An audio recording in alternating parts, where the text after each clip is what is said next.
FM UBC Radio. We are talking about the launch of the livestock compensation payments to the claimants and beneficiaries in Acholi and Lango and Teso Sub-regions. We have Honorable Paul Romara, who would love to engage in the other exercises taking place in the country. I don't know whether you're going to Soroti right now, Honorable. Thank you very much, moderator, for hosting me. This has been a great moment to share with our people about the event today. We are in Soroti today with the President to witness the launch of cattle compensation for Teso, Lango, and Acholi sub-regions. As I indicated during my opening statement, that the three regions bore the brunt of war, the insurgency, which took place in northern and eastern Uganda for almost 20 years. These areas used to be known for the number of cattle that they had. For example, now we almost had a million heads of cattle. But because of the insurgency, all were lost, cattle, sheep, goats, and it's taken us years with the discussion with the government to come to this point in time where the government has agreed that indeed the people of northern Uganda and eastern lost animals during the insurgency. And it was the responsibility of government to protect the people and also their wealth. And so in recognition of that fact, the government agreed to start the process of compensation. It took long because there was a process of verification had happened. It took time. But now we have some people already that should really be compensated. And we said that instead of completing everything, as I mentioned before, there are people who did not go to court and they have never been verified, so that process will continue. But we agreed that let us compensate those who have already been verified. And from the callers, we've noted that there are people who were on the list but died. They waited and they became sick, old, and they passed on. But we want to give comfort to our listeners that those who lost their dear ones, in fact, will receive this compensation on behalf of the deceased. And so we are happy that today the President will be launching the process of cattle compensation, livestock compensation in Soroti, where the three regions each will receive 50 billion shillings, and this money will be paid directly electronically to the beneficiaries through their accounts which they have opened with banks. And so we want to allay the fears that somehow there could be foul play or some people might steal this money again. I think that the process has been very transparent and our people have been asked to open bank accounts. So they are the owners of the bank account. Nobody will go and take that money away from them. All right. So on behalf of the people of Teso, Lango, and Acholi, I would want to extend our deepest appreciation to the President for his leadership, for his support to our people under this program. We believe strongly that this will go a long way in rehabilitating the people, in providing them the economic basis to rebuild their lives, and also create the transformation which we show much desire. So I want to thank the listeners. I have to leave because I also have to head to Soroti and be part of the gathering. I thank you very much. You are most welcome, Honorable Paul Omala, MP, Otuke County, Member of Budget and Financing and Finance Planning and Economic Development Committee, having you on UBC and sharing your opinions in as far as the launch of the livestock compensation payments to the claimants and the beneficiaries in Acholi, Lango and Teso Sub-regions. Greetings to the people of Atuke, and we love them so very much. Thank you very much. Much appreciated. All right. Join the conversation on 776-511-426 and raise your concerns on what Chibwanga would answer. Live and clear on UBC? Yes, hello. Yes, your concerns, please. This is Ochen Ivan from Mutungo. Ochen Ivan from? Mutungo, but I'm coming from Abim. Abim district. Yes. Your concern, please. Now, my question is, so Abim is a Luo-speaking group of people, but we are under Karamoja region. I was asking, I don't know if the government also is going to compensate, because my grandparents also, they lose their cattle. All right. So I don't know if the government also is going to compensate them over now. All right. Yeah. Thank you so much. You're welcome. I pray that your concern be addressed and answered Okay. by the people concerned. This is UBC, a special live broadcast on the launch of the livestock compensation payments to the claimants and beneficiaries in the 3 regions of Acholi, Lango, and Call will be disconnected. And also Teso Sub-regions. This is a very special program, and we're taking a very short break. When we come, we are having Dr. Chibwanga answering these questions. This is UBC. We keep inspiring Uganda.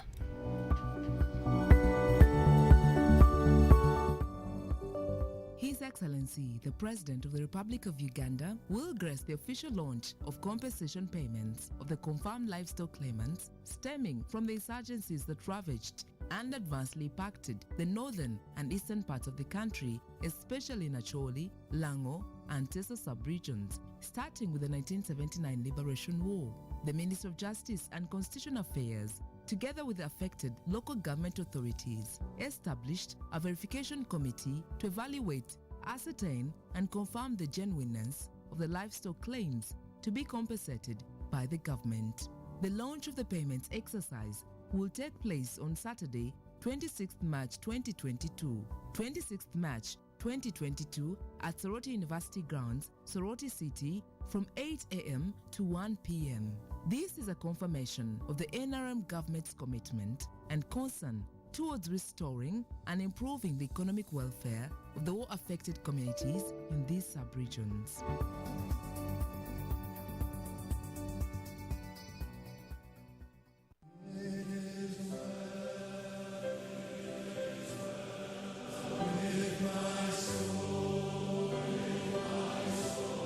The board, management and staff of UBC Radios join Ugandans to mourn and celebrate the life of Jacob Oulanyah, former Speaker of Parliament, who died on Sunday the 20th March 2022. UBC Radio team will forever remember Oulanyah for his exemplary contribution to UBC Ground Zero program as its pioneer moderator in 2008. His professionalism, sense of humor, and humility will continue to inspire us. May his soul rest in eternal peace. UBC, inspiring Uganda.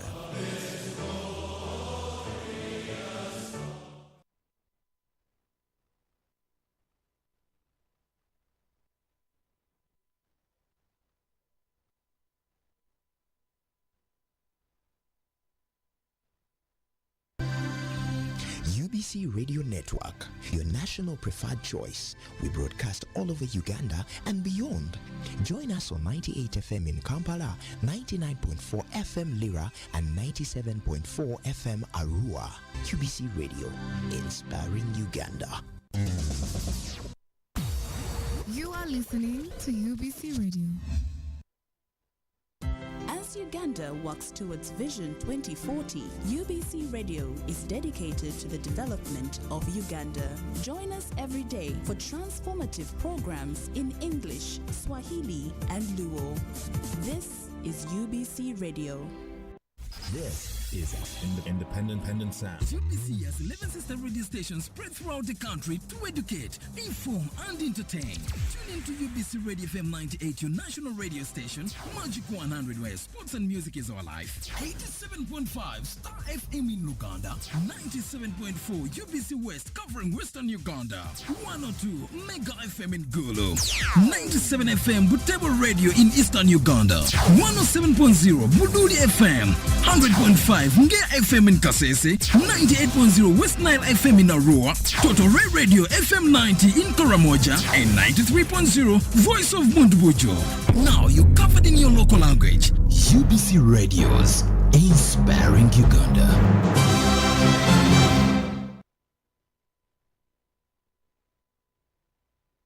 This is independent sound. UBC has 11 sister radio stations spread throughout the country to educate, inform, and entertain.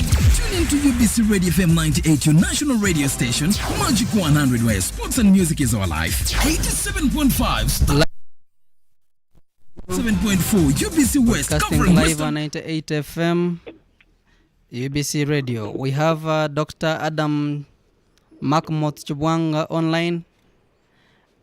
Hello?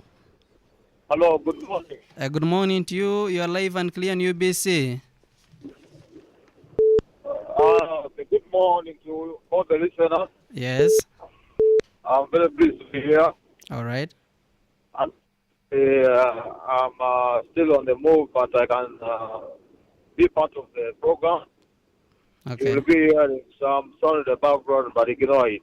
We are talking about the launch of the livestock compensation payments to the claimants and beneficiaries in Acholi, Lango and Teso Sub-region that is taking place in Soroti today. Yes.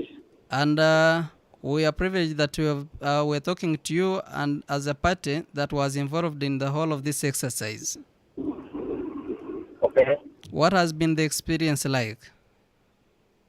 I want to correct that. I'm not a party, but I am a lawyer for the party, one of the parties, or if you like, the claimant from Lango Sub-region. I was the heading the legal team there, and I'm still in the legal team now. Well, that's for sure. What has been the experience like? Well, it has first of all been a long and tedious process. We started way back in 2008 to first get in touch with the government of Uganda. After the first the process and we were able to success when a litigious process and the bill so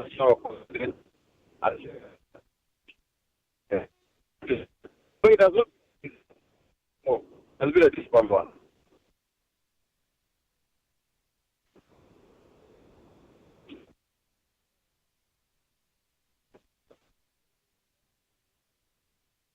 Hello?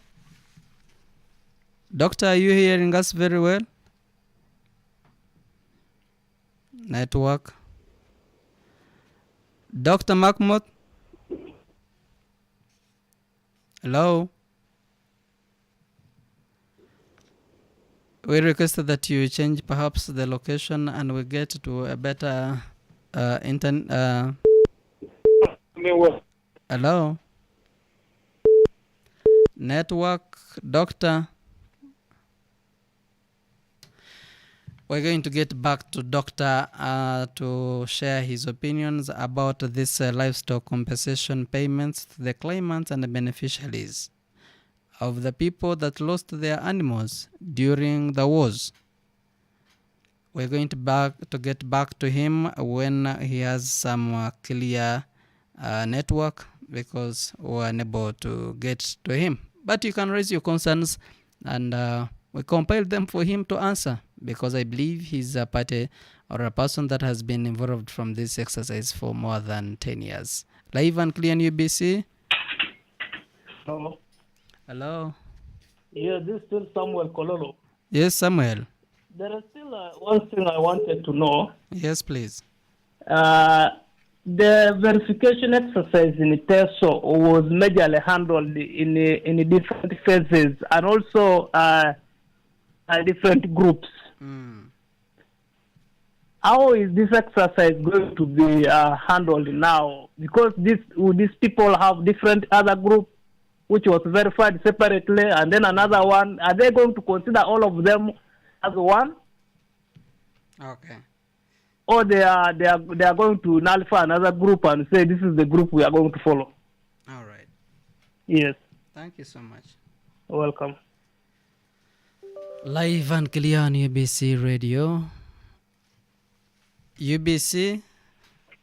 Yes, good morning. A very good morning to you. Fine. Your concerns and where are you calling us from?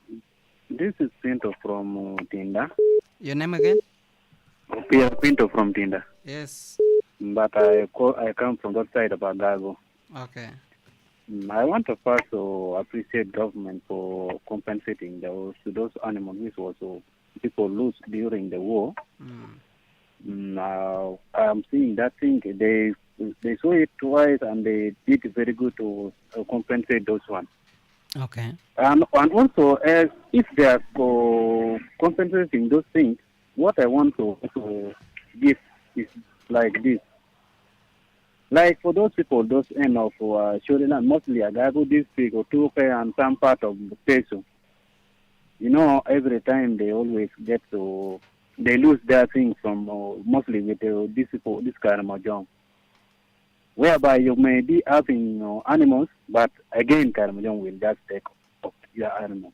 I don't know if government can do thing and talk also to Karamojong to behave like others, because as for now they are fighting those sides of Agago. They can grab your cattle, whereby people of Agago now they are scared. Not only Agago, mostly bordering district to Karamojong. Whereby if they are doing that thing, they have to also talk to those people of Karamojong, because you can say you arrest the person who is stealing your cattle, but how can I arrest someone who is having gun and me I have no gun? That one can be somehow difficult. It is like you are going to arrest a police with a gun. How can you arrest police and he's the one who is supposed to come and arrest you? Now how can you arrest? Whereby now me I'm requesting, please, if government can first see and they talk to those people of Karamojong, then it will be somehow good. But if not, even if they compensate this one, people will just lose their animal to Karamojong. That is my concern. If they can see it, then they have to see that one. Thank you. Most welcome, apart from Tinda. Yes, Live and clear on UBC. We are talking about the launch of the livestock compensation to the claimants and beneficiaries. Live and clear on UBC. Hello. Thanks for the program, but my concern is on the areas of Sabay region that were also affected by Karamojang as their neighbor. Your name, please? My name is Jerome Benson from Queen. Jerome Benson? Yes, from Queen. All right, from Queen. And the concern is the Sabay region that has been excluded on the live program. All right, sir. Most welcome and greetings to the people of Sabay region. Thank you. Most welcome. People raising in their concerns, and it is important that you are alive on UBC as your number one radio. It is a very big privilege that we cannot take for granted. And most people, you are thanking the government for this very important exercise that they have remembered the people of Uganda by compensating them.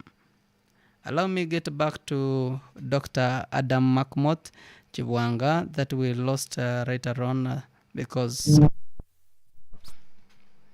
you can still raise your issues and concerns on 776-511-426 and be part of this important conversation.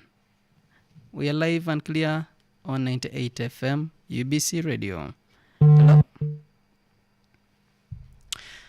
We thank you, our callers, and all our dear listeners, both on online and on radio. Hello? Yes, doctor, we had lost you because of poor network. Oh, sorry about that. We are glad that you have come again. Yeah, thank you for being patient with me. You are still sharing the experience in this exercise as a person and the person that has been involved in this for some good time. Okay. You may comment, please, on the experience. Okay, I hope, I don't know where I stopped, or where you stopped getting me, but the point is that a person... Maybe we start with the concerns of the people of Uganda. Which is the concern? People raising in concerns. For example, Juma says that how transparent are the people who have been entrusted with this important exercise? Well,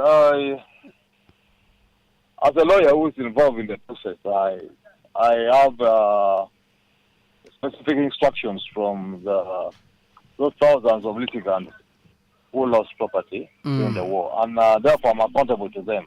All right. The test for transparency is that they gave me the instructions to do their work, and I've done it, and I've delivered.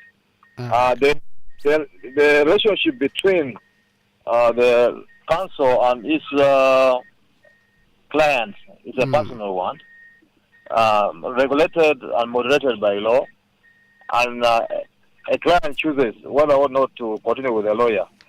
But for 11 years I've been at the helm of this. It shows towards the transparency. But I don't want to speak for the Attorney General and the government lawyers, because that will be going too far. Okay. Their transparency can only be measured by themselves and then on the public. Samuel comes from Kororo, but is coming from Serere district and thanks the government for this very big, important and program, but also has a concern that there are has a case of a family where two people have been killed and their lives were lost. Are you also considering the lives that were lost in the war? Well, as we know, the livestock compensation refers to livestock. However, there's a possibility of having this expanded, because government undertook to, according to what government told us, that it's going to make it a comprehensive compensation process. If they can compensate animals, then it would be logical to compensate life. It would be illogical to ignore life, and yet animals are being compensated. But for now, what we went to court for were livestock, and therefore this particular launch is a launch on livestock. But I'm sure lives will be compensated at some point. He resides from Namasuba, but is coming from the leader, and has concerns that he has an in-law who was supposed to be part of the beneficiaries for this compensation, but died 2020. How are you considering such families and such cases? Someone dies before compensated.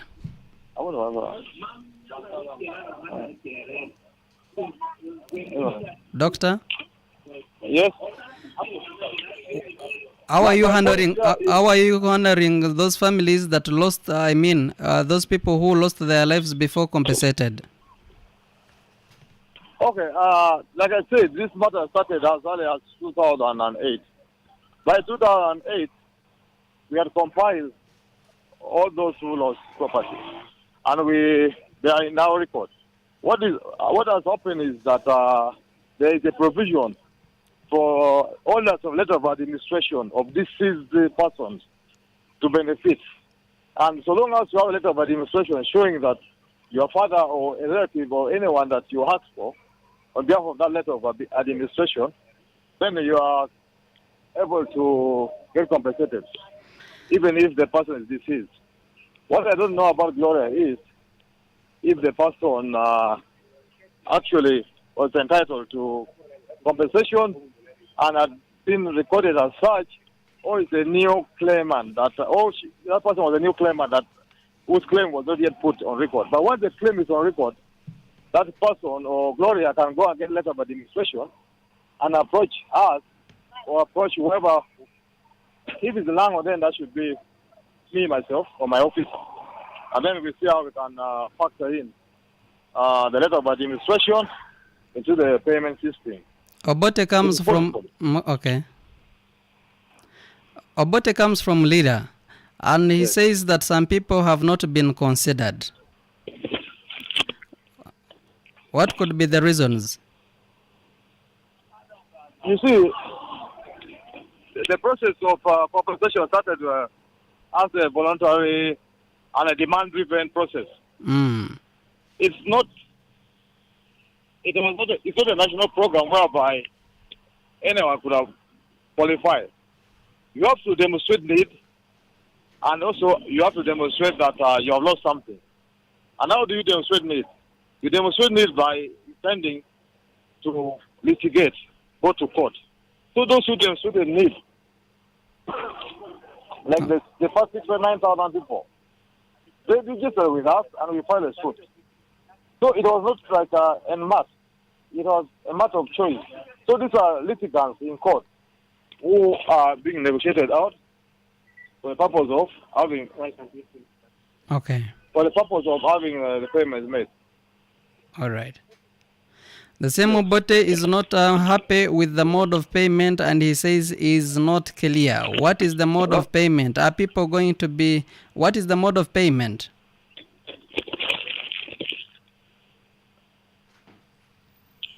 Doctor? Mode of payment. It's going to be cash. It's going to be cash. It's going to be cash into people's accounts. All right. I don't know what they mean by that.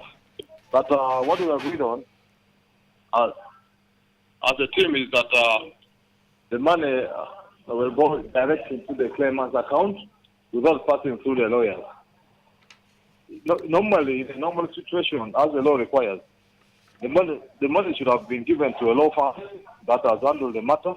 Then the law firm is passed it to every individual. And because of challenges that come with that, and because of the quantity, or rather the amount of money, the huge sums, government decided to say that they will do assessment and pay each individual claimant in his or her own account. Meaning that the money leaves Ministry of Justice and together with Ministry of Finance into the account of the beneficiary. Okay. Yes. There are so many lists. People say there are lists including yours. We are wondering which list has been considered for payment. The reason why I've been invited to sort is because my list has been considered for payment. I don't know about the other list. I can't speak for them. But from Lango right now, there's only one list, which is my list. Okay. Are the beneficiaries going to be compensated equally, or they are going to be compensated according to how much they gave? They will have according to how much they get, because this was a court case. People have different claims, amount of claims. Some will get more, some will get less. All right. But what will be general is the general damages of 4 million each, and then the punitive damage of 1. So each individual will get 5 million at least. Then the rest will get, some will get as much as 100 million or more, others even less. Okay. So that's how it works. Are people being compensated because government has remembered them this time, or it is because of the concerns that you raised in court? Of course, this trip was being compensated. This is an execution of the court process. Although the political will came in, because you need politics to accept certain things, given the huge amount of money involved. But the fact remains that this, in my case, for my case, or for the case of people of Lango, it's after a protracted court action, which we were successful in. Okay. The only thing that government is giving in is that government is willing to provide the money. Because you can win a case and then it's to have it paid. This case was won in 2014. It's now 8 years.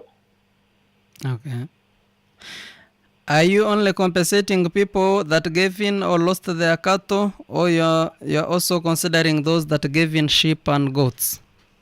We have all of them. All of them. The livestock, we are compensating all livestock, except that for now, the first batch of payment will be for cows, or rather, if you like, for heads of cattle. So you have started with the people who gave in their cattle. Yeah. Now, most of them, even if you lost your cattle and you lost those sheep, right now they're choosing to first do the cattle because of the minimum amount of money, which is, for the limited amount of money which is there. Then later they will pay. This pay may not be once, according to our discussion. It will be spread over a period of time. But the first payment will be for the heads of cattle, then the next one will be for other livestock that lost, and then for the general damages. Okay. Why are we having compensation this time? Why not some time back? Well, the claim has been that there has been confusion as to the clarity of the claimant's facts and details, and also, of course, unavailability of funds that you can't roll out. This is Uganda. Plus, many other factors that come in play. So why we are having it now is because all the factors seem to tick correctly. The checklist is being ticked. All the parts of the checklist, all the items are ticked for payment. We have the money, we have the oil, and the claimants have been properly verified and identified. Okay.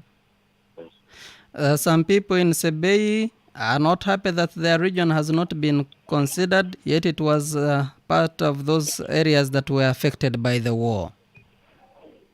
They are right to be concerned, but this is a demand-driven process. You must demonstrate need, and then, of course, also a willingness to sacrifice your time and sometimes the money to go to court and demand.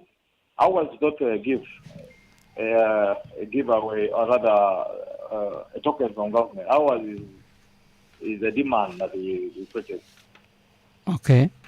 They should also do the same then. People are concerned that you are giving them cattle and they have the neighbors who are interested in these cattle. Why is it that you did not deal with the raids taking place in Karamoja, in that you can compensate people when they have a secured future? First of all, I'm also originally I come from Otuge, which is a neighbor to Karamoja. I'm also having the same concern.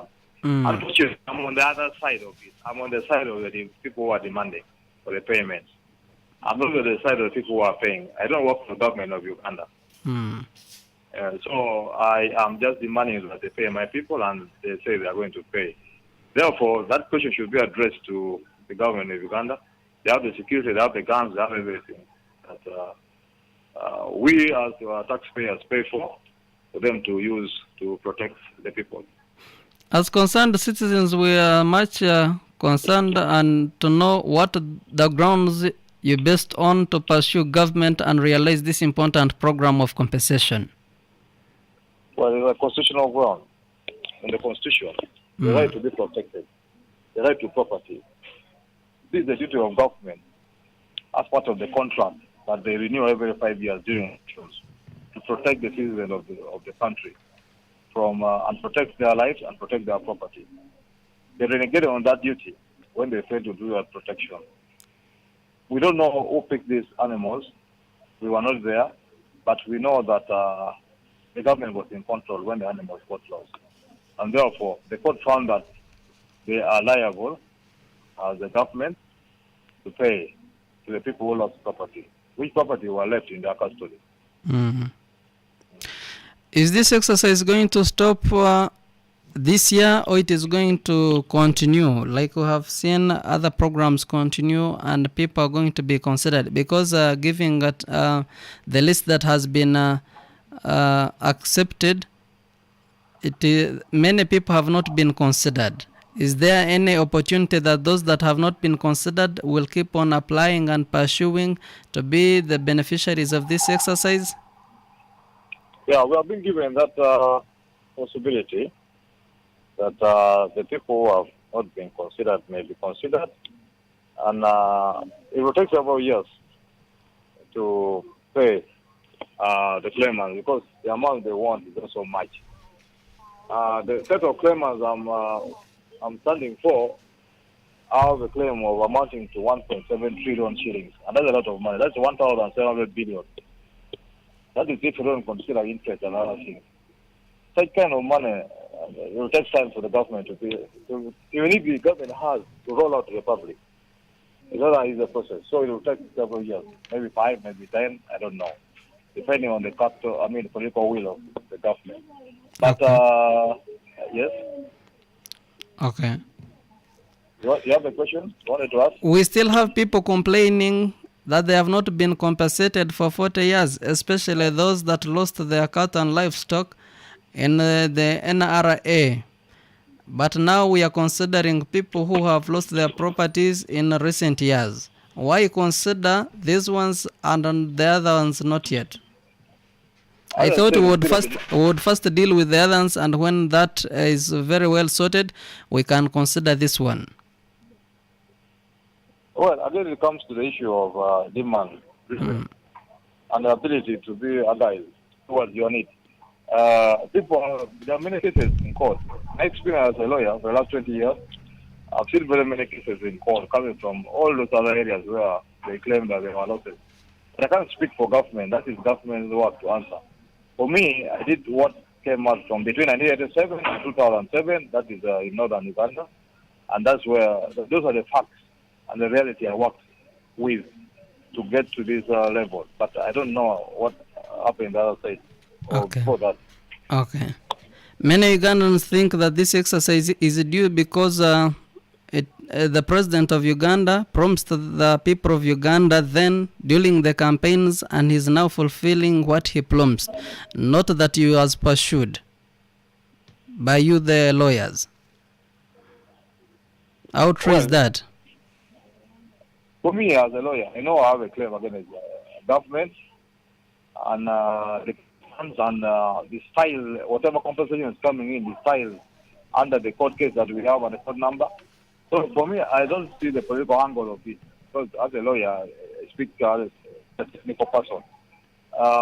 If there are other factors that might help us or might not help us, that will be for others who can make comments on that. But for me, I'm obligated by law to comment on technical issues that concern the law. Are you happy? Are you happy with the money that has been allocated to compensate the beneficiaries who happen to be your clients? With money, you can never be happy if it's not enough. And therefore, the allocation is just, but we understand the angle from which the government operates. It's better than nothing. If our clients can get the money, we'll be happy to have that which is there. Then we pursue the balance. Because it's better than nothing, you know. We are talking about people walking away with money. Have you considered those families that left children and who know nothing about this exercise? Have you considered them as a lawyer? Well, unfortunately for the law, it works with within a set degree, and the paradigm is clearly marked in the statute. We file cases based on the demands or the claims of each claimant, and each claimant comes with a unique claim, but the generality of the claims is that these claims are all for cattle compensation or livestock compensation, if you like. So they tell you, we lost 50 acres of cattle. I lost 50 acres of cattle. Please go to court and get it back for me. And that's what I did. Whether he has grandchildren, I know for a fact they do. Myself, I've been a victim because my grandfather also lost animals. But as a lawyer, I look at the facts that I presented to me. I look at the facts and take the facts to court and stretch it against the law to ensure that we get a good day in court. And that's what I did. Okay. So these are factors that are social or cultural and traditional. I don't factor them in, but I know they exist and they're very important. All right. You are live on 88. Your last word, Doctor, to the people of Uganda? First of all, I would like to condole with the people of Uganda for losing the right honorable speaker, Jacob Olanya Lokori, Japo Olanya was known to me personally.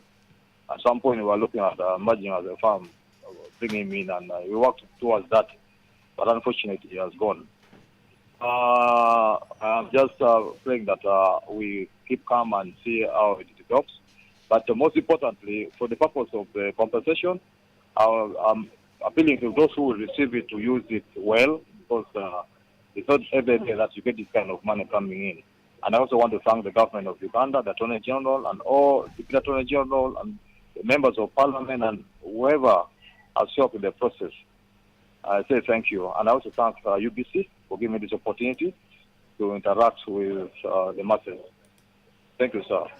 Most welcome and greetings to the people of Soroti, where this function is taking place.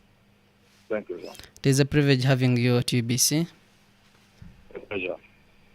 In case people keep raising concerns, we shall get back to you, because we believe that you are the most important person to answer our concerns. This is UBC. We have been talking to Dr. Adamak Mot Chibwanga, who is the head counsel Lango War claimant. And we had Honorable Paul Omara, MP Atuke County, member of Budget and Finance Planning and Economic Development Committee. Live and clear 98 FM, UBC Radio, inspiring Uganda. I'm happy that you are part of this conversation.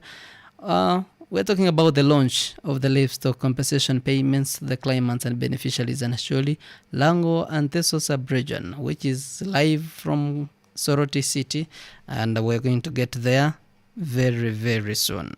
I'm taking a very short break, and when I return, I'm going to receive your calls and share your opinions about this very important exercise. This is UBC Inspiring Uganda.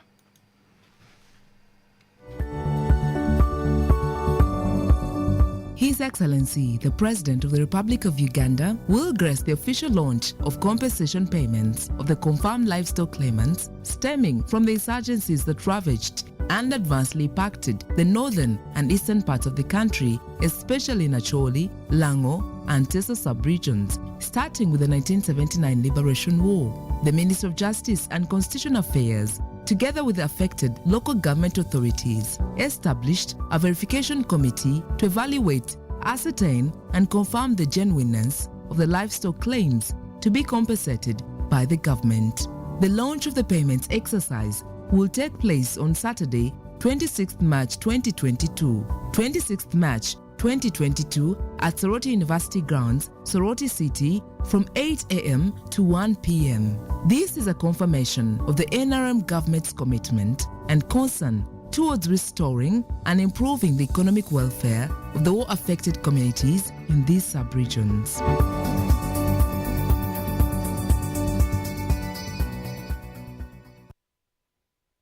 This is Independent Sound. UBC has 11 sister radio stations spread throughout the country to educate, inform, and entertain.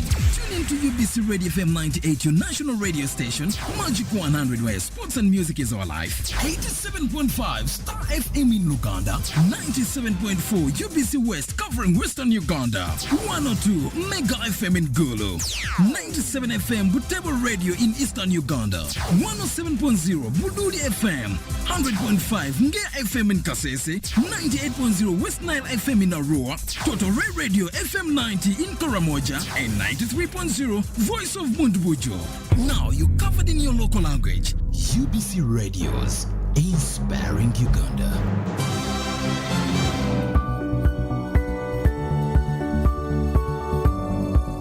His Excellency, the President of the Republic of Uganda, will grace the official launch of compensation payments of the confirmed livestock claimants stemming from the insurgencies that ravaged and adversely impacted the northern and eastern parts of the country, especially in Acholi, Lango and Teso Sub-regions, starting with the 1979 Liberation War. The Ministry of Justice and Constitutional Affairs, together with the affected local government authorities, established a verification committee to evaluate, ascertain and confirm the genuineness of the livestock claims to be compensated by the government. The launch of the payments exercise will take place on Saturday, 26th March 2022. 26th March 2022 at Soroti University grounds, Soroti City, from 8 a.m. to 1 p.m. This is a confirmation of the NRM government's commitment and concern towards restoring and improving the economic welfare of the war-affected communities in these sub-regions.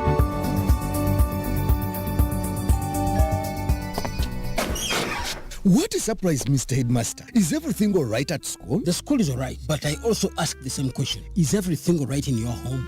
It is only me who is sick, just left hospital. But apart from that, all is well. Then why is your son no longer coming to school? Or let me see, attending lessons? What? Impossible. Maybe during that month when I was in the hospital. When did you leave hospital? I have been here for 3 weeks. Your son has missed 4 end-of-week exams. When he missed the end-of-month exams, I got concerned and started looking for you. But your phone is off. Yes, doctor's advice. I was advised to rest. You're welcome, Mr. Headmaster. Any problem? Is our son okay? Or you've come to visit my sick husband? Julius has missed school for a full month. Eh? Impossible. He leaves every morning for school and comes back early evening from school. I paid his school fees. UBC Radio Network, your national preferred choice. We broadcast all over Uganda and beyond. Join us on 98 FM in Kampala, 99.4 FM Lira, and 97.4 FM Arua. UBC Radio, inspiring Uganda. Live and clear on UBC 98 FM. We are joining our correspondent in Soroti, Teddy Apili. Hello? Good morning. Good morning to you. Yes, we are live at Soroti University grounds where the official launching is taking place. The weather is still good. We are having guests coming in, and of course, we can recognize already the presence of the Honorable Minister of Justice. She is already on the ground, and also we recognize the institutional head of Lango region is already on the ground. But with me now, I have the Prime Minister, whom I want him to introduce himself, and you can talk to him. All right. I'm in English. I am Robert James Sajal, the Prime Minister, Lango Cultural Foundation. I have come with my Paramount Chief, Apapio Sam Odurebi, and we have already arrived with other delegations here. Amongst us, we have the RDCs, the local administration leaders, and some of the leaders of the beneficiary of the people who will be receiving the animals. I am reliably told Lango lost about, those who lost cattle in Lango were about 42,000.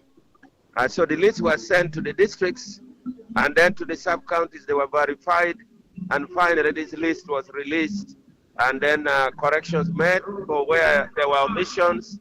So all these things were done. As I talk now, the team, the people who should be paid, the issue is ready, and they should be cleared anytime. And I'm happy it has happened. Lango used to have immovable wealth, to the extent that when we lost all this immovable wealth, we went to struggle to look for movable wealth. Now this movable wealth is now coming back in the form of the animals. The animals used to benefit us. We'd use it for cultivation. We'd use it for paying school fees. And of course, we'd use it for major functions. It was a source for survival. It was a source for livelihood. Now that is coming back. I believe when the money is given, the people will reflect it back to the animals and buy more animals, and then they start keeping. However, we need to have a word of caution here. When the animals are given in the form of money, I believe it makes sense that you buy the animals, and then we have a buffer zone between the neighbors, because apparently some of these were rustled. Now, if they were rustled, then will we stop the rustling? It's something that has got to be handled. So I believe all this will be settled as the government moves to compensate and then finally protect whatever has been given out. Thank you very much. Before I let you go, Prime Minister, how is the mood of the people in Lango hearing this exercise? Excited. They are excited all over. They are saying at least the animals will come back. But at the same time, they are also having that caution that when the animals come back, they should be protected. The animals should be kept. This time they don't want to lose the animals, maybe through rustling or through whatever, insecurity, insurgency, things like that. So I believe the livelihood, the children should be able to go back to school, and situation should improve much, much more. All right. We've just talked to Dr. Adam Makmot Chubwanga, who is the head of Lango War claimants, and he says they have estimated about 5 million shillings. How much do you think this can buy? How many cows? Well, 5 shillings. I think the ordinary the animal now is about 900,000. So if you divide 900,000 by 5 million shillings, then you roughly arrive at how many cows this should be able to buy. Because we'll have the heifers and maybe the young bulls like that. I believe this is more mainly for restocking. And if you buy animals for restocking, they are definitely young, and the cost should be fairly reasonable. The youngest probably could come down to 700,000. Okay. Yes. Prime Minister, some people in Lango have not been considered. How are you helping them as their leader? Can you come again? That some people in Lango have not been considered for compensation. How are you going to help them as their leader? There's been a bit of noise here. You're asking, may you repeat that question kindly? That some people in Lango yes have not been considered for compensation.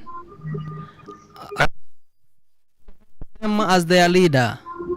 Well, three things are here. There was a group by Kibwanga and company advocates. There was also a group for by Bashasha, and then there were other groups. So there are probably 3 separate groups.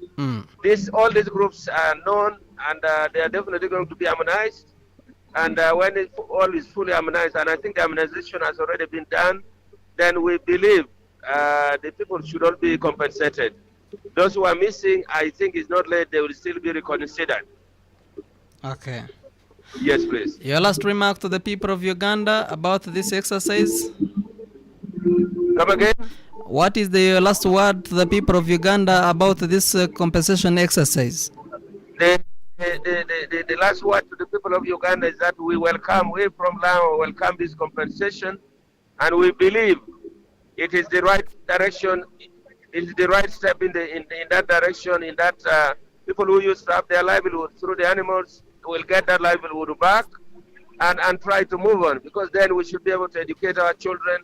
We should also be able to build houses, and we should be able to have a harmonized life and live comfortably. So I think it's a right step in the right direction. All right. Thank you. It was great having you at UBC, Prime Minister. Yes, Amon. Yes, Teddy. I think I'm going to have a session of 5 minutes in Luo for our Luo listeners. Yes, it's all right. All right. Kwena meti yenu eno, otie Isoroti University, nyate ya pili, otiuke liu yuba meti ya waranyim, kwena maduong lobo, inina tini niene, obiaho ni, pobieho, binu chualo chene me chako, cholo, jo ameti kere kohogi, ame pikara lach bero gire kere kohogi, nikurwenyo gire leyigi, ikara meluen, pikara lach i Uganda kanene. Dok nina tini niene, Isoroti University grounds, en kina mati me en no. Chene ma chielere awuri account angata madu ngochun. Donc tin, atikere Prime Minister melao, metikeda kanene, atami en, konkoba kong, kite bino kere kan, joamol amene bino kere, yung atamene luwa hokere yuba niene, atakere wak pien jo apol, otino me koni ni penyo ngwati atimero tuwinyo ni, dok cholupi dok, eto pacha apol potri kere koho, jo apol pecha ngayon ngwati atimere, daro chahi kwede, tuno kaningo, apo iswara duong, nyute pot baka mecha winyo wa? Apo yonyara, ya yom dang me lokede jo me UBC television, Anya Robert James Sajala, the Prime Minister Lango Teso Foundation, Abino kan kedapa piosa modure be, wonyasi wa melao, wonyasi wa kekene nono, Abino kan kedejo kene mo yailao pola jo me chung districts, jo kene mo chung RDC office kedejo kene pola mo chung kede jo forik dok, am jo arik ba lalaro kirme duga dok. dok kameruenyi lao no tie kin dok apostol ame anania ni jo baromba piera ngwen werio tutumia piera ngwen ario ena me binu nungo dok yene ena dok katamani abedi ko wel chenne dan dok la ngoli wel la mile la madon mia bo ngwen tawda do en chenne no na tamani ka jobinu do wel dok to do ko chen ena dok ka do wel do ko chen pere tekeden do pedok bin dok ma bakitari ko ma kedi kana chon do be miro yob gameda yob ni kadongo miyo jo chene jo wilo dok ti kede chene no ber e kadango to wilo dok ko kene men do yuko kare na dok dan do pedok do ko chengo no kano kene derek dok folere o rasoling lemon lo ni rasoling no mama karo ma ge donc kireno no miro do mayo dok do betie tiyo tamani gini bino konyo jo bino miyo ko wan do ko tini chukul da miyo bir miyo jo gero jami maga miyo gera chalo wat so magino du so bede jama ma tiya tamani ka utimere bino konyo lango yo bedo twal lango yegi yom ni at last dok do ngami yo de do doki yegi yom ana tamani angi bede bere miyo dok jo ameti lodge bede mede ponyo jo ni en tiene ma okero ni miyo replacing do kede dok pedo timo gino kana me pe kuber kede medalo ni ching tekwaro Prime Minister Lao cultural institute yo bino kede beneno ni woku gini beneno ni jo chena ma wori account dana chera cheliene utiyo keda be pinwa me ko mernyo ticket gidi na ma luonge le mun verification otimere obero la mon doki na reko no ti tikede dok ai ka do ngena mana do ko ni do en chene ni do bino chwale ya account eta prata mani bedo be medde kede sensitizing konyo medo jo ni en chene ka ko kuno wandang duogo wele dok now peka do tiene chona no lobo me kwa yo dok no duong amando lobo me kwa yo dok be duong yo ja do ka wano mitro miro do be reduce kada wonke de jo amagina melo ni zero grazing so that chene mora mo no ka wele dok bedo achu chok kame itiyu kede piloba te tida me wano tikere ni to bino konyo wa tektal wan miro ponjo en lonya nyene no eta tikere lonya no ningo kire tektal no tamni an chalo me tekwaro bino me de loke jo ba ko yang jo me tor welo doke chak gwa jo kana me tor puru ka lu puru luma me jo welo lumi borri addu mo to chamo jo kana me tor tebo zero grazing me boloxes dang teme dok miro dwok chere ni duzo miro dwok dok edo dwok do ikwa me dok ginana tor ko bedo na poyo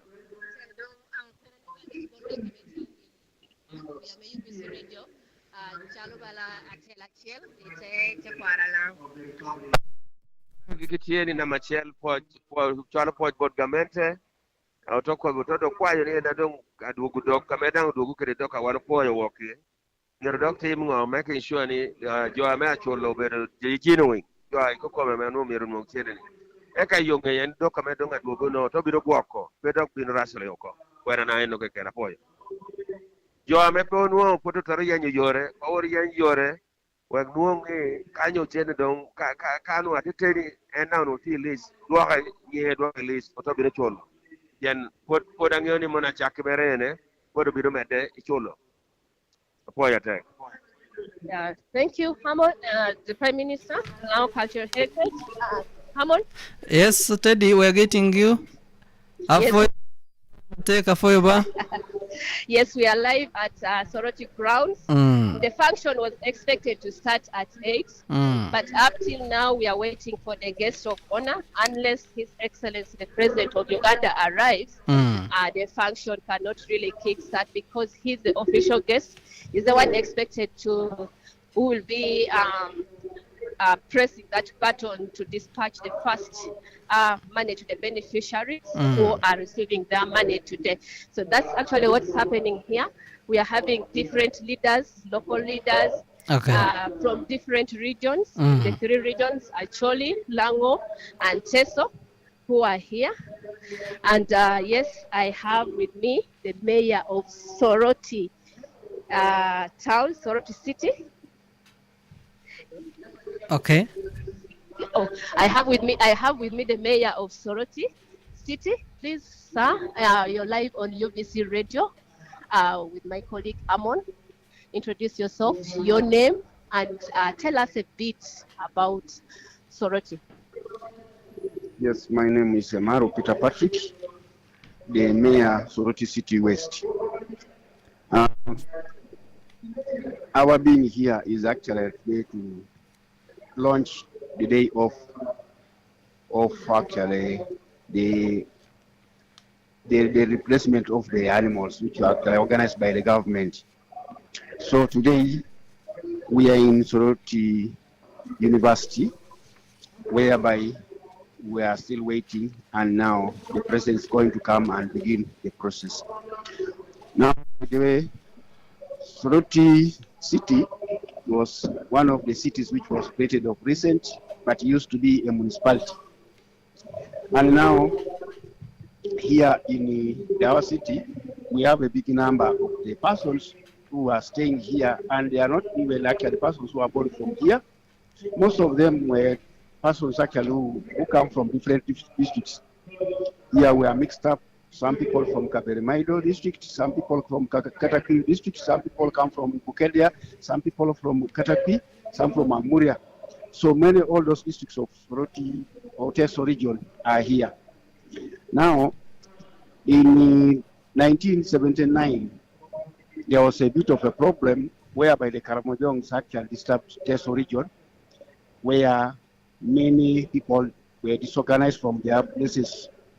And actually, since Soroti was the central region of Teso, now most of those people were running towards Teso, and they formed a big number, and even more villages were formed from there, even schools. Soroti used to have only 3 schools, government schools, but now since the number increased, the many schools were opened also. Now we are here, the number of the persons who are supposed to be compensated, the animals, from the first batch which was already submitted to Kampala is 303. Then on process is about 3,000 something, or 3,060, which are on process. So all of those members always actually, as I've already mentioned, they come from various districts of Teso region. And they actually settled here for quite a long time. And now there was no way actually. So however much actually, most of them have gone back to the villages, but their families also actually got some. They have their homes here in Soroti City. Okay. So that's what I want actually to say about our being here today. Okay. And the people, community outside there is very happy about the process of today. Why have you prepared the beneficiaries who are going to? Amon, do you have some questions for him? Yeah. Hello? Yes, sir. How have you prepared the beneficiaries? Remember, money is something that is tempting. Are you sure they are going to buy cows, or someone is free to use the money the way they want? Or your concern? The people, the community from Teso region are always after the animals. Most of them are going to buy the animals, and most of them are, of course, you cannot judge. But what I know, most of them are going to buy the animals. Okay. If you may speak in Teso and also inform the people about this exercise. Okay. Ekaki Maru Peter Patrick, Arayongo Emea Lo Soroti City West. Ilolo Ijaya Laro na Soroti University. Idoda Ijaine Anwaja une president. Loda Epunti Ayaun Aitegiaro na Akorio na Ikapu Ali Jakibete Jakimite Solo Apoto Twakiasa Kisekituku. Jeni Onobonebe or Lite Solo Epo Apoto Twakiasa Kitukido Alomuto so district Salegiti Gita. Mamunga Kota Tamare Bonebe Minasiati Ube Yogo ina Kineto Nitungalo seated at Sirigin Ara Kitu. Itunga right Tungale Lomutos o district Salegiti Gita. Ala district Osita Tiakatiak Tiakari Soroti Bukedea Katakwi Serere Amuria kwenye kwa nalolo ijaine anwaija bere program lo ni kama la district KRF and President Alomon ido ikota muno kinori yes itunga lokinga alumna ina pakin ido akupo kine jopo radio kala aite tvs anwanyu no somasi lolo kwanginda akota muno resi ara ido mutu ikapurimu otu ikapuno sute somata borolo amuno kina aito likini angusibidi ne jawo ni papiteso. All right. I wish I knew how to say thank you. Hello. Thank you so very much, and we wish you the happy launch of this important exercise. Thank you. It was good seeing you at UBC. Yeah, thank you, Mayor, and thank you, Amon. Yes, Okay, we're still today- live here, 297.6 kilometers away from Kampala. All right. We shall keep updating you as the function unfolds. But yes, we're still waiting for the official guest of honor, His Excellency the President of the Republic of Uganda. We already have members of parliament from the different sub-regions. We already have also the Lango Paramount Chief is here to ensure that everything goes well for his people. That is Yosam Odu Ebil, and other local leaders and religious leaders as well. And of course, yes, we all doing COVID tests to assess the grounds. For those people. Actually, most people have been denied entrance to the venue if you've not had your COVID test done. But also the challenge is most people are saying they got the communication late last night. The invite came in late last night. But yes, everyone that is on the ground, an invitation. Everyone on the ground is here by invitation. And yes, we are few. We are looking at probably under 200 guests. Yeah, because we're only in one tent so far.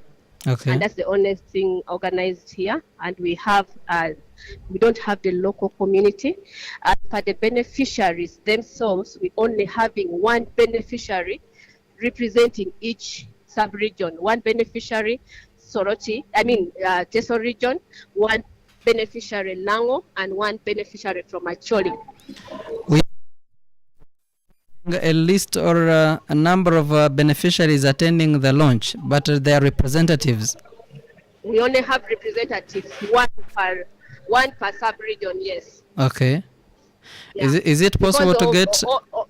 All because of the COVID, we're trying to maintain SOPs. Okay. COVID is still on, and everyone is wearing masks, and the social distance being maintained.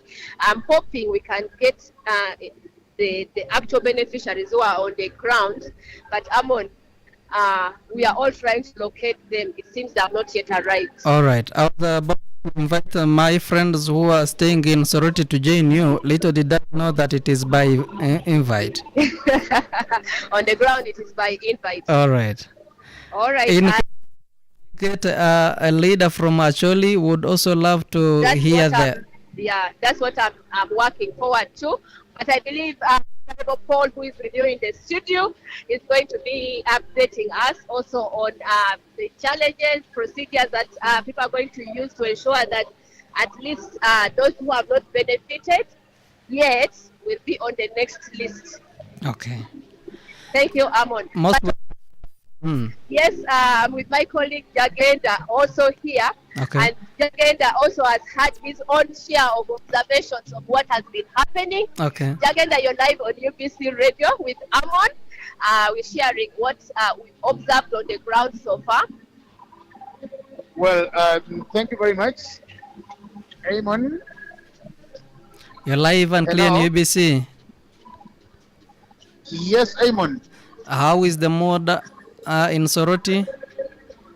Well, there is a lot of excitement, I think, because what is happening today is something that has been waited for a very long time. And it is just a very historic moment for the people, especially the claimants, who have had very long issues with the government in courts of laws until it was decided that this financial year 2021-2022, the government is releasing 150 billion shillings from close to 90,000 claimants.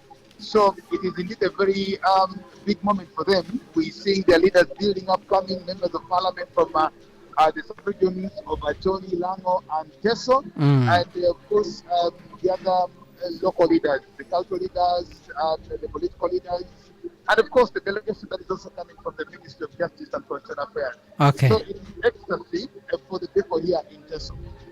I'm not concerned that they've not been allowed to attend the launch because I heard it is by invite and the statistics or the figures that have been issued or that were issued by the Ministry of Justice, you are talking about over 90,000 claimants. So 90,000 people, if you wanted to bring 90,000 people, I think you would have fit them in the stadium of Nambole. So what I was told, they only have one for every region, who are 3 people who are coming to launch. Because what is going to happen here is they're not going to give them money from where we are here. So this is just a launch of the payment and how it will be. So I think whoever decided that they invite one from Teso, one from Lango, and one from Acholi to represent the very many was a very good idea, because you wouldn't afford bringing everybody here. If there were 90 or maybe 900, you would see how to manage that number. But 90,000 is a very big number. Okay. According to what you see or heard, what it Soroti has been identified to be the best center to host this important occasion? According to what you think or what you see or heard, why is it that Soroti has been considered to be the best center to host this important function? I am not privy to that information of the decision why it's here. But when you look at the place, the venue, we are at Soroti University. Okay. Now, Soroti University is on over 81 hectares of land, covering about 200 acres of land. So it is very spacious, I am thinking so. It is very central, that very accessible. The infrastructure is all very okay, very good, very accessible. I would only just use my personal opinion or sentiments of why this has actually been put here, but I do not know what informed the decision of the Ministry of Justice, because they are the host ministry. I don't know what informed them to actually have it here, but according to what I've observed, it is central, it's accessible, it is spacious, it is to me, I think maybe the other thing was also to showcase the university, because this is one of the 9 public universities, and for many people who have not been here before, who are just coming, it's an opportunity to actually know there is a university here that maybe they can join later or even bring their children to join. All right.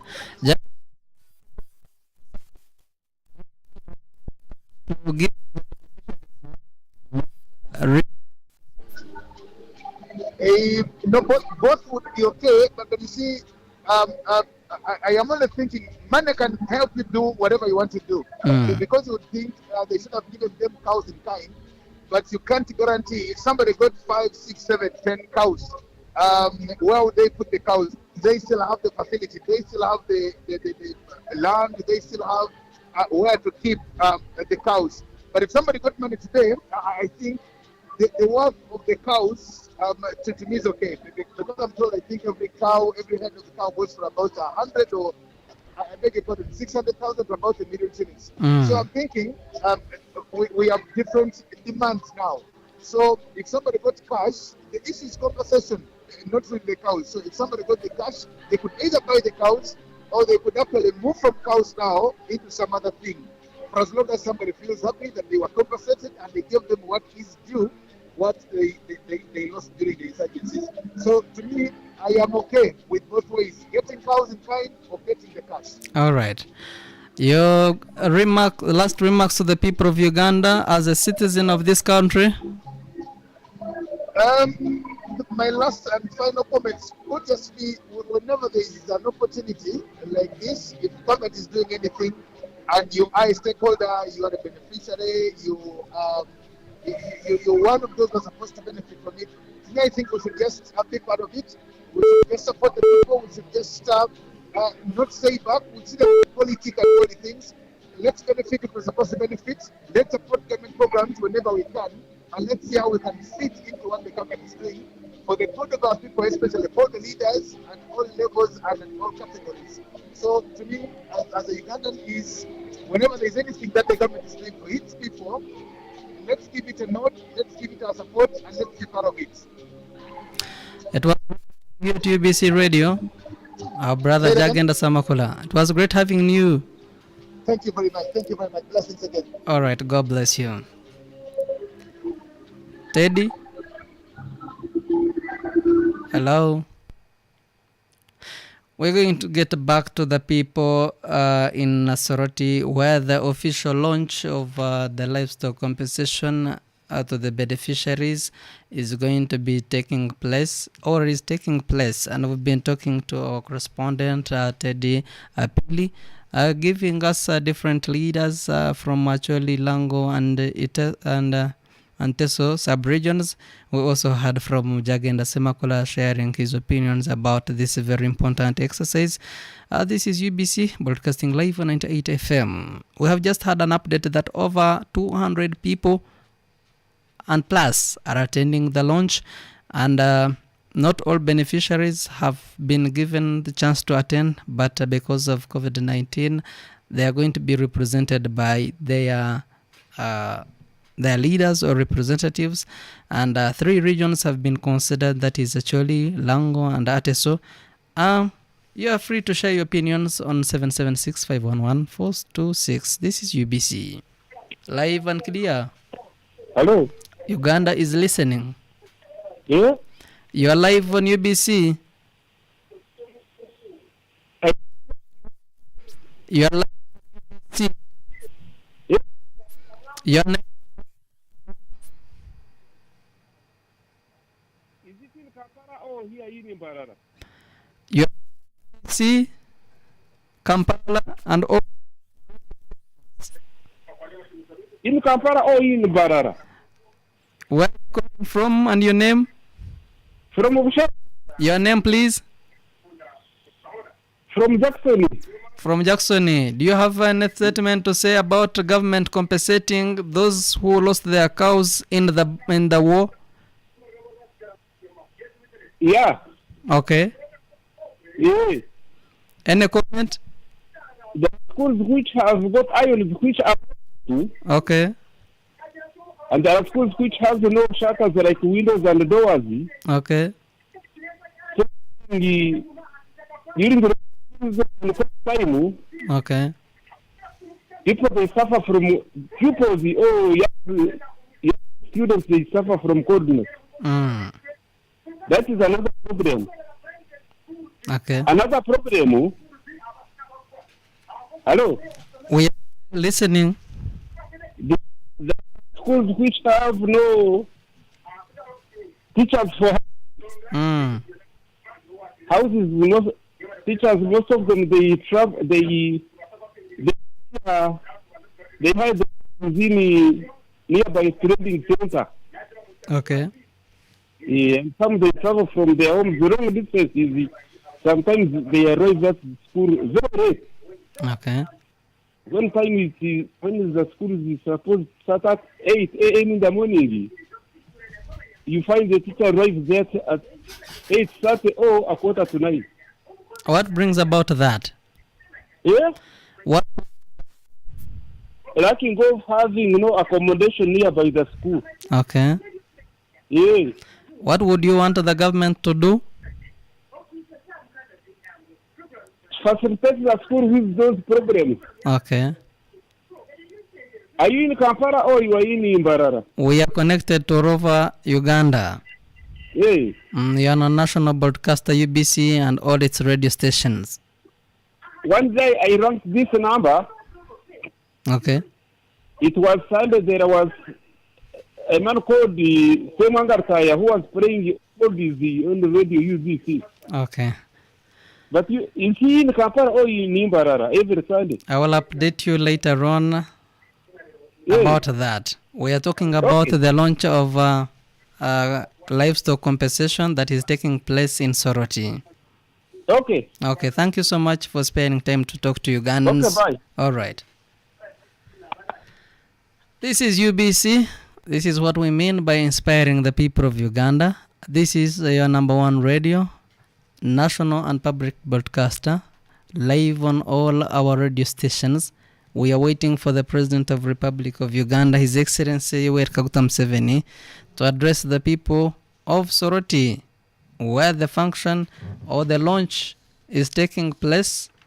We are looking at the compensation exercise, where the President is going to be launching it today, and the people are going to be given cash of about 5 million shillings. This is UBC Inspiring Uganda. You can reach us on 776-511-426. The number to call us on is 776-511-426, and you share your opinions about what you think about this compensation exercise by the government. The people concerned or have been considered are from the three regions. We are looking at Acholi, we are looking at Lango and Teso Sub-regions. UBC. Hello, UBC Radio. UBC. You're talking to the Morris Valley Cop from the 6th Street industrial area. All right. I'm just trying to give the issue for those things because we as a people from the northern UZ Oro Acholi region, we have been taking long to let the government pay the one which have been lost because we have been started and then the government said you need to wait and we are going to pay that thing. Okay. We have also been collecting the names back up to now. The thing not yet been paid. But if the government has started now, first we have been happy if the thing must be paid. But if not, we'll continue to keep quiet because there's no way for us to let the president pay the thing faster. Although we take the issue, there's no way. We have been started a long time ago. For me, I've given just the outside only. Thank you so much. Okay, for raising your concerns. Yes? Yeah. All right. This is UBC broadcasting live on all our sister radio stations, and we are waiting for the launch of the livestock compensation payments to the claimants and beneficiaries in Acholi, Lango and Teso Sub-regions. Live and clear from Toro City. Ampere Amanutega is my name, and this is UBC Inspiring Uganda. Live and clear. Hello. Hello. You're live on UBC. I'm George from Soroti. George from Soroti, I am glad that you are in Soroti where the function is taking place. Yes. Are you happy that you've been hosting this important occasion? Yes, I'm happy about it. Okay.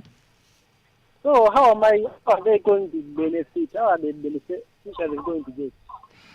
The beneficiaries have been contacted and identified by the concerned parties. Are you beneficiaries?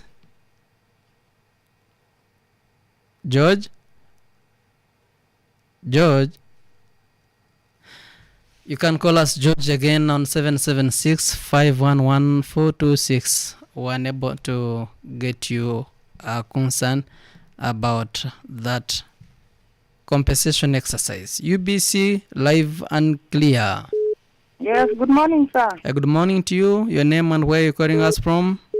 I'm calling from Kampala. We are talking about the launch of livestock compensation payments to the claimants and beneficiaries. Yes, I'm even surprised.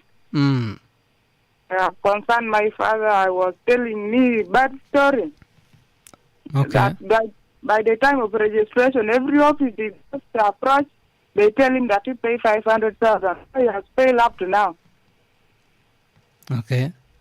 Who are asking this money? Now he lose also cows. Okay. He lose the cows in that time of Karamoja. Was part of the beneficiaries that qualify for this compensation? Exactly, but when you go, you have to register. When you reach every office, they ask for money. So they are asking almost 500,000. So Okay. he did not register anything up to now. Now that's critical for him. And he was asking, are they going to repeat again? Okay. Yes, so I don't know how much are you doing about it, because now that is corruption. Because village no money and he failed to register because he has no money. He has no 500,000. All right. Yes. You said your name is? I'm called Stan in Kampala. All right. Okay. Thank you so much, and we pray that your concern be addressed. Okay. Greetings to people all over Uganda, and this is UBC. We aim at inspiring and educating. Hello? Hello? Hello. Live and clear on UBC. Good morning. A very good morning to you. I'm Opio George Rashid. Opio George Rashid, it is good having you here. Calling from Lira. All right. My concern, the issue of compensation for the lost properties and animals has been crystal clear because it went through a litigation process. Now they are coming to the aspect of the compensation. My humble prayers, there were a lot of legal gimmicking with the office of the Attorney General. I pray that as the President launched the program, the office of the Attorney General must be as open, as sincere to people so that the exercise is conducted in a manner that is very, very transparent to allow us to rebuild our confidence in the government. All right. Remember, we went through a trauma. The animals did not get lost because we didn't know how to keep it. The animals get lost when we were being terrorized by the raiders and with guns. So whatever people are doing should not prompt us to think backward the way we suffered when the animals were being raided. All right. That is my humble prayer. All right. Thank you, Opio, for being part of UBC, and greetings to the people of Lila. Thank you. You're welcome. Live and clear on UBC. We are waiting for the President of the Republic of Uganda to launch the livestock compensation payments to the claimants and beneficiaries in Acholi, Lango and Teso Sub-regions. It is live from Soroti City. Raise your concerns on 776-511-426. UBC, inspiring Uganda. UBC? Hello. Hello. Yes, good morning, sir. A very good morning to you. Yeah. Your name and where you're calling from? Yeah, this is Opio from Kampala. Opio from Kampala. Yeah. Okay, your concern, please. So what I wanted to know, that is a very good issue. Okay. Which government came with. But what I wanted to know about it, like a bee, is it also considered? Which district is that? Abim, because those people that have been disturbing us up to now, up to even yesterday, they have called me, they have took some cows there, what? Okay. I don't know. Yeah, is it also considered or no? All right. I believe it has been considered, but you can contact the leaders concerned and the office of the Attorney General. Yes. They will be helped. Okay. All right. Thank you. Most welcome. Thank you for being part of UBC. UBC? UBC? Yes, morning. Good morning to you. Actually, you're talking to Andrew. Andrew from where? I'm calling you from Bukoto. Yes. Actually, I'm a resident please? of Lera. You're a resident from Lila? Yeah. All right. Your concern, please? Actually, last time when people were checking up their names, by then I was representing my granny in Lira. And it came out, the other names were not there, and they said they were first giving in shifts. So I wanted to inquire out. How will they give out the rest of the name? Because even by the bad part of it, that granny of mine passed away without receiving a payment. Okay. So I want to know how will they do with the second shift, those who did not get their name in the papers. All right. They are concerned parties, and I believe they will address that. But the best office to contact is the office of the Attorney General. You convey my greetings to Pio Rashid, who was in the line before. All right. He's listening. Okay. Okay. Greetings from Andrew to Opio Rashid. You've just heard from the concerns of the people of Uganda about the livestock compensation. UBC, Yes, good morning. a very good morning to you.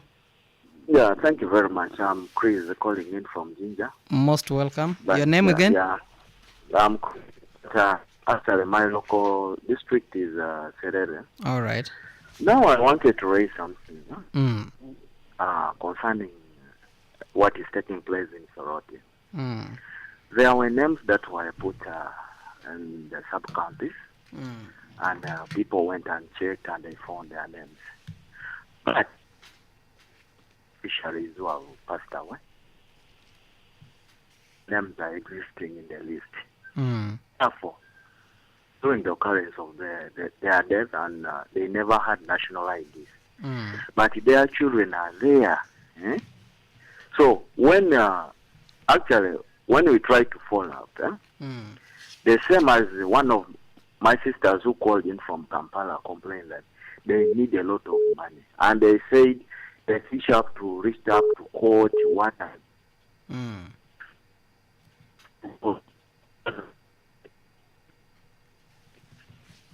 Hello? Hello? Is it network? The thing is there. The children are there, Mm. and they are willing to benefit. How are they going to be helped? Remember, they were asking for the national ID. Those days, you see, person was totally down, Mm. whereby he did not get the national ID. Mm. But he qualified. Even had some presentations that showed. I remember about Zitapco even went through. How are these people going to be helped? Okay. Yeah. Thank you for raising that important concern, and I believe it is going to be addressed. Thank you. Most welcome. This is UBC. We're broadcasting live on 98 FM and also live on all our major radio stations in the country. Our greetings to the people of Zombo Paida, Ntoro Compound Web Togota Nagana, Mbarara Katuna, Bosia Maraba, Medio Pei Tonya, and Elegum. Border to border, this is UBC.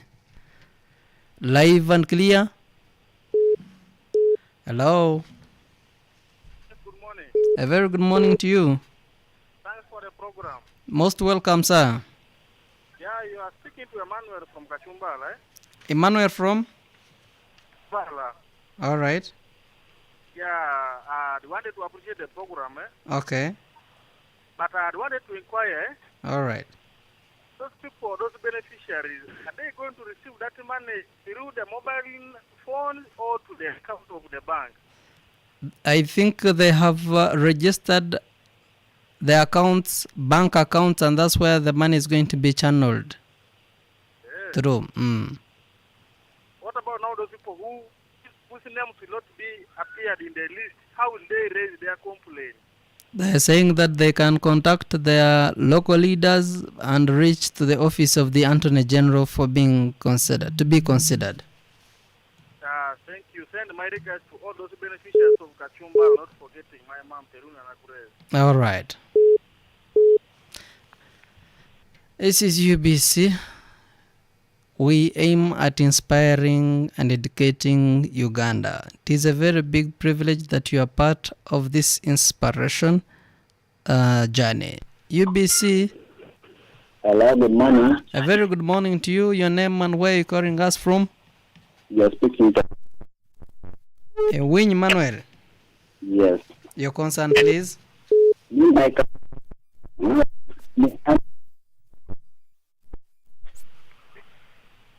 Hello? We are getting you.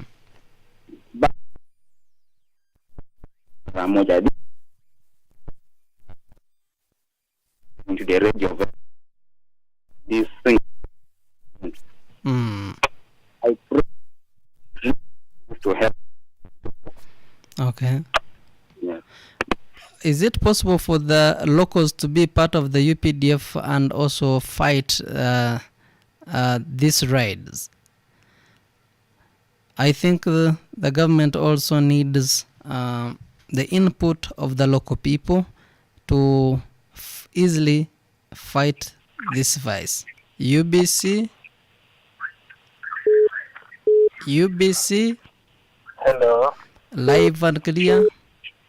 Yes, this is Odo from Kampala here, but I'm also a resident from Lira. Yeah. We are getting you. Yes. All right. Yes. It might help in some sectors like those who are keeping the parents home there. Live and clear on UBC and all our radio stations. You can raise your concern on 776 511 426. We are talking about the compensation exercise that is being launched in Soroti today. UBC, you're live and clear. Good morning. A very good morning to you. Your name and where are you calling from? Yeah, this is Martin from Muyenga, but I'm a resident of Kumi. All right. Yeah, what on my side, just like this. When the government is saying that it's going to help those people, spread their whatever their properties, all they took. It was a general problem, not to select other homes again, which they are rich, which they have cows. That's what I know what that corruption will be. You find the other home, which is nothing has, is going to fail to get. But the home which is rich again is having like a bulls there. They are using bulls for digging and whatever. Those are the people which they are going to get that what? That assistance or those whatever. Maybe those people giving their cows during the war, or their cows were being taken, and they have to be compensated. But now there is a home which the Koromojong has taken since Museveni has sit on the chair. She has failed even to cover anything to even a goat, even a cow. So you find the one which they are now here in Kampala, they are rich people, what. You'll find those are the first people which they are going to get that what? Those assistants. Okay. And secondly, Koromojong again, they are hearing in the radios they are going to bring for us what? Cows again. They are going to come again to this time. So I'm requesting the government to look at in front and behind. How should the government handle the Karamoja incident? In your opinion? I wanted just like to tell them that if the Karamojang they are still disturbing us, let them give us also to be armed so that we shall be fighting each other now. Because they are making one side suffering and then one side is what? Are we not going to have another war? That is the war already. Because now every day they are taking cows, Katakui, Soroti. You imagine what are they getting? What are we getting from? All so right, it's better now to let us to be all of them to be in the armed. All right. That is it. Okay, thank you, Martin from Muyenga, but also comes from the other side of Kumi, sharing his thoughts about this incident. For him, he says that the government should allow them to be armed in that they can defend themselves. But I'm scared and worried that this may also spark to another war. UBC. Hello. Live and clear on UBC and all radio stations. You are talking to Odoko David Livingstone. Odok David? Yes, from Teso. Okay. But you're live in Kampala. All right. So I was trying to say, right now even I heard that the Karamojang are there disturbing Teso. And the launching is going on. Yeah, I want to appreciate the president because of that. But now, how are they going to give? Because for us, we have some grandfathers. When we are still young, we have lost them. we have lost most of our brothers and even the cattle. But by then we are still, that time we are still young, but I don't know how they're going to compensate it. Okay. Because some of them, they have not even, last time they announced that they need people to register what, some of them, they have not even know that program. So I don't know how are they going to solve it. The office of the Attorney General can be contacted, but also the local leaders can help in this. Okay, I want to greet all the Bateso. All right. In your local language, can you? I yoga tong Teso kerelo soroti kumi. Sino nga yoga tungalu Ojuba town. Okay. Okay. How do you say thank you? Thank you to the people of Teso. I'm sure that one day I will be learning that language, and I extend my sincere greetings to you all. UBC. Hello. Hello. Hello. You're live and clear on UBC.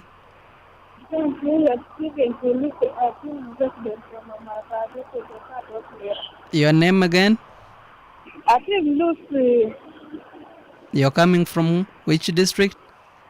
I'm Marata district, but now I'm from Kampala. I'm working here. Okay, your concern, please. I thank you for the food and wishing you to bring about from the government. And so also which is stop there about us for a major. And even the government, they brought those everything for the all of the Lango and Teso. But only thing the government supposed all of services from Karamoja. Because I mean, people from Lango that are try about us, those from Karamoja and even Karamoja almost people from there. Okay. And even we are talking about of the bank. I know that other people don't have bank account. But no, those people don't have a bank account. But no, what can I do for those people? Because others they have, others they don't have. I think all of them have been advised to open up bank accounts. Looks like, for example, my grandfather is now down. I think that he don't have bank account. But actually, I'm talking right now. Maybe I'm the one because I'm the daughter for the daughter. Is it possible to contact your local leaders and help your grandfather to register and open up a bank account that you may be part of this beneficiary exercise, compensation exercise? This one they can allow me because I think that my grandfather don't have about it. Okay. Because I don't know if they can allow only the father or the uncle or sister or the other relatives that I don't know. All right. We're going to get leaders from Soroti who are a part of the launch, and they're going to be answering all these concerns. Keep listening to UBC and your concern will be addressed. Thank you, sir. Most welcome and great day. Really like. All right. Butega is my name, and this is UBC. We aim at inspiring Uganda. This is a very special program that is looking at the launch of the livestock compensation payments to the claimants and beneficiaries. 3 regions have been identified and considered. That is Acholi, Lango and Teso Sub-region. We are live on live and clear on all our sister radio stations, and this is UBC, and the launch is taking place in Soroti City. UBC. Hello. UBC. Hello, UBC. You are live and clear. I've been impressed by one of the callers there. All right. Who was that? But let us also be Amadi. Are you supporting Martin, who says that they should be given guns and that they can defend themselves? No, that is not something very good. What is your opinion? My opinion was like, first of all, I want to thank the government for what it has done. This has been something very long time waiting for. Okay. If you consider the time that the government took over up to this time, so today is the day that the government is saying, let us compensate these people. So I want to give thanks to the government now. Okay. And the other thing I want you to know is, I'm calling Ivan. Up to now, people are still confused.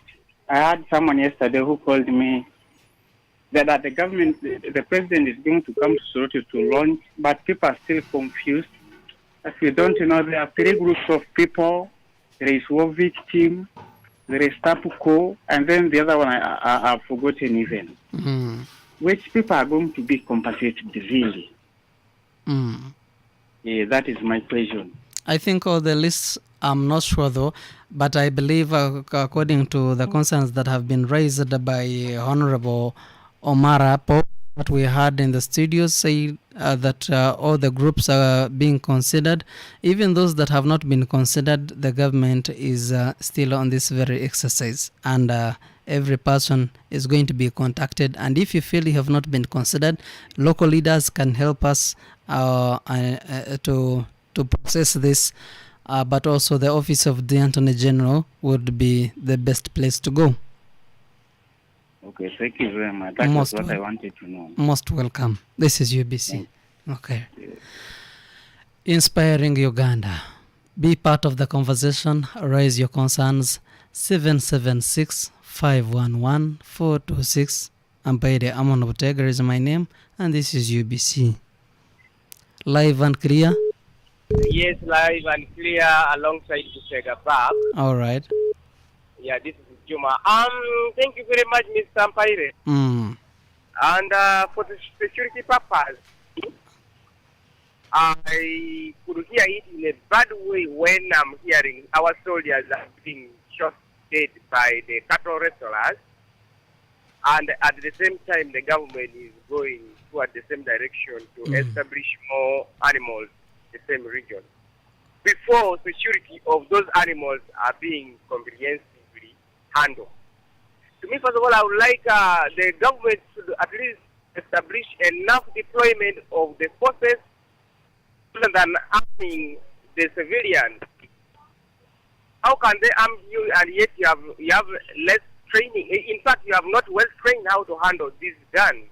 You may have a gun purposely for protecting your necessities at home. At the same time, there will be some goons who will be coming around and may hijack it from your home. They take it then for another issue, which is not worthy for security wise. Let's be patriotic when we are deciding on handling ammunition. Okay? Juma, how do you expect government, how would you love government to handle the Karamoja incident? We need much deployment, and if possible, let them open more barracks within north and east regions. Need more barracks to be established, such that too much uniform of the forces, it will at least avoid this common hijacking and terrorism and rustling. It will at least be minimized to some sections. Apart from establishing barracks and deploying more soldiers, do you think that the locals, I mean the surrounding communities, have an input or contribution in as far as defending themselves? Through government and with the massive sensitization, it will work. Because what I know, these current soldiers, they are really having a maximum discipline towards the civilians. All right. Civilians also would try to disagree with them when they are performing their operations. That's when it becomes also another way around. Otherwise, it will work, and the security of this new project, the government is going to compensate people. I'm crying for the security of those things. Otherwise, it will again bring back the businesses of hijacking more car wrestling. Okay. Thank you very much. Most welcome. Greetings to the people of Busega. Alhamdulillah.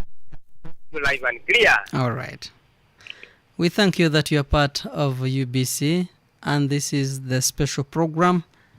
We're looking at the launch of the livestock compensation payments to the claimants and beneficiaries in Acholi, Lango and Teso Sub-region launch that is taking place in Soroti now. You busy? Hello, Live and clear? this is Gabriel. Gabriel calling from where? Gabriel calling from Bokoto. All right. Your concern, please. I know. It's like I'm the first Karamojong to comment on this. I am happy you have joined us. Yes, sir. Have you heard the concerns of other neighbors? Yeah, I've heard. What is your opinion? I'm feeling sorry for that. But of course, all this is out of the government. You know, the time the government was disarming the Karamojong, the government promised those raiders, those warriors, it promised them that I will give you iron sheets. I will do what I will do. Up to now, the government has not compensated those Karamojong. That's why those Karamojong have gone out to the neighbors countries like South Sudan to get guns back. Even those people who are being compensated, I'm telling you, if you're wise, just invest that money somewhere else. Maybe you can build, maybe you can do what, but you buy cows, we are coming for them, by all means. Are you saying that if government does not compensate the people of Karamoja, we are not going to have this incident stopping or reducing at any time moment? Exactly, unless the government has to fulfill its promises. Are you revenging to the neighboring communities because the government has not considered you for compensation yet? Of course. Exactly, yes. Is there not a good way that you can claim this than carrying out these raids? Live and clear, we've been talking to Gabriel, is declared to be a Karamojong, and was also raising his concerns about what he thinks should be done. UBC, live and clear. Hello? Hello. You are live on UBC. This is Odongo Emmanuel from Agweng in Lira district. Yeah, I would like to appreciate government for coming up with that issue. Okay. But what I want to know, before the Karamojong come and grab the animal from Lango Sub-region, they were using rifle. So I think now this is the time that the government is going to pay. And again, I want to know they're going to come back to grab the animal again using the same rifle. So, if possible, government should collect those rifles all, because you will keep on paying those animals again. Okay. Before the government coming in to take those guns out of Karamoja, you as the neighboring communities, do you have any mechanism on how best you can defend yourselves? Yes, for now I'm in this way, Kampala. That is, I'm just using as a comment. Okay. Yeah, can I greet my own people using my language? One or two? At your point, Jamaica, the time at Kanoana, Dana time at Jalwani, Odoy Malay, better what I should dinner. And for you to try. Okay. Okay, thank you. Most welcome, and we are glad that you are part of UBC. Okay, you're welcome. Greetings to the people of Lida.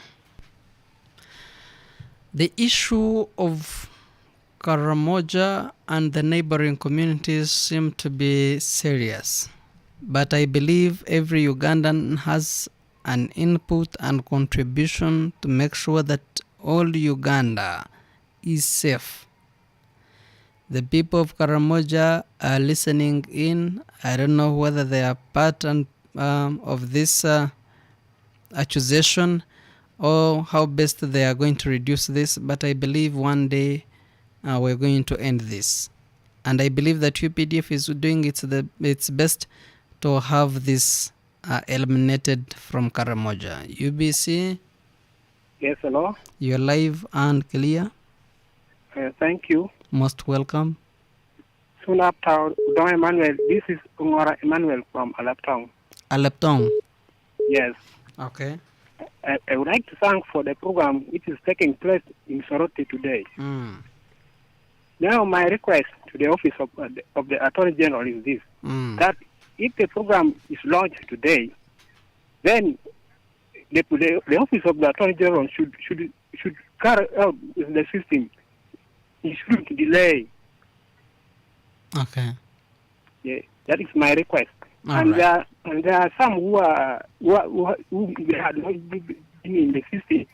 So for this one, I think they should not interrupt those who had been waiting in this program for so long. Yeah, that is my concern. All right. Yeah, thank you. Most welcome. Thank you too. Greetings to the people of Alapnong, and this is UBC. We aim at inspiring Uganda. Live and clear on UBC and all our radio stations. You can raise your concerns on 776-511-426. This is UBC. Hello. Good morning. A very good morning to you. Thanks for the program. This is David Opolot. Oh, David Opolot from where? Kampala, but formerly Sarare. I would like you to know whether the compensation will be for both. There are people who were killed.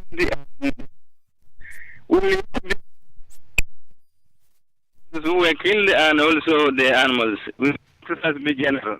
All right. Then the other thing is I would request the local leaders to actually to look at the beneficiaries to be treated equally.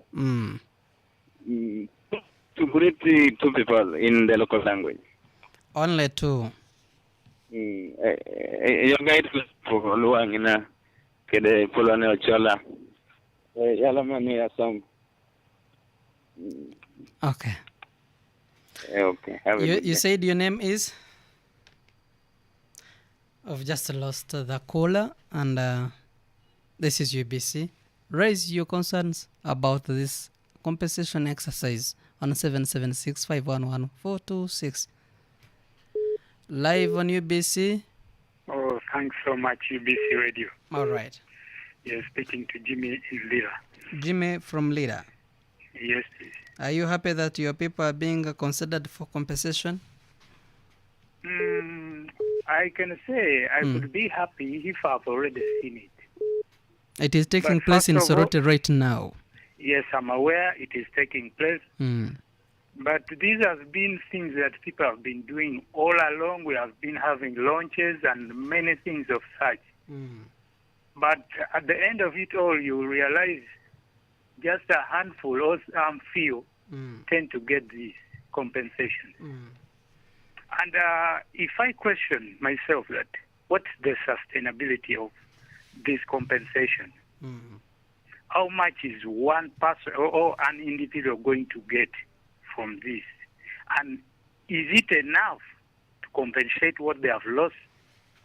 And for how long will the country be putting money in the names of compensation? And every year you will hear issues of raiding in every part of the country, in the northern part of the country. Okay. So don't you think that the country is really losing and will still continue losing a lot of resources in the names of compensation? If we look at how the contribution of the community can be, the surrounding neighboring communities can do, we have seen it during the LRA insurgency. We realized that the Teso community mobilized there was a militia group in the Teso, the Arrow Boys. And in Lango, they had to bring in Amuka. And these were the people who were able to work hand in hand with the government forces to see that the insurgents stopped. Okay. Now, why can't we use the same strategy the government used to mobilize the locals to see that they stop? Because they are the ones who know the routes where these people passes to come and raid them. So let us look at, first of all, the sustainability. How are we going to keep on compensating? And are these people going to get, because there was a time we even had such kind of compensation through some local, groups, and they manage to get money. You find somebody gets 2 million, but if you go to withdraw, you get only 400,000 or 200,000. Now, where does all this other money go? We talked to Dr. Adam Makmoth Chobwanga, who is the head counsel of the Lango War claimants, and he says that each beneficiary is likely to get about 5 million shillings. That's what they say, but on the ground, if you are to go and to follow it up, you will find a different thing. So let the government look for sustainable means of bringing down cattle raiding, and then trying to rejuvenate these people, bringing down the communities to see that let's now try to work. Because if I say they should compensate me, there's a lot we have lost. A lot. Even my father could have missed schooling simply because of what? Of the cattle raiding. They raided their animals and they were unable to go to school. And I also entered the program, and now I was unable to go to school to get what's enough for me because of that. So it's not easy if we were to say to compensate. And it's not the government who did that. And the same group are still doing it. Okay. Anyway, thanks a lot. Thanks for your concern. We are ready. Let's wait for what comes. All right. Thank you so much. Most welcome. This is UBC. We aim at educating and inspiring Uganda. We are waiting for the President of the Republic of Uganda, Yoweri Kaguta Museveni, to officially launch the livestock compensation payments to the claimants and beneficiaries in Acholi, Lango and Teso Sub-region. You're live on UBC. Yes, good afternoon, brother. Very good afternoon to you. I'm okay. You are speaking to Charles here in Namambe. Who? Hello? We are getting you your name again? I'm called Charles here in Namambe. All right. For me, it's like we are raising matters of national importance. First of all, we have to begin with life. Life becomes a precious thing than a property that we are going to be compensated. So, my concern is about security of these people are going to be compensated. How are they going to be safe in the radar? Two, people lost their properties and lives. Okay? And how much are those people who lost their lives going to be compensated? That's my view. Because life is more precious than what we think. 5 million cannot anyway compensate someone's life. But at least they should look at this cost to be someone raise that concern. Let us look at people who lose their lives. But, and how are we going to stop this from happening in the near future? You get? Just the government to come and say we are compensating people who lost their lives, their animal properties and what of you. No. My concern is life. Because if you have life, you have everything. So let them pacify to these people, these cattle raiders. They provide security, enough security, so that people should be safe. And when you're safe, you have everything. Thank you very much. Before we talk to Dr. Mahmoud, and also we had Honorable Paul Omara, who said that the government is this time considering those who lost their cattle and they are compensating cattle, not lives. Yes. Yes. I was clearing what you were inquiring about life compensation. I wanted the government to begin with those who lost their lives. Then the property will come later on. Okay. You get? That to be fair. All right. UBC 98 FM and cleared all our radio stations. We aim at educating, empowering, and also inspiring Uganda. Raise your concerns on 776-5111-426. You're live on UBC. Hello? UBC. You can call again on 776-511-426. Live on UBC. Yeah, hello. Hello. How are you? Fine, thank you. You're live on UBC Radio. Now, my concern is about Gabriel, the only Karamajong who responded. All right. Is he not even apologetic? Now, instead of apologizing that what happened, we are sorry, he's even threatening that animals which will be restocked will be again stolen by them.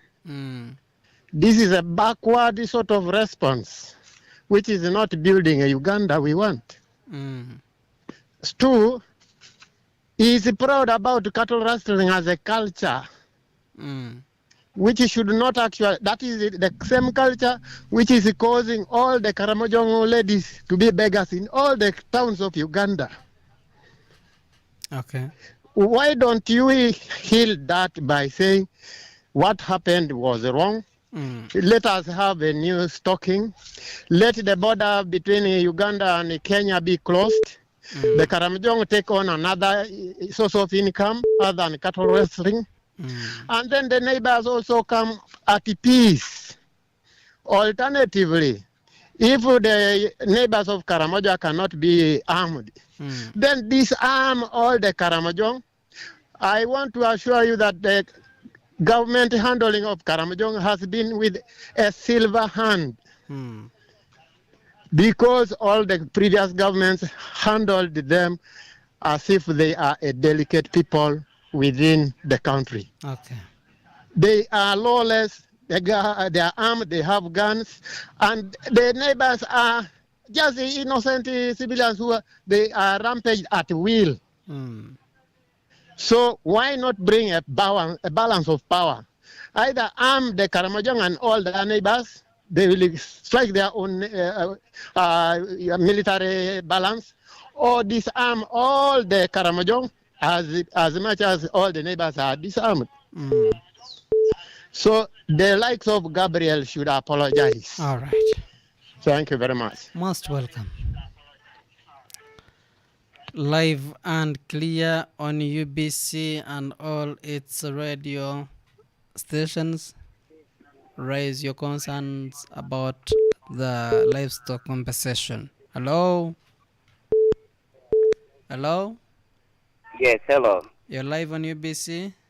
Yes, you're speaking with Justin Osire from Palisa. All right. Yes, for me, I first of all want to thank for the program that they have started launching in Soroti. Then, but my concern is, they have not yet solved the problem of cattle rustling. How will we handle that? How will the government go ahead to distribute the cows that they are compensating the Batesos, yet they have not yet solved that problem? But I heard because I think now we are just, think we are just continuing. UPDF has been deployed in most parts of Karamoja, specifically on that. Yes, they have been deployed, but still I think we are just feeding these Karamojongs. They are just saying that they have again sent us some bread on our hands because the peace is not yet settled. Okay. We should first of all see what are we going to do? What are we going to solve? What should we do before we give these people? If the peace has come, that's when we can go ahead and distribute to compensate people. But we go ahead to distribute the cows that we are compensating people when the peace has not yet come. All right. So I think we should first get the way forward on that. Then on side of cattle distribution, I don't think whether most of the people were even registered. It's like some of them, there was a segregation of upper side policy. So I don't know how the government will handle that. All right. Okay. Okay. Raise your concerns. Give us your opinion. Share your ideas on 776-511-426. The government is compensating those who lost their cattle and livestock during the war. UBC. Hello. Hello. Hello. We are getting you. Yes, good afternoon. A very good afternoon to you.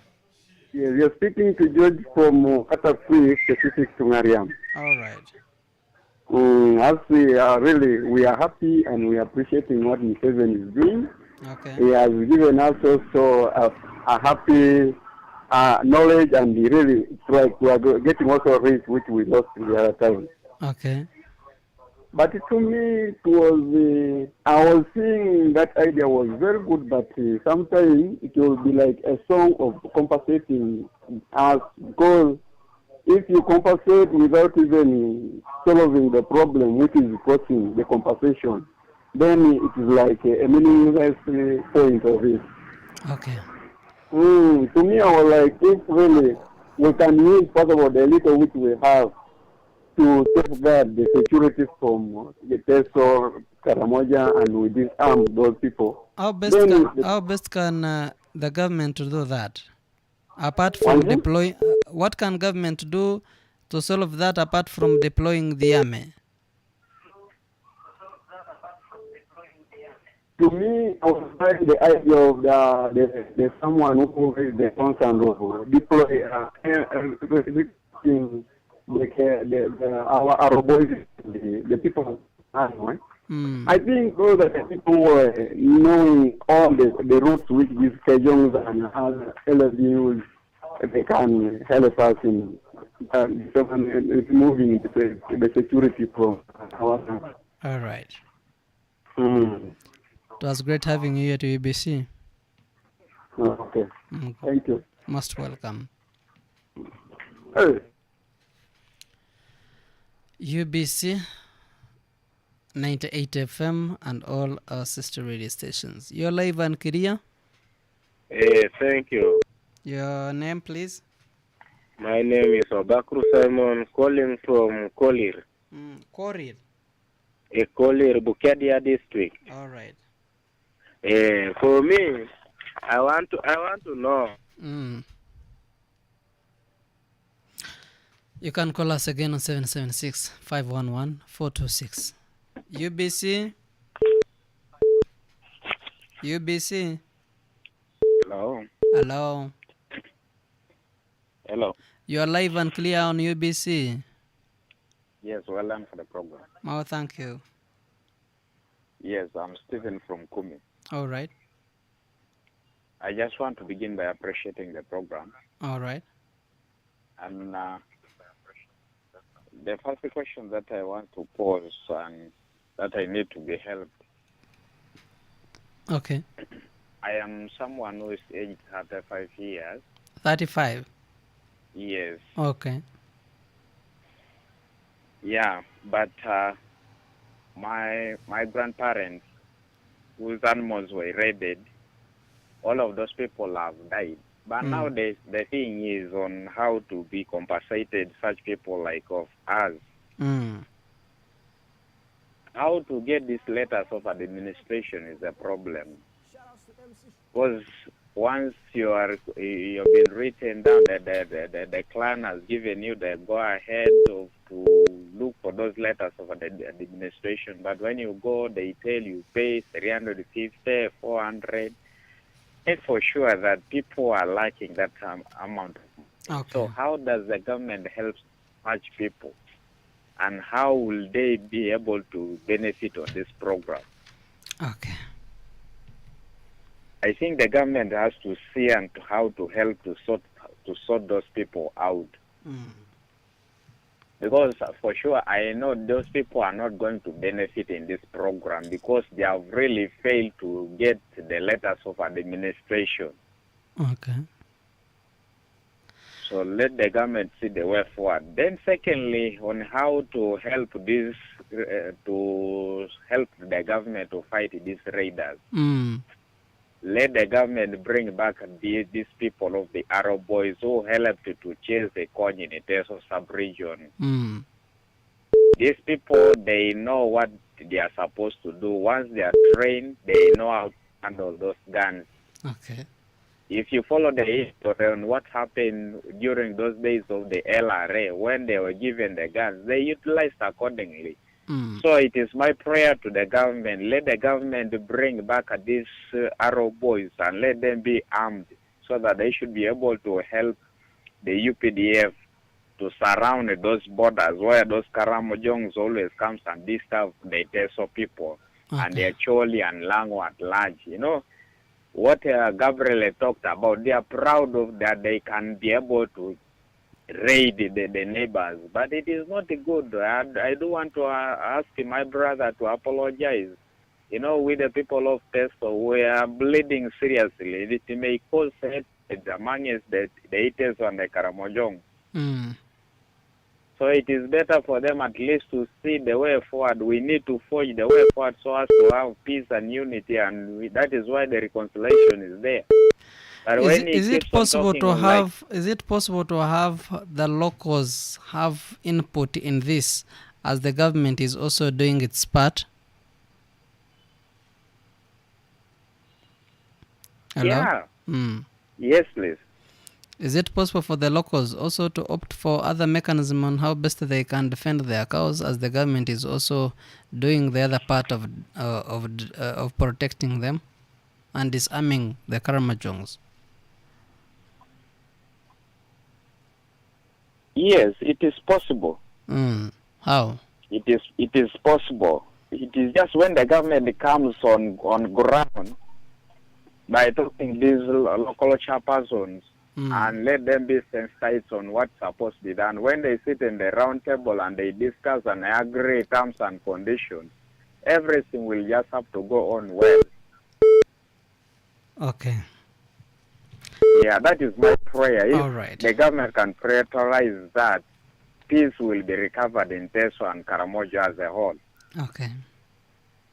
I remain Stephen from Kumi. Thank you, Stephen, and greetings to You're the people welcome. of Kumi. UBC Live and Clear 98 FM and all our sister radio stations. Ampaire Amon Tega is my name, and we are talking about the launch of the livestock compensation payments to the claimants and beneficiaries.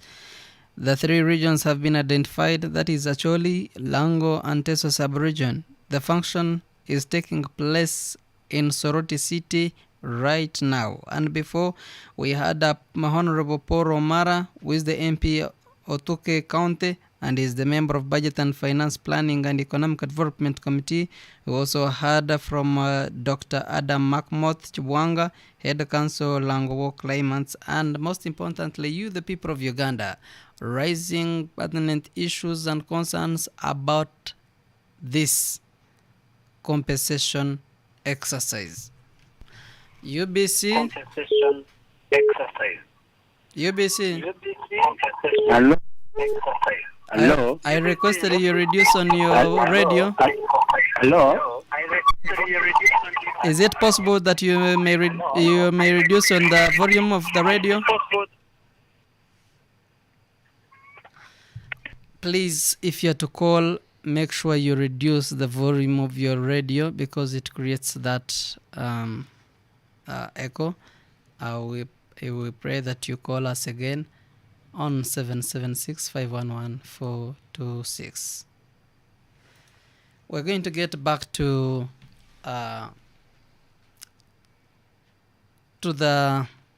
Soroti University ground and get to our correspondent Teddy Apidi.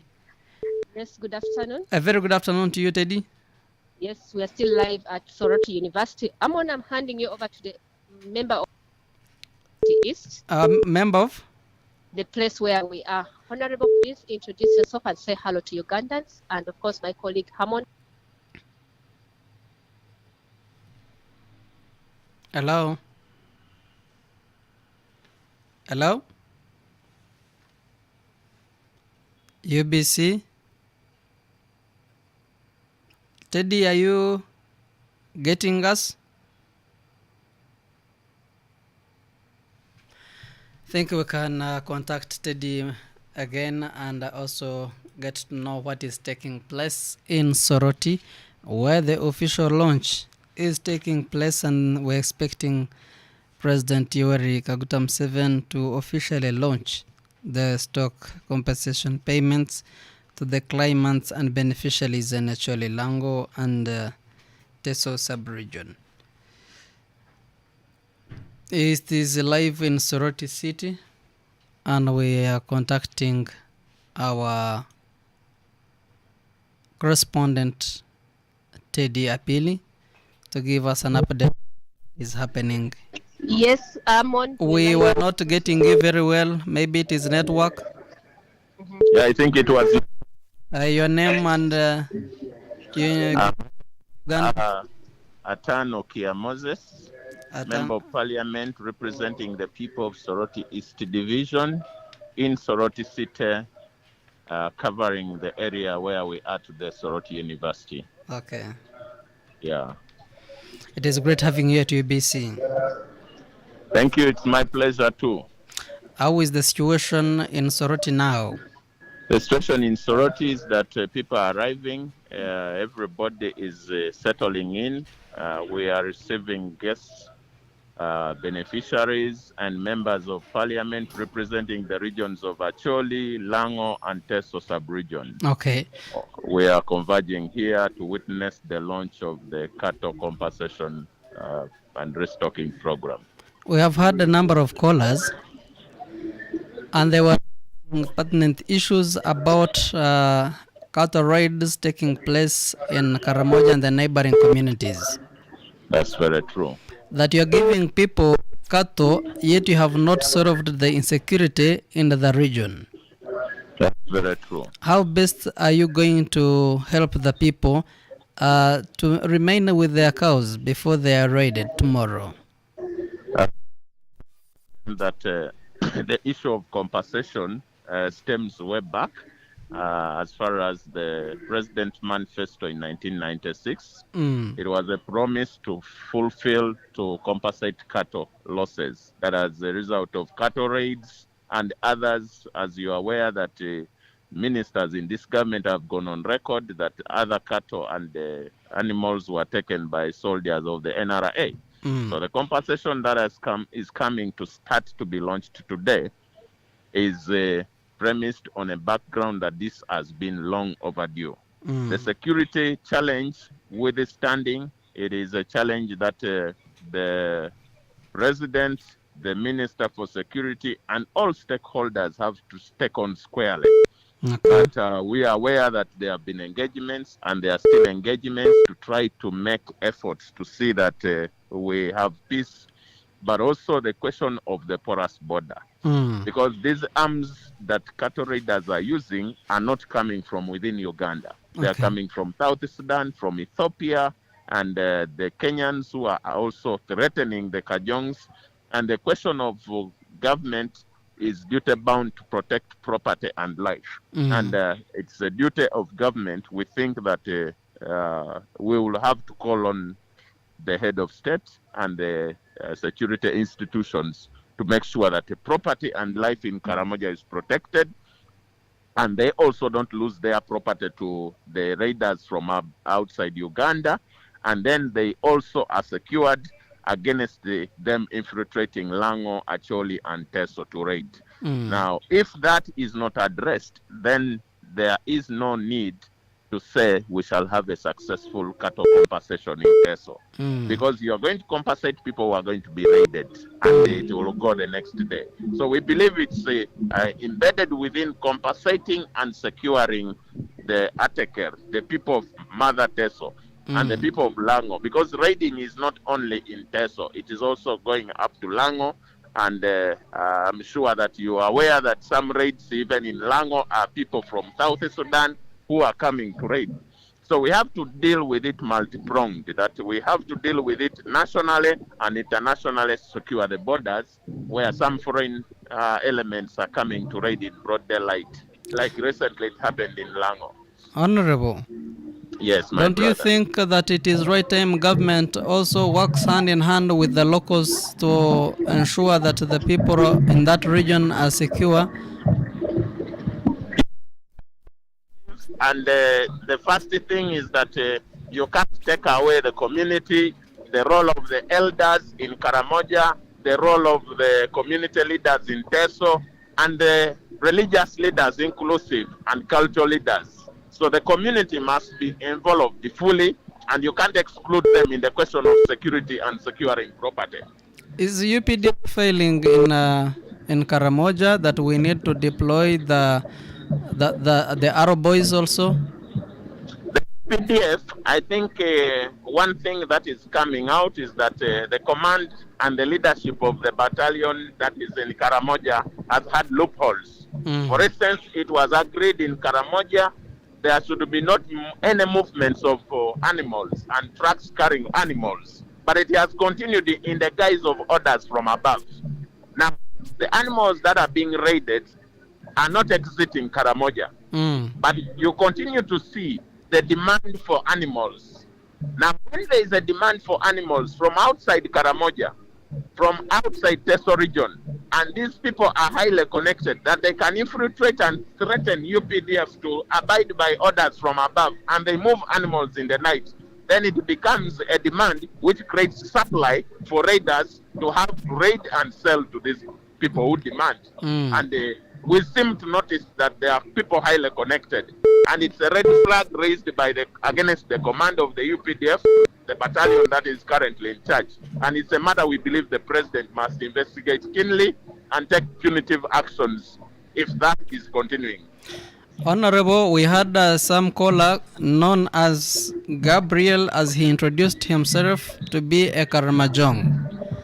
Yes. And he said before the Karamajongs are also compensated, we should not expect the riders to stop today or tomorrow.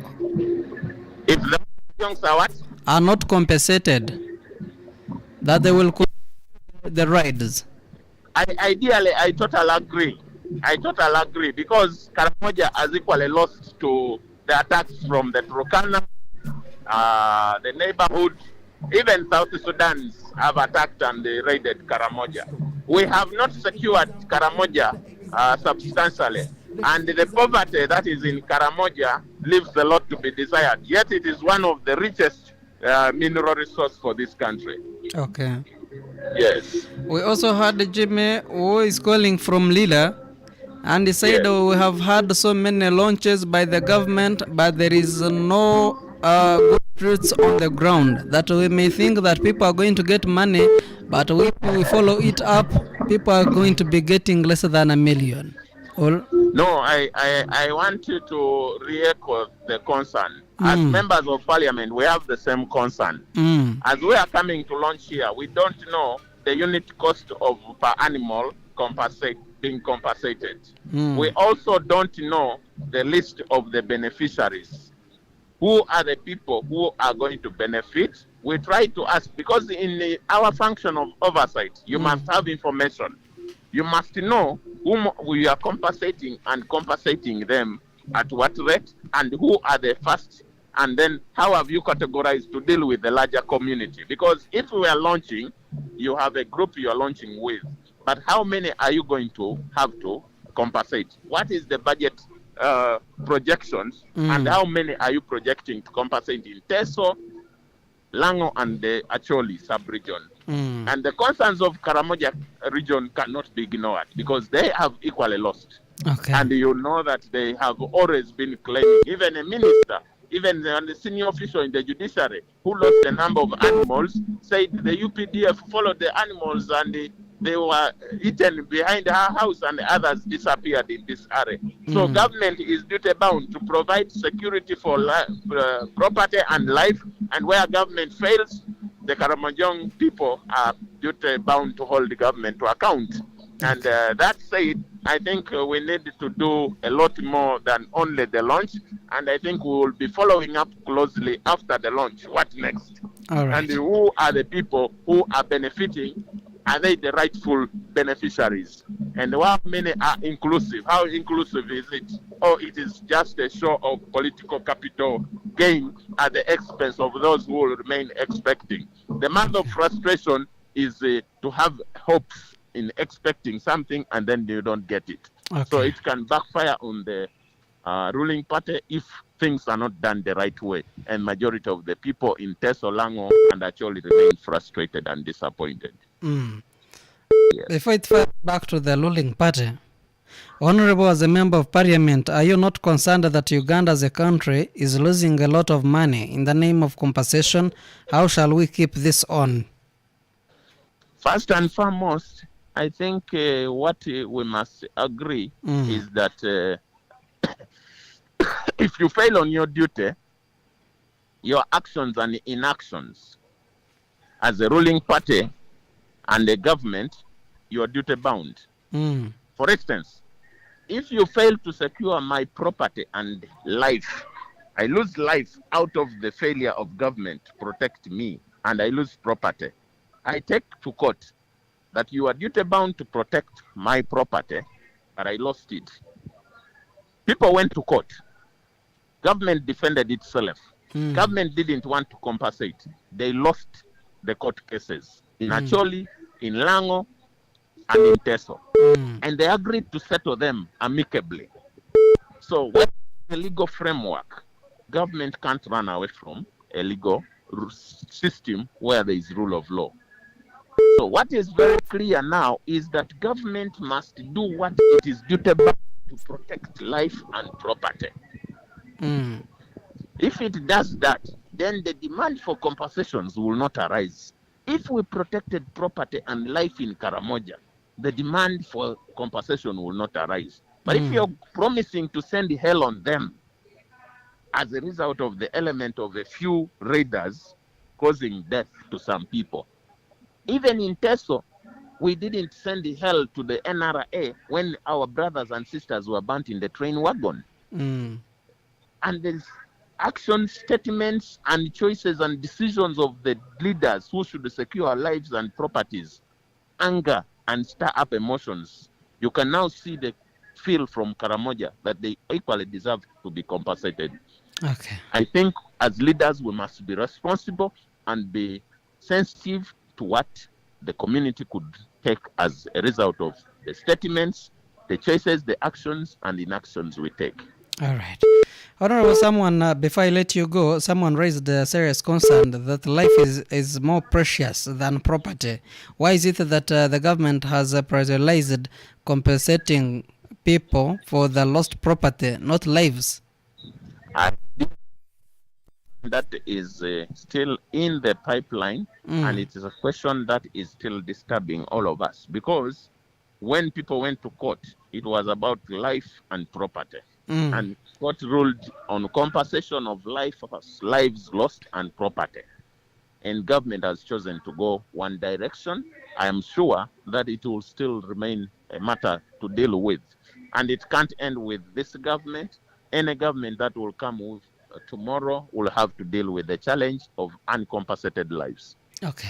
That were lost and are documented. Honorable, there are so many families that have raised concerns that they have not been considered for this for compensation exercise, yet they were among those that lost their cattle. What do you advise, Honorable? First and foremost, I want to advise those people to not give up. Fundamentally, everybody who feels they are being discriminated and being alienated from the compensation program should raise the red flag. Okay. And raise the red flag, engage your area member of parliament to know that in my constituency so and so deserved, but it is not on the list. Where can they go? The constituency member is accessible by everybody in the constituency. And I am certain that no member of public can fail to access a constituency member of parliament with regard to a complaint on compensation. That's why we are here to witness the launch, and we are going to follow it closely. And we need such information to come through. We need to know those individuals, we need to know those families, and we need to be their voice because we represent them. All right. In representation, people must give information, people must raise their complaints, and people must speak out. Because in silence, a member of parliament who represents you at the National Assembly, where these decisions are being taken, and the ministers who must be held by the members of parliament accountable, without getting this information through, we may not help the communities much. So we want to encourage communities to speak out. Don't think that it is the end of this. This is a launch. And where we feel that majority are being left out, we must be supportive to them to be beneficiaries because they are taxpayers. Your last comment, Honorable. Thank you. Hello. much, Honorable Itan Okia, Member of Parliament, Soroti East. Yes, I think that has been informative. Amon? Yes, please. Back to the listeners with Okay. their questions, and then, yeah, we keep communicating. We'll get back to you, Teddy. Thank you for the good work you're doing in Soroti. Let's get to our other correspondent, Jagenda Semakura, for another interview. This is UBC Inspiring Uganda. The president, I went and defended it, and from then on the president said, I university to the region. Now, appointed to come establish a university from all around this place. And made it operational. They made a legal entity in 2015. The meeting is still in 2019. Programs, medicine and surgery, nursing sciences, and Bachelor of Computer Engineering, being considered by the National Council for Higher Education. Okay. Basically, why sciences? Because it is the best science-based university. Sciences because you've only talked about science courses.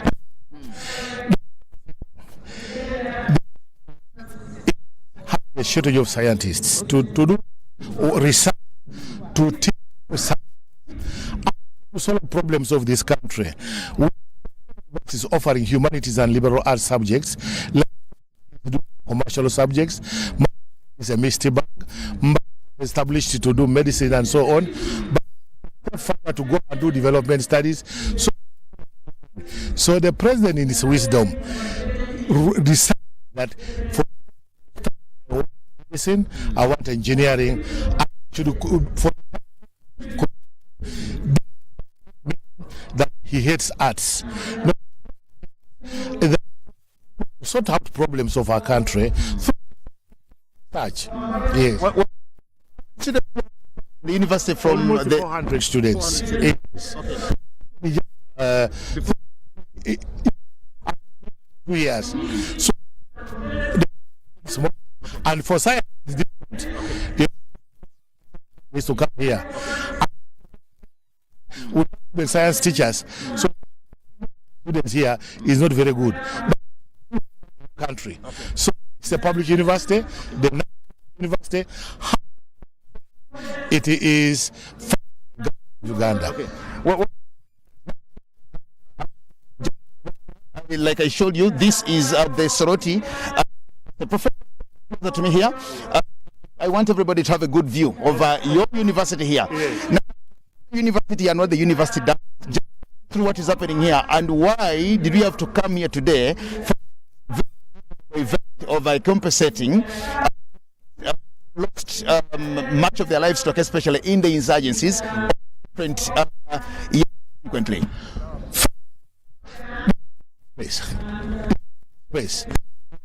Space. The permanent secretary, Minister of Justice, said to have a meeting in Teso. I decided that we come to the university.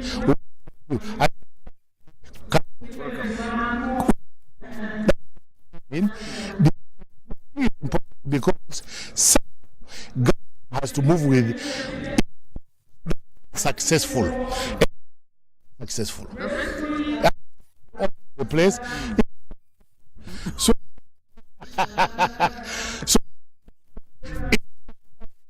So here, the has been invested for infrastructure.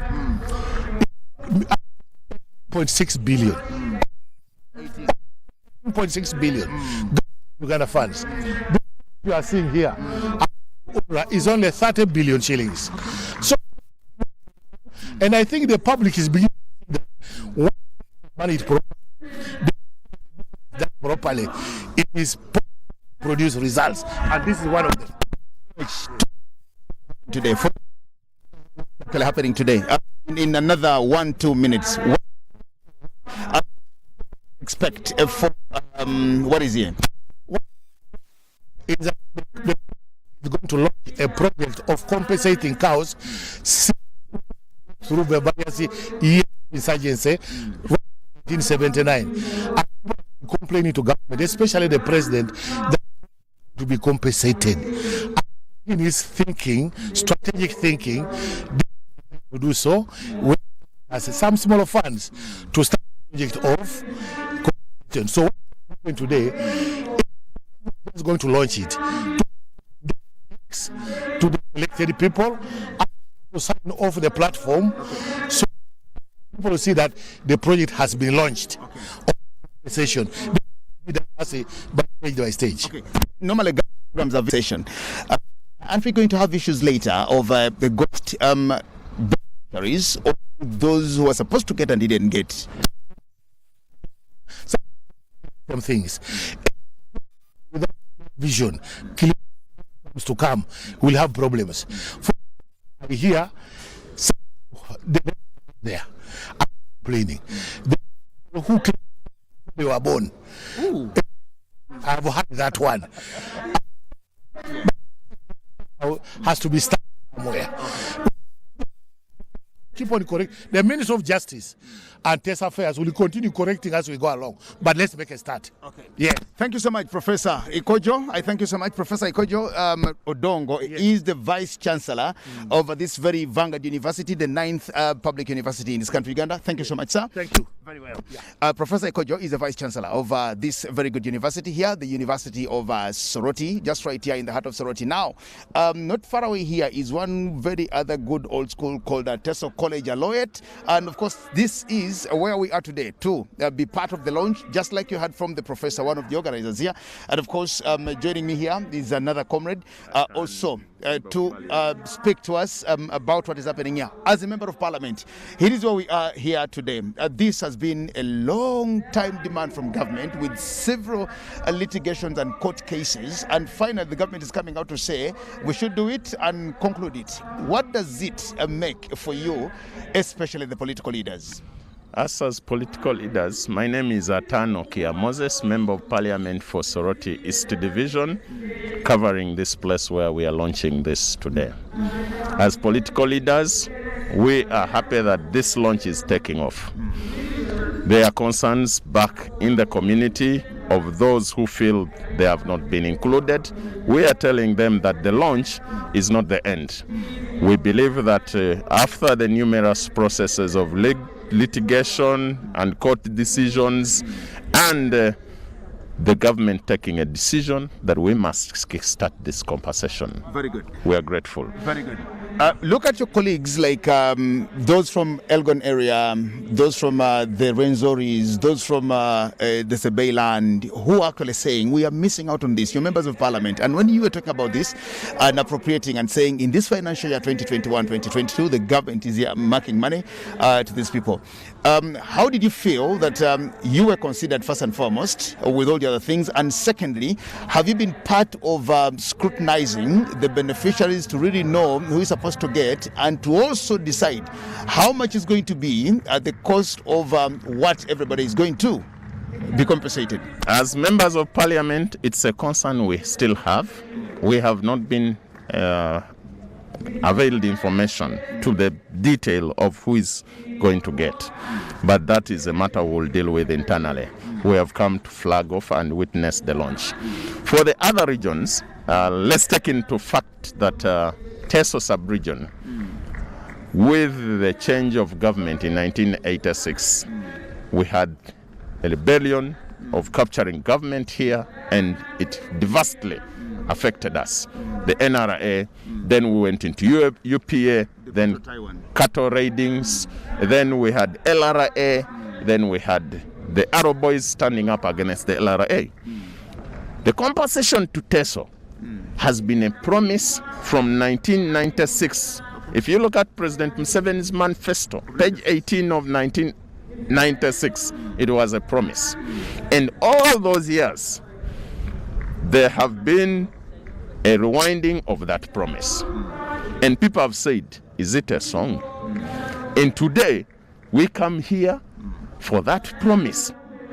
Not to be fulfilled, but the process of fulfilling it to be launched. Okay. And that in itself doesn't leave us to be compared with the Bugesu and other regions that didn't suffer the same. Unfortunately, the compensation is on livestock, but we lost lives. And in adjudication and the litigation, lives were also a factor. And awarded costs included lives and property. We are here to witness this, and we are glad that this launching is starting, and we will have a conversation going forward with the stakeholders. But doesn't stop other regions to rise up and demand. We Teso, Lango and Acholi have consistently been pushing the demand, and government seems to have yielded and responded. But we are yet to see what will be the exact beneficiaries and to what magnitude will the people benefit and what will be its impact. But that said, the launching of the compensation will be challenged if the security question between Teso, Lango, and Karamoja is not sorted. Okay. The insecurity, the cattle raiding can end up being a failing pad that will fail efforts of compensation and restocking in Teso if we don't address the question of cattle raids. That in itself is a question that the stakeholders need to address, and we are sure that that conversation is also ongoing, and we gather the president will be moving to Karamoja very soon. Okay. Thank you very much. Now, we told it's about 150 billion shillings for the two sub-regions. Now, to a layman, this is 50 per sub-region. Did you have the same, are you going to get the same compensation? Did you lose the same? Did you have the same issues? Or it was just an omnibus decision that was taken by you, members of parliament still? I represent the people of Teso, and to take us omnibus would be a wrong practice. Why? Because Acholi has got some compensation, Lang has got some compensation. Before us, we have. You can't start at step zero, ground zero, when others are already at ground one. So those will be questions we will be asking. In terms of the numbers that are benefiting and appropriating the 50 billion, this current budget has 50 billion. What is coming is 100 billion. That will make it the 50 billion. The process is going to run on 50 billion, but we are certain that 150 billion is not substantial enough to cover all the claimants and the beneficiaries. And we strongly believe that we shouldn't be treated in the same omnibus and share equally the portions, because the others had already benefited the portions. Your final message to your people? My final message to the people of Mother Teso is that this fight, we have been persistently and consistently pushing it. And we are glad that fruits are beginning to yield. However little it may be, we will receive it and keep demanding that more numbers get to be included into this compensation program. And we are also going to push that the lives that we lost as a matter of the law, that adjudication process provided for compensation of lives. It's a duty of government to protect lives and property. The attacker who feels you're being left out and you've been excluded, we want you to give us information as your legislators, your representatives, so that this information, we use it to make sure that nobody is left out in this compensation program. Thank you so much, Member of Parliament. I thank you so much. Thank you so much for this very good information. And of course, here is where we are today. We just want to thank you so much. And here is, of course, where we are today. And we would also love to interact with Dr. Adam McMahon. Dr. Adam Mahmoud is one of the legal personalities, of course, who has been handling this matter and pushing to ensure that it actually gets there.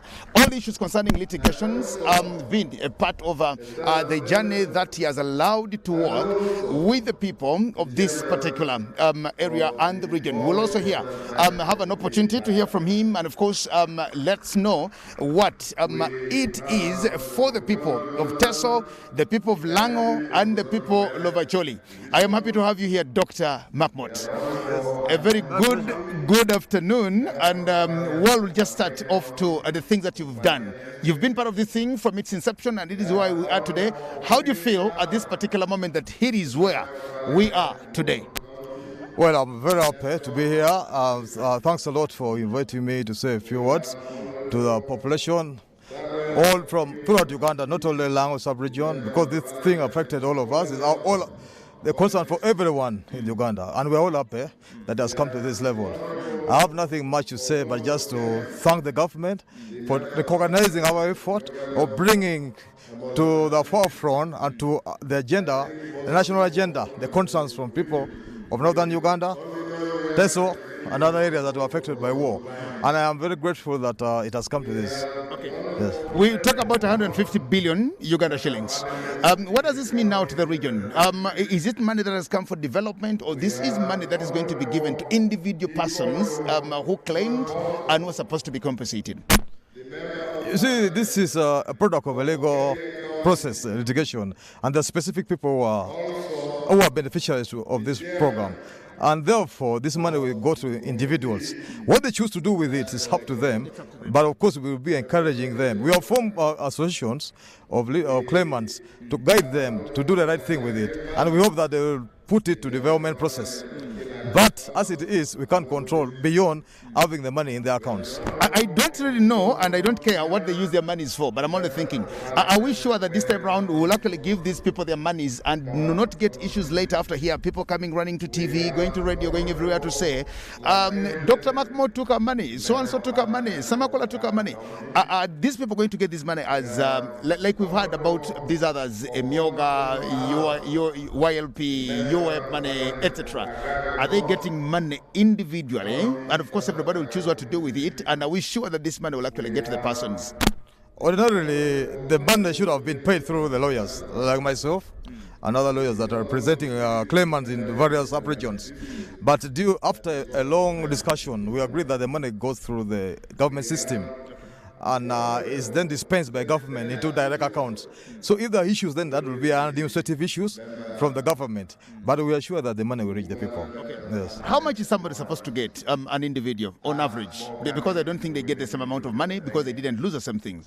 That's right. According to the judgment delivered by Justice Biamakama, currently the chairman of the Electoral Commission, in my case, yes, that's true. Each individual of the 69,745 that are represented was entitled to 69,745. Each was entitled to 5 million, broken it as such: 4 million for general damages and 1 million for punitive damages. That is the beginning point. Then again, they are entitled to the number of cows lost, heads of cattle lost. If there are 17, that will be 17 million. If there are 27, 27 million. So courts awarded 1 million for every head for every cow? Every cow, 1 million. Okay. Yes. Okay.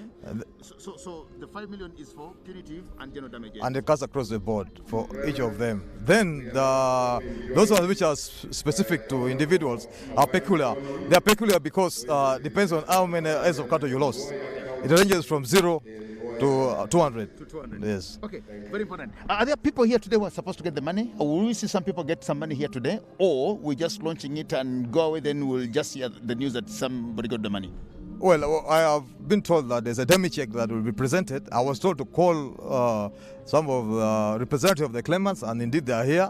We hope that they will get some money today. Okay. Yes. Well, thank you very much. Thank you very much. I'm a counsel, Dr. Adam Makmot. Thank you, sir. Thank you. Thank you, UBC, for calling me. Thank you very much.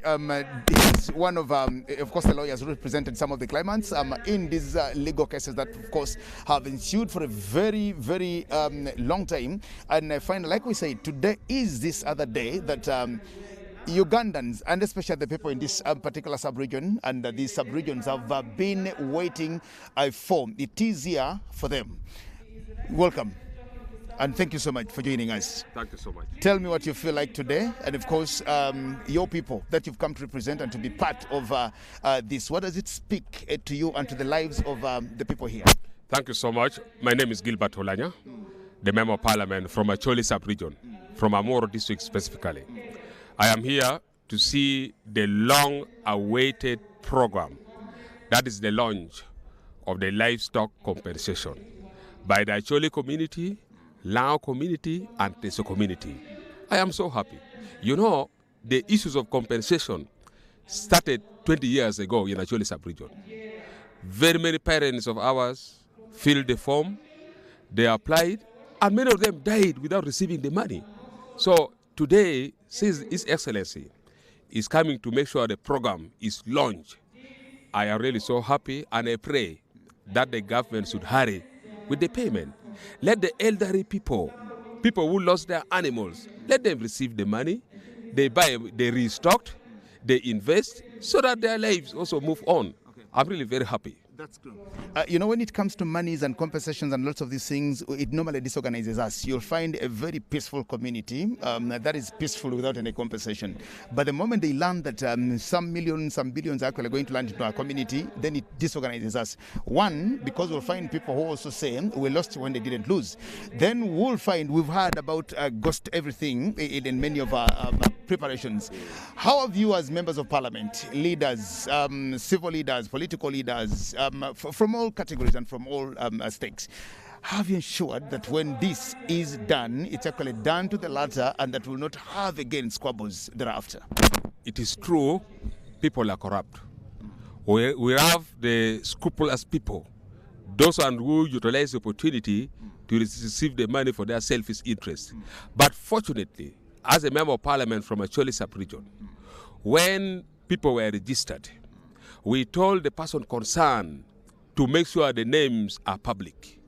All the names of the claimants were publicized on the sub-counties. Okay. And we were telling the LC1s, the local leaders in that area, to make sure the rightful person, the name is on the list, and the money is given to the rightful individuals.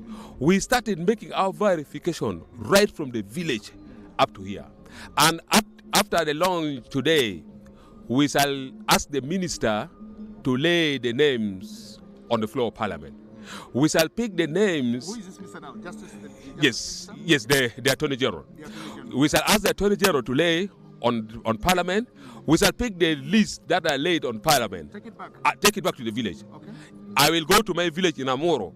I will say, you people coming from Toro village, is Mr. Odong here in the list? Mr. Opio here in the list, Mr. Chen here is the list. Mr. Semakula. Mr. Semakula here in the list. Known. Exactly. Not known in this village. You're very right.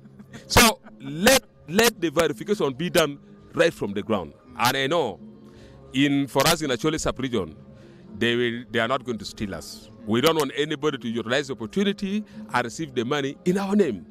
Unfortunately, I don't know whether it is fortunate or unfortunate, because the money will be sent direct from the ministry to an individual account.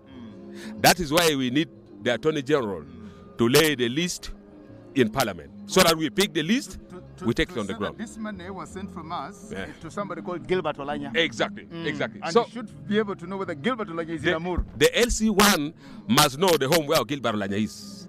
If Opio Semakula, the LC1 must know where Semakula is staying. That is how we have done it in Acholi Sub-region. And I know if at all there are some thieves, then it must be so minimum. We have tried our level best to make sure the animal goes direct to the beneficiaries. Okay. Are you one of the beneficiaries yourself? Because we talk about compensation, and away from being a member of parliament, you must have lost something. Are you one of those? It is my father who lost the animal, exactly. and unfortunately, my father died in 2006. Okay. After when he has already filled the form. I am also happy that from the list, his name appears. Okay. But he's my elder brother. I am the last born in our home. So he's my elder brother who is trying to make the follow-up. Okay. I pray that the money should be given to my elder brother so that we take care of our siblings that are at home. I thank you so much. The Honorable Gilbert Olanya, final message in 1 minute to the people. Thank you so much. I am really so grateful for these very important events. I am optimistic that our people are going to get their money, are going to get the payment. God bless. Thank you so much. Thank you so much, Mr. Honorable Gilbert Olanya here from Muru in Acholi Sub-region. Of course, we thank him so much. He's one of the members of parliament here, of course, and here to ensure that his constituencies and his people, he is also a beneficiary, and of course, we will benefit through his brother, because he says his father died in 2006 when they had already put up and, of course, written to also follow up on the compensation. And, of course, joining me here is Mr. Peter Oren. I am happy that I also have you here. Thank you so much. We speak about what is happening here at Soroti University today, and the public may just needs to know, especially what is coming to the people of Teso, Acholi, and Lango. How do you speak into it? Today is quite an interesting day. It's a historic day that the people of Teso Sub-region, Acholi Sub-region, and Lango Sub-region are here to witness and the launch of the compensation for livestock lost during the many insurgencies that the region has had from the 1979 Liberation War through the Karamojongo incursions and LRA, the UPA rebel grouping and so on. So fundamentally is that government is trying to ensure that what was lost, is put back. So, and the spirit to do this is there. The government has already started this. And today, His Excellency the President is only officially launching this process. And the government has money to start off the payments. And this payment will be done through, over the next 2-3 years, we should be able to have these payments through the region covered. Okay. Yes. How cumbersome has the process been, especially for the Ministry of Justice, to get to this day here today? Because I think after today, at the Ministry of Justice, you'll really say we have done a commendable job and a very good job. But I just want to know what it has taken you through to get to this day here today to launch the compensation fund. It has not been a very difficult task because we work together through and with the support of all the stakeholders.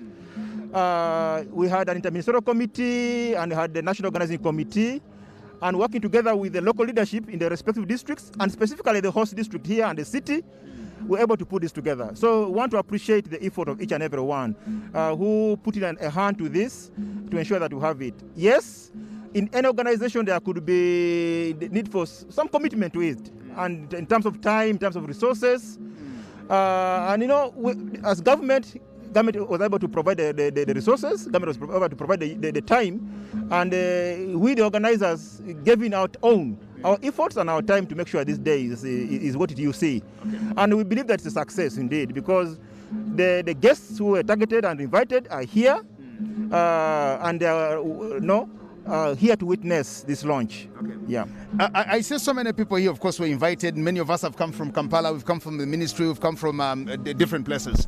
How about the beneficiaries? Because the lawyer here just spoke to me and said about 69,000 persons are supposed to benefit from this.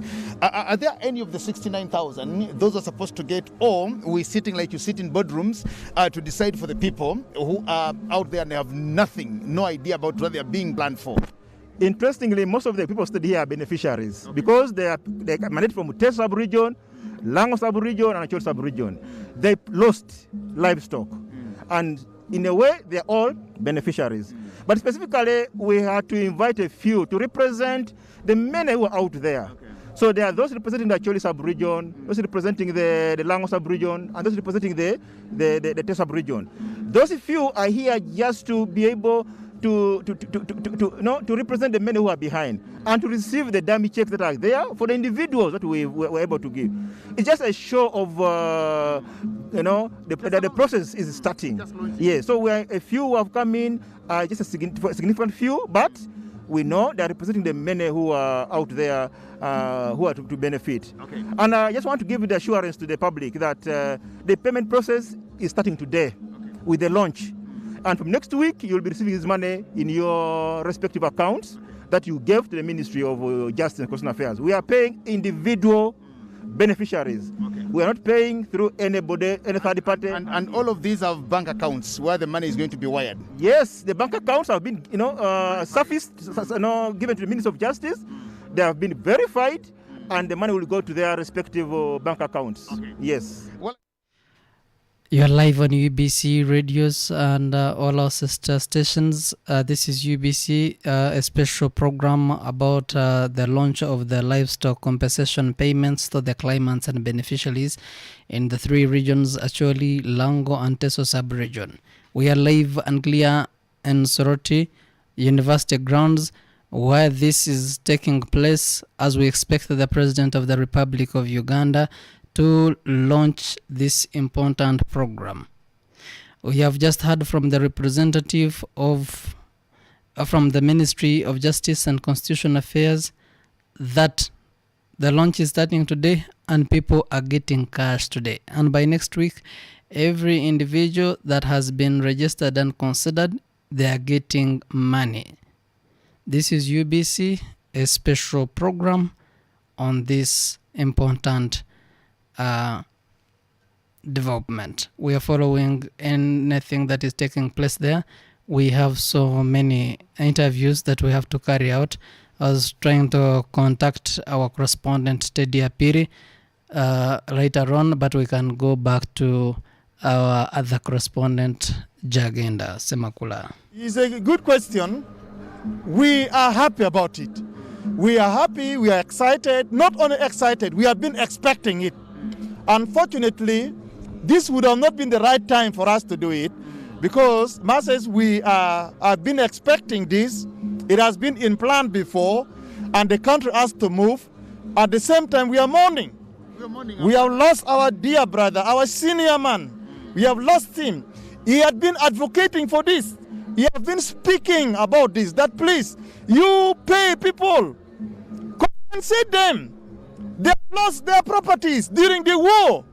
Who have taken their properties? The Karamojongs, the Lord Resistance Army soldiers, the rebels, even the government soldiers, the National Resistance Army, because they were participating. And for us, in our language, we say, when fans are fighting, the grass are the one that suffers. And who are the grass? Are the people. Our fathers, our brothers, our uncles, they lost their properties, they lost their vehicles, they lost their belongings, they lost their livelihoods. They lost all those things. We lost our brothers. Many people died. And of course, the Resistance Movement government, under the leadership of His Excellency the President, when he saw the hurt of the people, some people took a courage and said, no, we need to take the government to court so that they should know that their obligations did fail during those days. And the government so sensed that, oh yes, we have to negotiate with these people. We negotiate with them, that's really what that claimant association. Let's negotiate and see how to settle this thing outside court.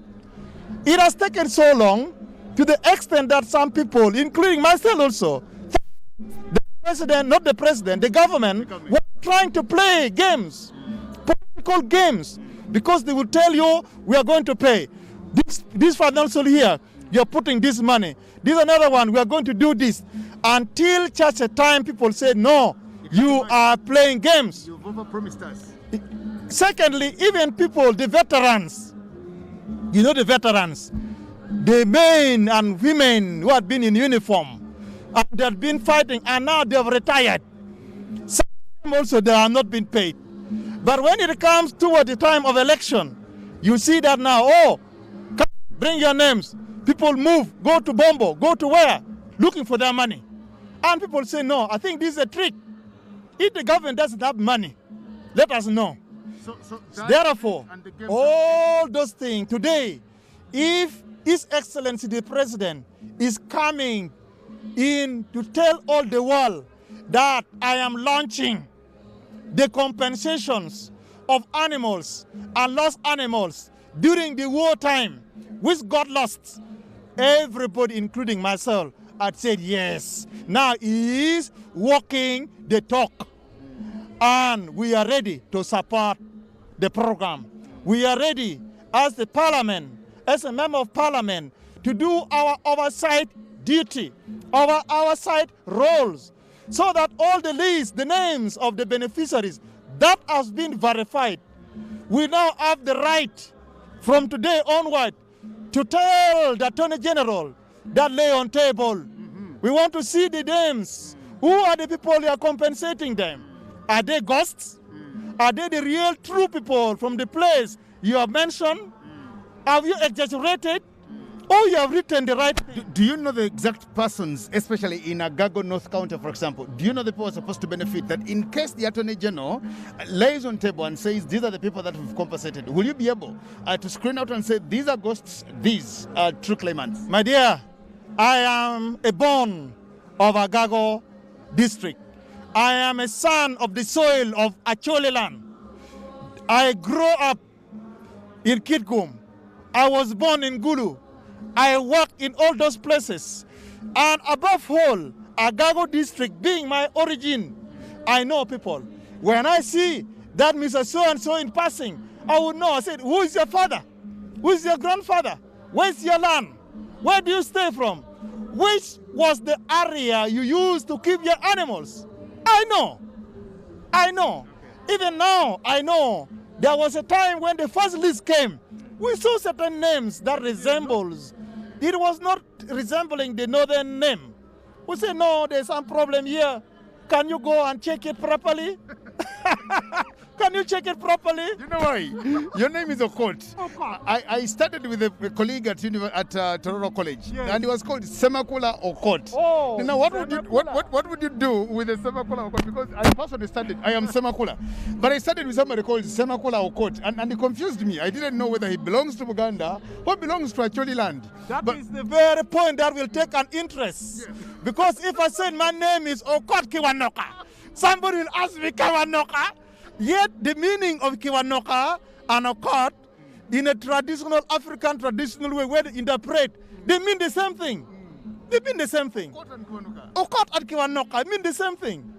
Therefore, if the name appears in the list that it is instead there's Okot Jonamos, then another Okot Kiwanoka, then people will underline the word Kiwanoka. Where is this Kiwanoka coming from? Where is it coming from? That is when the real, truthful thing has to come. We people who come from the north, my brother, let me tell you, we always keep our integrity. We always keep our integrity. We don't want to be corrupt. We want our names, we want our hands to be clean. People can soil us. People can say these people are arrogant, these people don't care. That is a lie. A true Acholi person is always very kind, very honest, go straight to the point, and courageous. Okay. That is what we are. Okay. Finally, from you, would you go for money, or it would have been giving these people livestock? What would you think? Because people are talking about that. Saying if you're given money to them, what would it be if you're given your 100 cows or 40 cows or 10 cows or so? Well, this is animal compensations. Whatever forms that may come, I think there's going to be no problem. We want also to avoid the middleman, because if you say that, give us animal, then the procurement process has to come. There will be middlemen. There's going to be very many middlemen.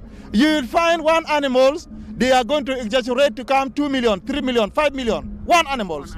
But now here they are costing it close to about 1 million per animal. So for us, I think that is okay for now. This is still okay, but of course, I'm happy. Masses, I'm also mourning my brother. Where the government has reached now, people will not say, we people who come from northern Uganda, we are liars. We have done our part. We have talked to the government. We have talked to the executive arms of government. Parliament has already been pushing them that please do something. And now that they are coming forward to say, yes, we are doing it, that for us is an achievement. Okay. What we want now is a tangible work to be done and honest people to do. They should not be arrogant. They should understand people. Lists which have not been captured properly must have to be captured. Okay. And you remember, few people started, now it has gone all over.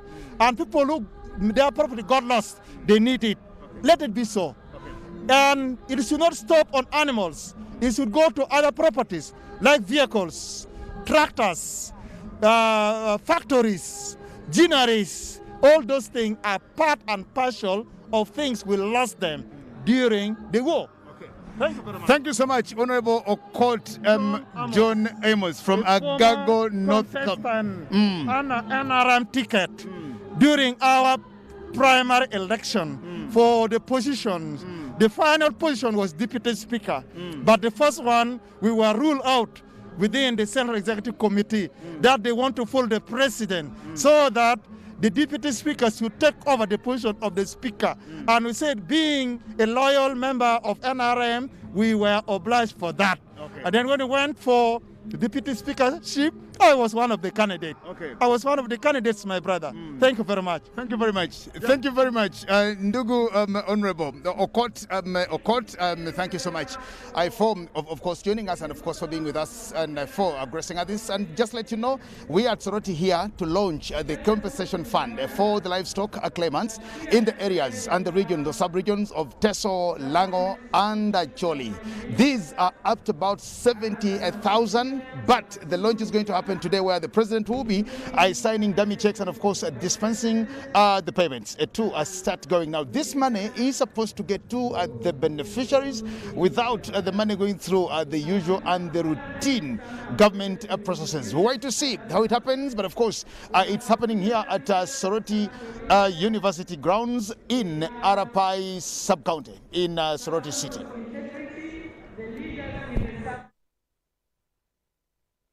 Lango, Acholi, Teso, whom I have already introduced.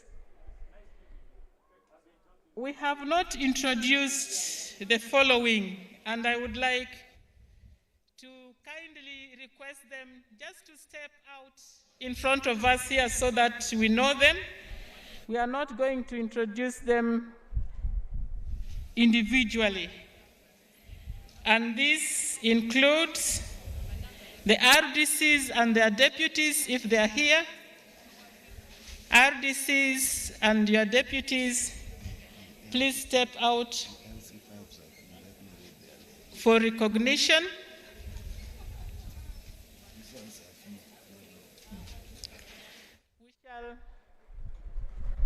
Yes. Thank you very much. Just step out so people know you, because it is in the districts that the real implementation is going to take place. Yes, there they are. And I'll ask somebody later on to take note of your names. You can face the audience, just like that. Thank you so much, RDCs. You have already done a great job, and you will continue to do after today. Thank you very much. In the same vein, I would like to introduce the mayors of our cities: Gulu City, Lira City, Soroti City. This is a new administrative structure that has been endorsed by government, and I think the cities are doing great to us in transforming the image of northern Uganda and eastern Uganda. I can see the mayor of Gulu City. I think that is Gulu City already. Thank you.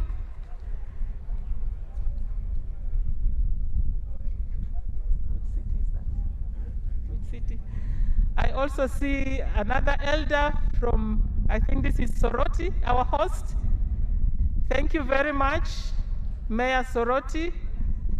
And the last one is Lira City. Now, that is how mayors of cities look like. Thank you very much. I would like to say that when the president comes, we are going to have a time for prayer, and we have already identified the religious leaders to pray. And the lead for these prayers will be His Lordship, Right Reverend Dr. Echiru Joseph from Soroti Catholic Diocese, but would like to request that the religious leaders from the other sub-regions will join him, so that we can have a united prayer. We have Most Reverend John Baptist Odama for Acholi region, and we have Rev Canon Dr. Alfred Olwa from Lango sub-region. we will ask Sheikh Othman Mohammed Ochen, District Kadi Teso, to join them. I think this is an occasion which we have waited for a long time, and I am sure the far we have reached, it's God who has led us up to this time. And so the reason why we shall have a joint prayer led by His Lordship, Right Reverend Dr. Echiru Joseph. I had earlier on recognized the work the late Commissioner Oluka did, but I would also like to recognize now the work which this team has done. And this is Mr. Philip Mwaka, is the Commissioner in the Ministry of Justice and Constitutional Affairs, Mr. Adrale Richard from the same ministry, and Madame Jess Atwine. I think this team has done a good job. You met them when they came to your sub-regions. They have modified the process which has led us to this time. Let's clap for them.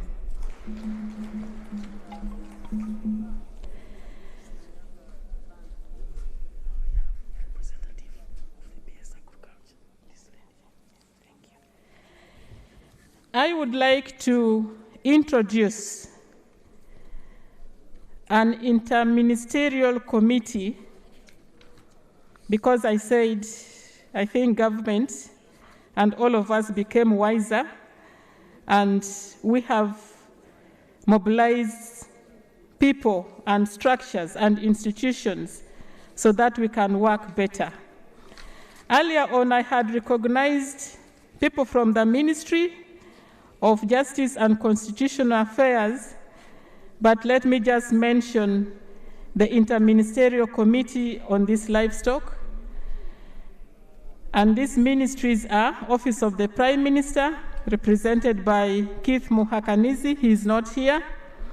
Office of the President, represented by Mr. Yunus Kakande. Ministry of Agriculture, Animal Industries and Fisheries, represented by Major General David Kasura. And I am ably informed that Dr. Anna Rose Ademun Ukurut is here. I think let's clap for her. She's from the Ministry of Agriculture. If you could stand up for recognition. Thank you, Doctor. We have Ministry of Defense and Veteran Affairs, represented by Madame Rosette Diengoma, Minister of Finance, Planning and Economic Development, represented by Mr. Ramadan Gobi, Minister of Internal Affairs, represented by Lieutenant General Joseph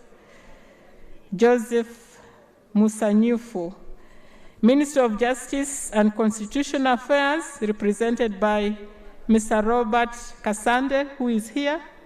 You can also stand up for recognition. Yes, thank you. Ministry of Lands, Housing and Urban Development, represented by Madame Dorcas Okalan, and Ministry of Local Government, represented by Benjamin Kumumanya. We have National Identification and Registration Authority, Executive Director, Madame Rose Kisembe, Uganda Bureau of Statistics, ED, Dr. Chris Mukiza, Office of the Auditor General, and Auditor General, Mr. John Mwanga. We have Executive Director, NIRA, Registration Officer, NIRA, and District Registration Officer, Soroti. I think they are also here. So that is the Interministerial Committee, which again has put more weight and effort that has brought us this far. Let me leave you to my colleague, Honorable Obote, to to introduce other people.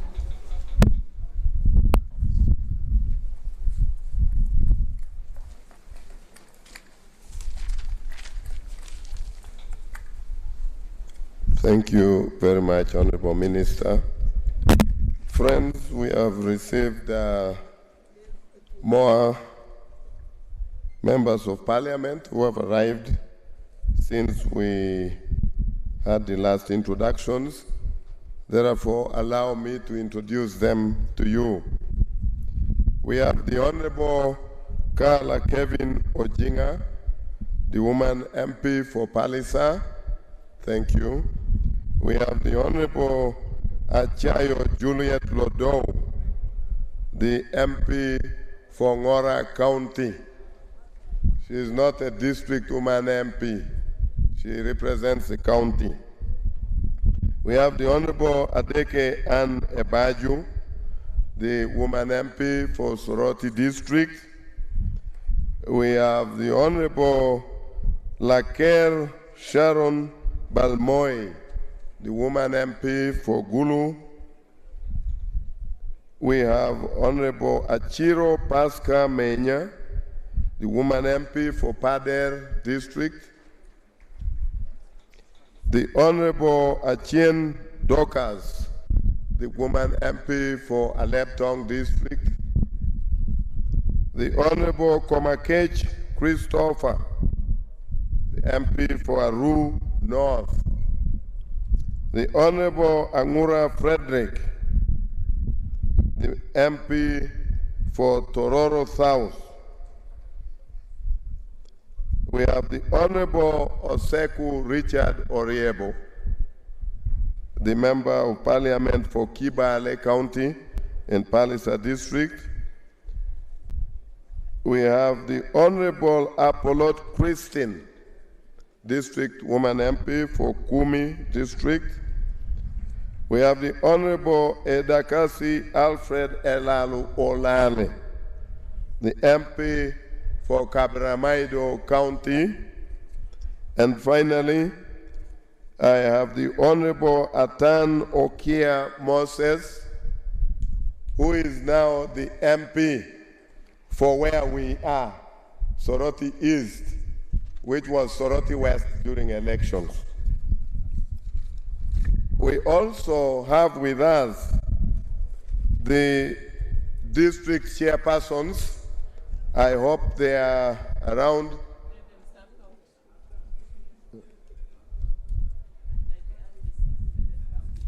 The district chairpersons are not many. I would request that you step forward so that as I call your name, we see you properly. It wouldn't take us long. I just request that you hurry, because if His Excellency arrives before we finish, then that opportunity will be lost until next time. I can see Honorable Ochola Stephen, the LC5 Serere District, and also the chairperson of the LC chairpersons of Teso, Eyalama Noi. Honorable Elungat Nelson Lacol, the chairperson LC5 Kumi District. The Honorable Emabu Moses, the LC5 chairman, Katakwi, Amuria. Sorry. Honorable Molo Joffre, the chairperson LC5 Katakwi.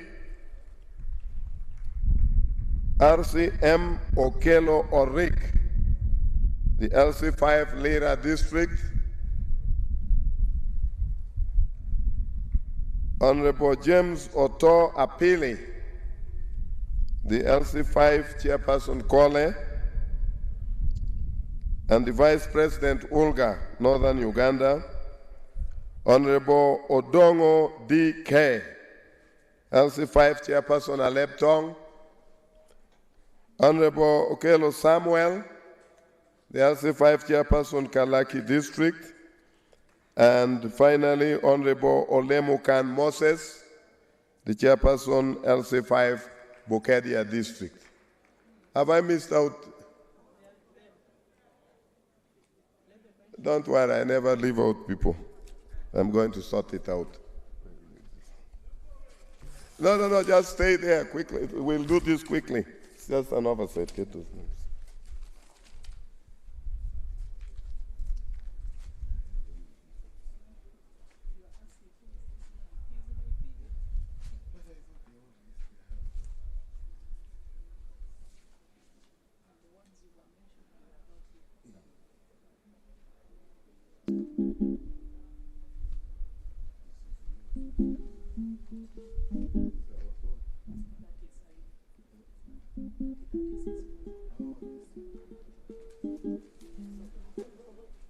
Honourable Ministers, I greet you all. Good afternoon. Thank you, Honourable. The LC5 of Kwale is Andrew Awen. He's the Vice Chairman for... I introduced it. No, you called another name. I said the wine and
As we receive that list, allow me to make some corrections.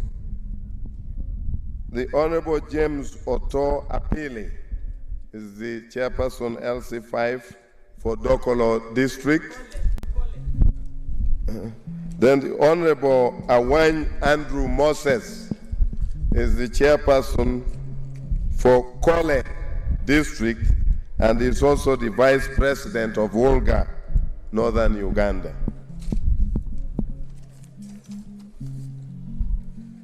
The Honorable Christopher Obol is the chairperson LC5 for Kitgum. Honorable Opio Christopher Ateker is the chairperson LC5 for Gulu. Honorable Oyet Sisto is the LC5 chairperson for Lamore. And finally, retired Colonel Fearless Obwola Oyat is the LC5 chairperson for Pader. It's Colonel Fearless Obwola. May I also recognize the presence of Honorable Judith Aliek, who is the MP for Kole District and also the chairperson for Lango Parliamentary Group. Thank you very much.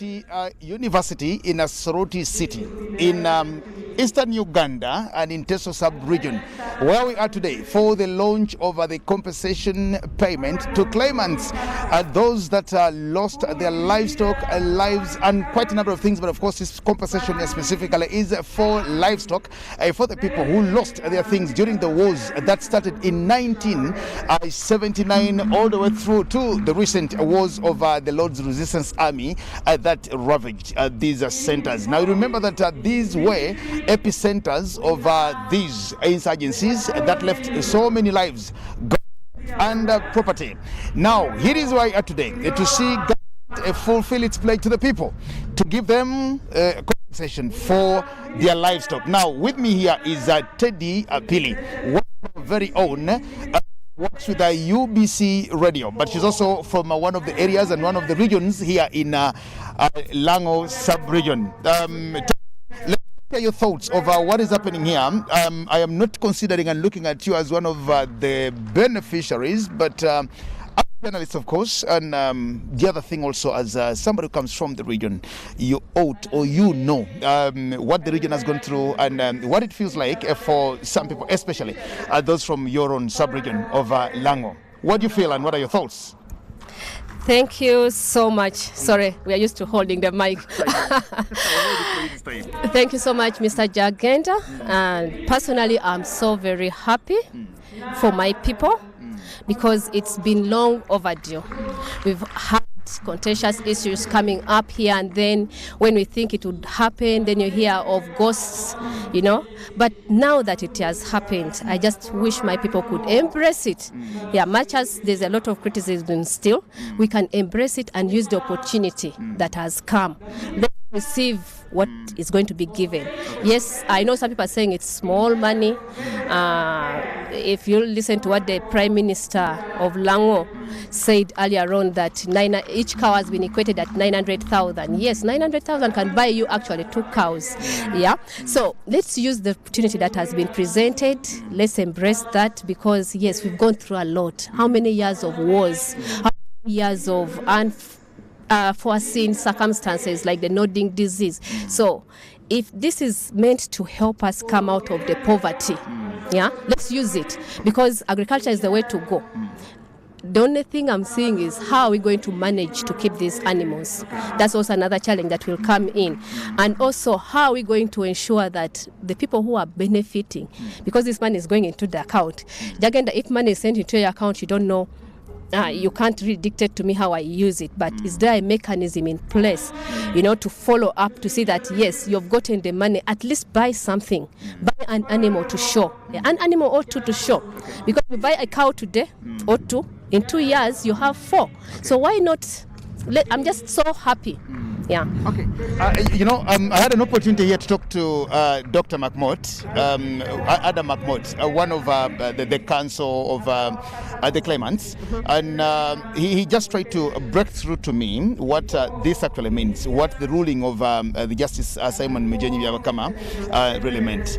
And he says there is an award of 4 million shillings to all of them, to the claimants in general damages, and 1 million for punitive damages. Now that is the 5 million I think that all of them get for damages.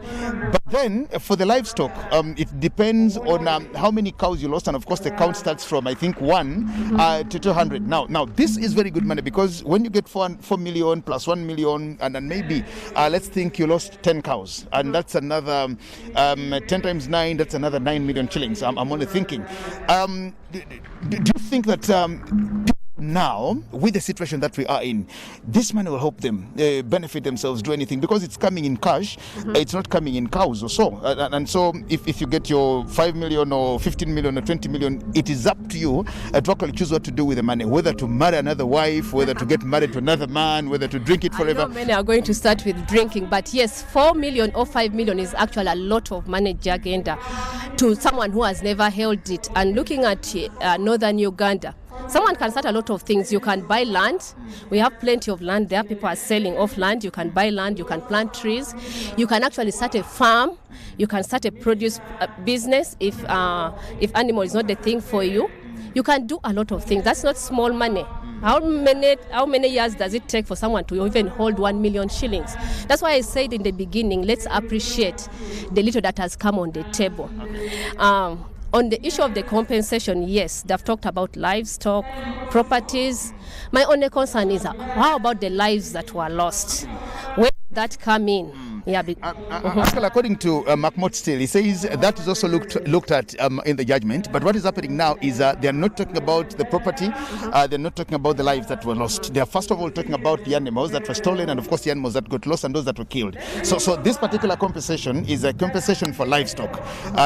Presumably, then they will be also now looking into the issues of the lives lost, the properties lost, because the Honourable Member of Parliament, Okotia, was talking to me about the granaries. There were granaries, there were factories, there were lots of other things, of course, that were also affected during that time. So, but that will be, I think, for another time, because the judgment must have, I think, covered all this. So I think those will come. But considering what is actually going to be launched here today, at you, I just suspect that you could be one of the affected persons. You either lost a parent or your parents had this or that, because it's taken some time. Are you also going to benefit? Should we get ready to receive some money from you? Should we expect some outings from you, or you are not part of this? I don't think I'm part of it, but when these atrocities, especially when the Karamojongs were doing the cattle rustling in Lango Sub-region, I was born in 1984, so I think that time I was a toddler, and yes, my grandfather lost a whole kraal of cattle, and when I asked, they said because he was a chief, it was more than 80 that time, which is a lot. And yes, we had grandma following up on it, but somehow grandma passed away before all of this. I'm yet to find out who is the next person to start chasing up. That's already 72 million shillings for your 80 pounds. That's 72 million shillings. I've already done the mathematics myself. Yeah, but you know the challenges come with a lot of procedures when you want to make claims, especially over property of the dead. Most of our people are ignorant about issues of chasing for letters of administration and all that. The requirements is so much, and do we have the money? Do we have the resources? I think that also goes for those the claimants, the World War II and all, because sometimes we don't have the documents. When our parents died or our grandparents died, issues of national IDs were not there. So where are they or the dependents going to start from?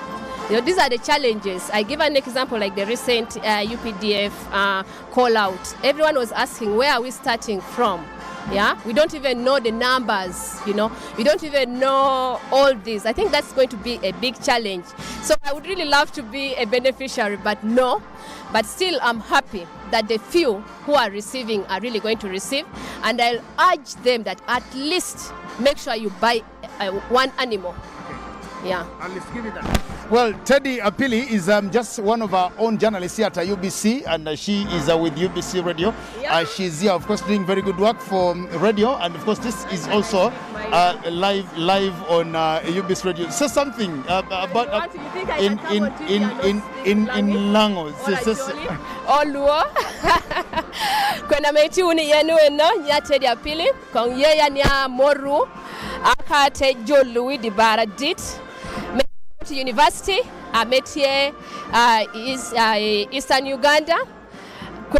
Tini niene aduong lobo binu chwalo ho chul ma chelo pijo ameti kere ko ho gadit, and of course tin jo amanu ngobedo ka jo adek ngara chela yai Acholi, ngara chela yai Lango, ngara chela yai Teso.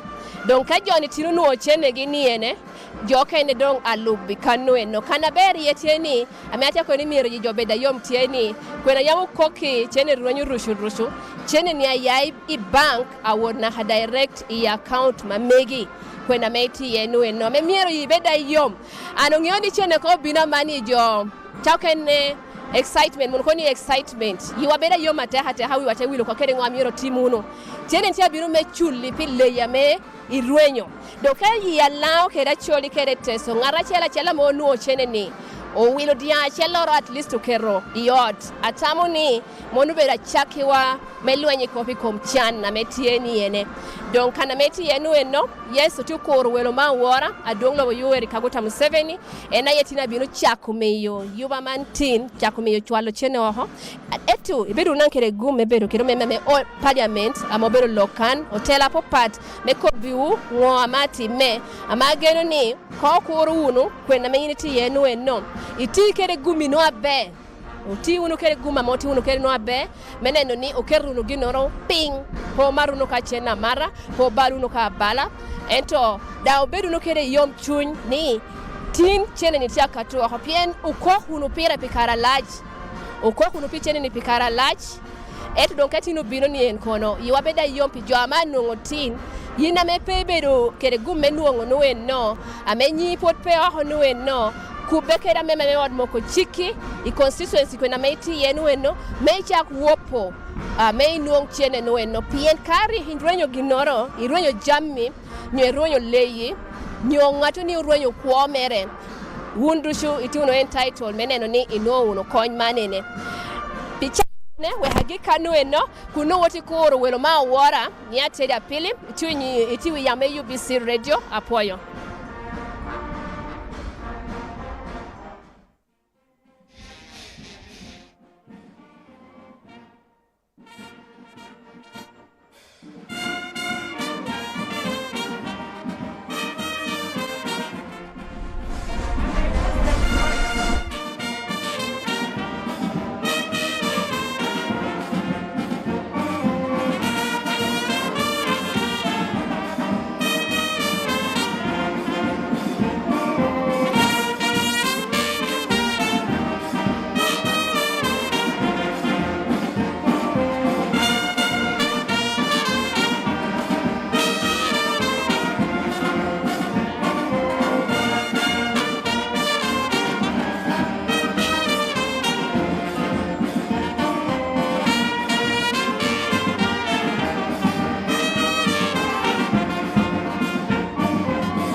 We are still glad that you are part of us from the time we started until now. We're expecting the president to officially launch the compensation exercise for the people that lost their animals during the war.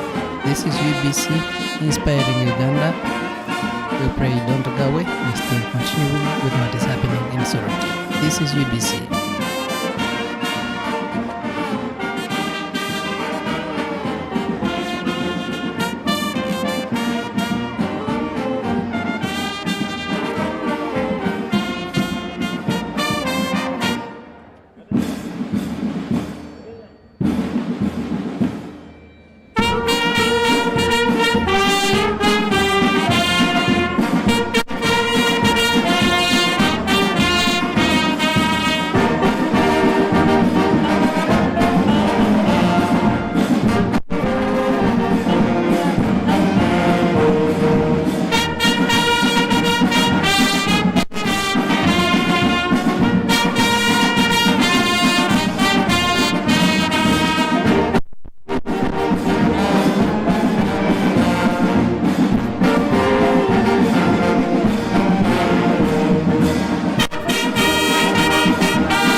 a list of offices present. Put name. So, allow record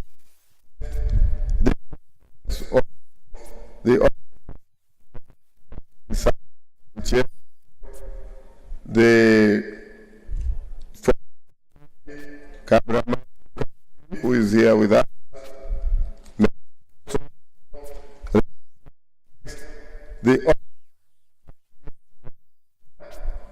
The fourth district woman for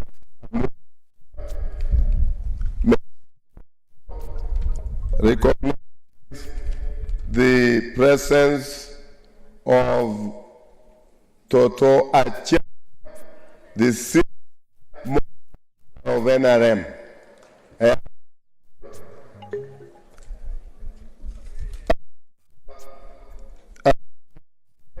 The list of activities,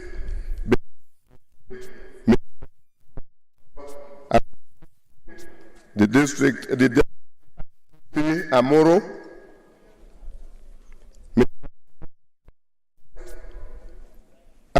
Lera City, Mr. Lera City,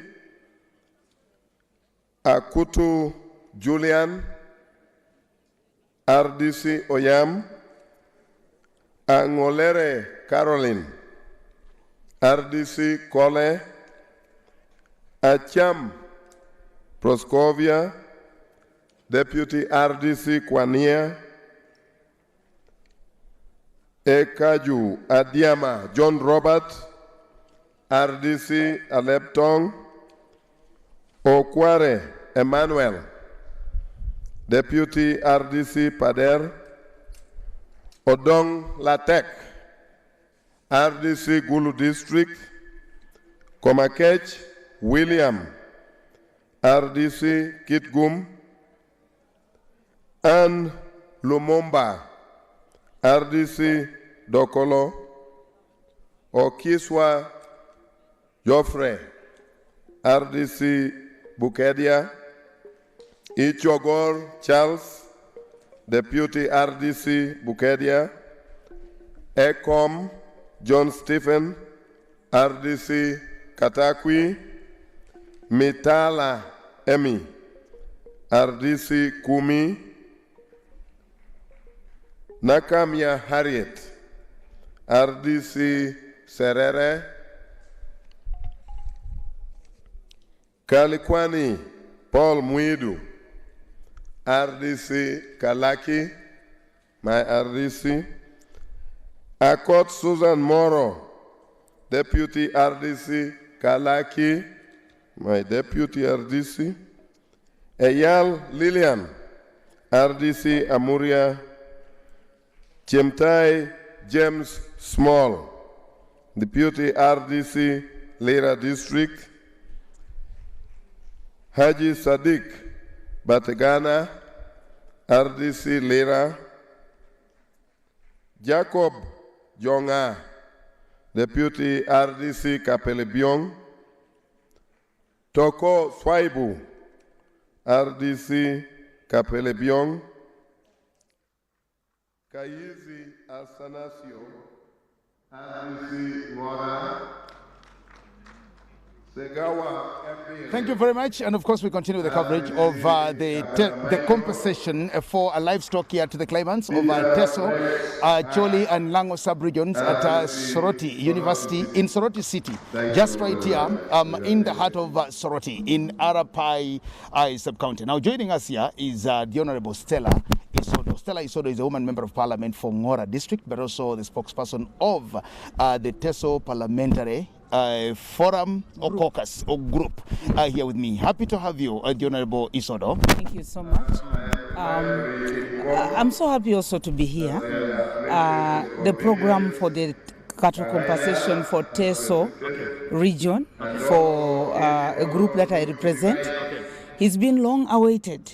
we've been expecting. It comes sometimes when it is our campaign season, and then it disappears. But today we are here to launch, and we expect the President of the Republic of Uganda, and we are actually waiting for the facts about this cattle compensation. Thank you very much. Now, one thing I know that you're coming to Parliament for the first time. Yes. This is your first time in Parliament as woman member of Parliament for Ngora. Yes. And how do you feel that the time you come to Parliament, it's hardly a year for you in Parliament, and government is fulfilling a pledge that has been there and tarried for so many years? How do you feel?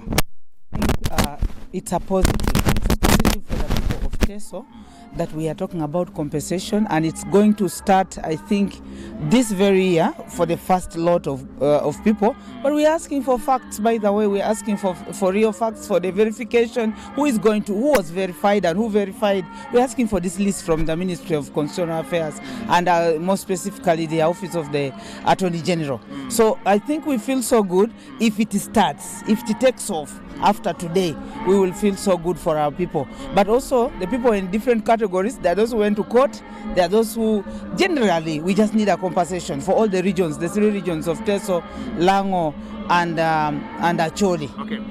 As spokesperson for the Teso parliamentary group, to start with, how do you feel that first and foremost, the vice president is from your region, the speaker of parliament is also a member of your group? How do you feel, and what does that translate into for the people of this sub-region of Teso? The people of Teso have had luck, and even just today, I am very sure the vice president had to say, please, let's go and speak to our people. And yesterday we elected a new speaker for the parliament, for the 11th parliament. She comes from here, and we also expect her here. All these hard voices, because of their positions, they should have been able to tell the president that, please, it's been long overdue to compensate our people. And it's the reason we are here. We feel so good that for me, who speaks for them, I have people number 2 and number 3 in the country who are more influential, and I'm very sure even this university, before the VP became the vice president, she was a minister of education, and she took the representatives. We have a lot of professors from Teso. She said, please, can we have? And I think this is also to show the president that, you see, we have started the university. That's why the launch of the cattle compensation is also located right here at the Soroti University of Science. Okay. You talked about facts. Who is supposed to give you the facts? And aren't you part of knowing who exactly these people are supposed to be, the claimants? We identified eminent elders from Teso Sub-region to verify. And so, but normally processes can be flawed. So we want to exactly know whether these elders were utilized. And why we are here, we are as people's representatives to actually find out from the elders, the lists that are going to come out from the Attorney General's office, are they the real ones? Just because you know that the money is going to move from government to the accounts of the beneficiaries, there will be no intermediaries, there will be no middlemen here and there. How will you go back, apart from receiving the list from the Attorney General for the people that they've paid? Do you have a mechanism of going back to the people to find out that Sodo received the money and maybe she used the money to roof her house or to do this business for herself, to put more money in her agent, etc.? Do you have a mechanism that will follow that up? We do. Being a people's representatives, first of all, I know the people. The list was submitted, and we identified the eminent elders from that area. We have a mechanism of going back to know, yes, this is Acholi who has received her money. And now that it goes going to directly to their accounts, it actually makes our work very easy. Not that the leader was the one who went and identified so and so. We will go back and verify. Okay. Finally, before I let you go, we lost the Right Honourable Speaker of Parliament, Jacob Bolanya. You came to Parliament when Jacob Bolanya was Speaker. You didn't have a lot of time with him as Speaker. You knew the man Jacob Bolanya, but you only had a few months with him as your Speaker. What do you remember, and what will you forever remember about now, the late Speaker, and formerly your boss at Parliament, the Honourable Lokoli Olanya? And I skip a bit when you talk about the Right Honourable Olanya. I am new in the House. For about 5 to 6 times that I have risen up on the floor of Parliament, he calls you by name and constituency, and he wanted facts. I remember I was rising on a point of having drugs delivered for the people with high blood pressure, people with diabetes, and I said we should have these drugs freely distributed at the health center 3. And he said, this is a point. That's what we are looking for. He wanted a quality debate. He wanted evidence-based debate. And he knew members. You can imagine a house of 529 members of parliament, and he's able to call you. He's so dongora, and you submit on the floor of parliament. Outside parliament was so a man full of life, full of humor, a man who would embrace everyone and interacting with us freely. You go to his office, you can access his office, not with a lot of protocol. And when he's out, he can talk to you. I mean, we have lost someone who was steering the house. Nevertheless, we want to say, may the Almighty God rest his soul in eternal peace. And we pay tribute to the family that they will hold this season. And this is the year, the week of mourning. We will continually mourn and we'll miss him forever. Thank you very much. Thank you. Thank you very much. The Honorable Isodo Stella. Well, I thank you so much. I'll now let you go and enjoy your seat, and as we wait for the president. Thank you so much. Isodo Stella is the only member of parliament for Ngora, but also the spokesperson of the Teso parliamentary group. And of course, she's the announcement. What is happening here is for 3 sub-regions. The sub-region of Teso, Acholi, and Lango. Now, for those of you who have been with us, you've seen that we've had to interact with some of these members of parliament from these different sub-regions. But let me also interest myself with a neighbor now, the Honorable Angura Frederick from Tororo County. Is this Tororo County? Tororo South, I think. Let me have another person. Now, we are talking Teso, Acholi, and Lango. We want to know how now Tororo comes in. Now, Tororo is not Teso, Tororo is not that, Tororo is not... I'm not getting into the dynamics, but how does Tororo now come in? But you're welcome as a leader, and speak to us about what is happening here. Thank you very much. First of all, for the introduction, once again, my name is Angura Frederick, and you are also asking, how does Tororo come in? Tororo County is Teso. Tororo County is part of the mother Teso here. We may not be within the specific boundaries of what is called Teso region, but we are within Teso, and actually, as I speak to you now, the acting His Highness Mormor comes from Tororo. Okay, I am an old boy of St. Peter's College, Tororo, in Nyangole. And now Nyangole is Tororo County, and that's the road that takes you to Kwapa, which is old Teso land. So then I am also an Teso at that, I could say. And unfortunately, acting Mori was one time my boss when I was still a young man at Tororo College. So welcome again. I am happy about that. And let's talk about this compensation. Do we have people in Tororo who are also going to be beneficiaries of what is happening here?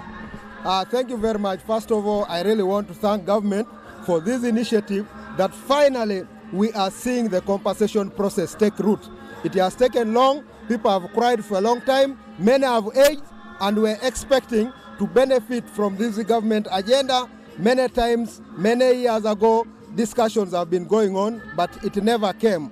However, today, we are very grateful. We now have something to talk about and something to take home. I will speak for and on behalf of the people of Tororo. These incursions were both internally here within the country, but also focused externally, since those who were eating our cows, who were causing problems within the country, were also running across the neighboring countries, that is Sudan, Congo, and also Kenya. So for Tororo, we're no exception. We had several groups that passed around that place. Lakwena ran riot in that area. Are you aware of that? Foba, Foso Botebak, was equally operational in Tororo as they kept moving across to Kenya. So my people lost the cows across the corridor of Kwapa, Mela, Osukuru, Kayoro, and as among others. So we equally lost many animals, and people have waited. However, as this takes root, we just want to request the government that our lists have been received by the Attorney General. We've been following closely, and as it takes root here, we want to believe that the next place they will be headed to will be Tororo, where we equally lost almost everything involving our livelihood. The old men have been reminding me time and again. I have knocked at the doors of the Attorney General, and they have told me that immediately they start with the Lango, Acholi, and the Greater Teso, they will be coming to Tororo, which was very, very much affected. History can tell it all. We are affected. Our whole border line was occupied by those who were fighting across, running to Kenya, coming to steal from Uganda and running to Kenya. So I thank government that it has taken root. We are waiting. Tororo is waiting. Did you come on invitation? Did you come because you have beneficiaries? Did you come to study, to benchmark? Did you come to be a witness? I'm only seeing, and I just want to know how you came, because it's obvious for MPs from the Greater Teso Sub-region, Lango and Acholi, but now specifically, you from Tororo County. You're being here today. What does it qualify?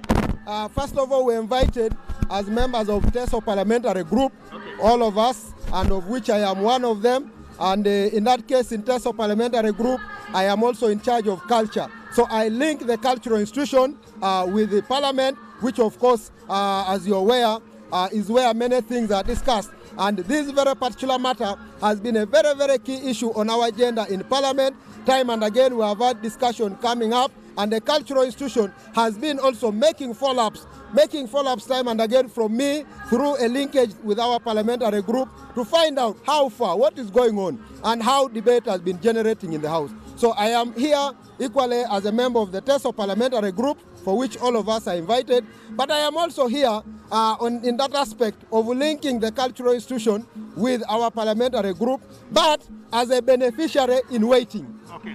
Well, thank you so much, Honorable Frederick Angura from Tororo County. Thank you very much. 6 years also. You are a Nyangolian. Yes. First of all, I want to thank you very much for being a Nyangolian. That is in St. Peter's College. I was also in St. Peter's College for 6 years, and that route you are talking about going to Kwapa goes to Kwapa, where Angura comes from. Okay, you're from Kwapa. I was a Luangi. What were you? I was a Luangi for 6 years. You're supposed to pay me now.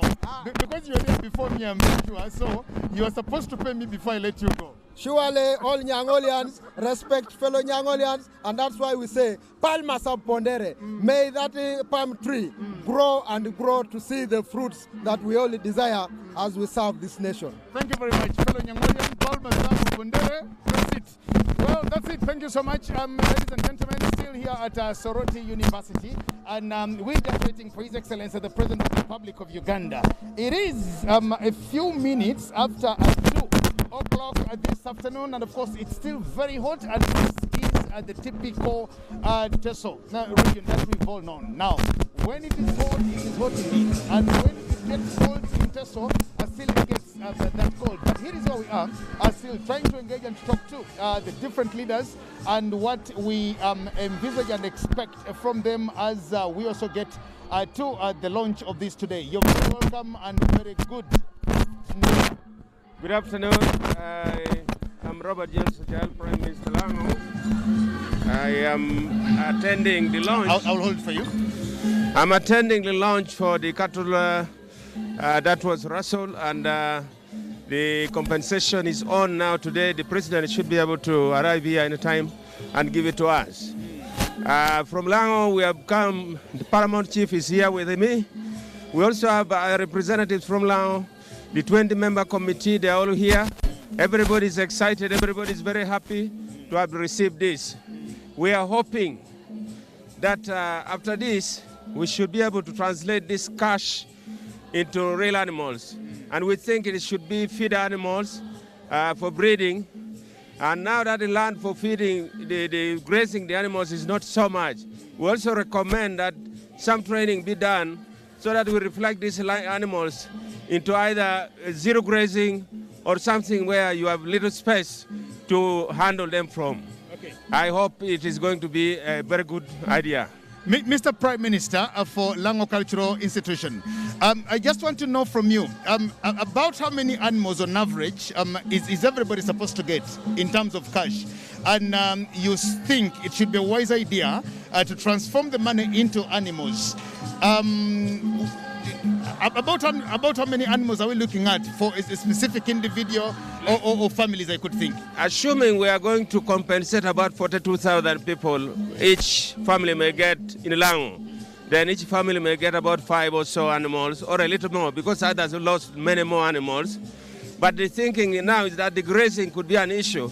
So we should be thinking of zero grazing for these animals as we receive them. Yes, so that is exactly what we are thinking. We need to translate this money into really movable wealth, where these animals will be put into greater use. In other words, we should be able to translate either the zero grazing for freezer, convert them into that, or have bullocks, so that you're able to fatten and increase the money so that the children go more to school and we build houses. Okay. So that is exactly how we want to benefit from this type of thing. Are you comfortable with the statistics that the Ministry of Justice and Constitutional Affairs has about or for your claimants in Lango sub-region, or you contest the statistics that they have? I may not at the moment know exactly what was there, but I know that 42,000 people may benefit, and each animal is valued at about 900,000. Now, assuming that one comes and be paid, and if there are any other complainants and the team is able to rescue to get it sorted out, it will still be able to handle that. Yes, please. Okay. Were you part of the processes, or it just got you somewhere and you only told what is happening? The cultural team definitely was part of the process. They were able to identify people who came from their areas, and of course the identification team. So we were part of the process. Thank you. This has been long overdue. Just finally from you, what do you think it will translate into when 42,000 people benefit, when 30,000 people benefit? How is that going to transform Lango sub-region? Yeah, it is definitely going to transform. We'll have more children going to school. We'll have more oxen for plowing. We'll have more translation into cash itself, and even the animals. If we are now training to handle more of the zero grazing aspect, we should be able to benefit a lot more from it. Yes. Thank you so much, Mr. Prime Minister. And just as you get back to seat, send my greetings to my cultural leader, who is just seated right there. I will. Thank you very much. I will definitely greet the cultural leader, our own Nyasi, Papio Samodorebe. Thank you. Thank you very much. Thank you. Thank you very much. And of course, the Prime Minister here, we thank you so much for being with us, and of course for gracing us with this interview, and of course allowing to speak to us from Lango sub-region. And here is where we are. Like we earlier on told you, members of Parliament from the three sub-regions are actually converging on here to be part of what is happening. Now remember, we talked about over 69, about 90,000. The figures go up to about 90,000 beneficiaries. Now all of those could not be here, but we have only been told about 3 who are representing the 3 sub-regions. But it is not our discretion to show you or to even tell you those who are representing all the others until the president comes. And when he launches this compensation payment fund officially, then we'll get to let you know who these 3 are. Let's continue enjoying and being part of what is happening right here.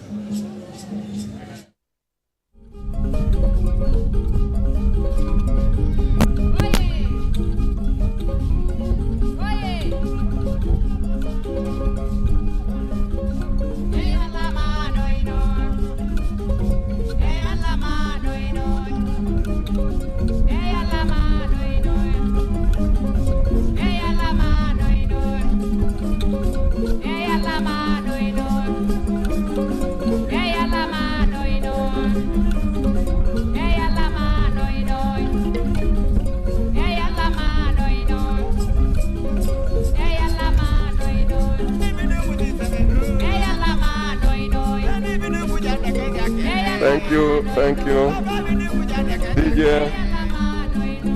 DJ, thank you very much. Allow me recognize the arrival and presence within us of the Honorable Acholi Rose Lily, who is the woman representative for Karenga District and also the Minister of State for Ethics and Integrity. Allow me also to recognize the presence of Honorable Margaret Lamwaka, the Member of Parliament for Chua East. Allow me to recognize the presence of Ambassador Nelson Ocheger, our ambassador resident in Nigeria, but ambassador to the ECOWAS states. Ambassador Nelson Ocheger, I saw you somewhere. If you could stand up for recognition. We also have with us Muzee Okodi Levy. Muzee Okodi Levy is a senior presidential advisor of Opoyo Matek. We also have Muzee Elasu Charles, who is a senior presidential advisor and also the NRM chairperson for Soroti District. I should also add that the Honorable Olobo Dubai is the chairperson NRM for Molatar. And we have Willie Bisanga, who is the chairperson NRM for Soroti City. I think Muzee Omaria is an alumni of Teso College. Is that way, but he will also come. Thank you very much. Those are the new arrivals. We will keep introducing them as they arrive. Alamanoi.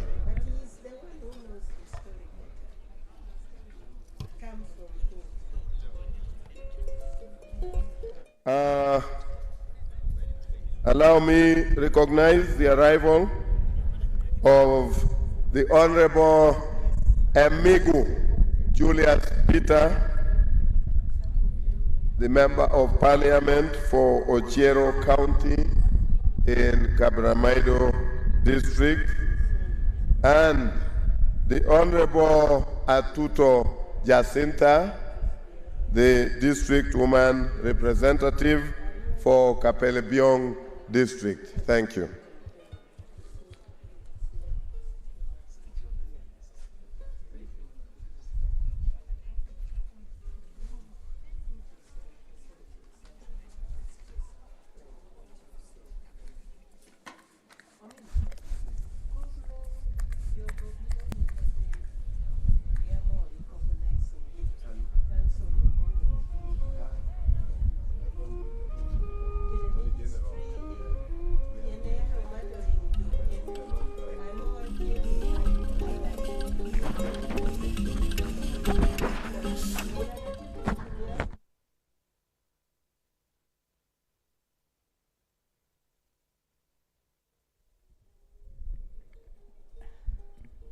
Ladies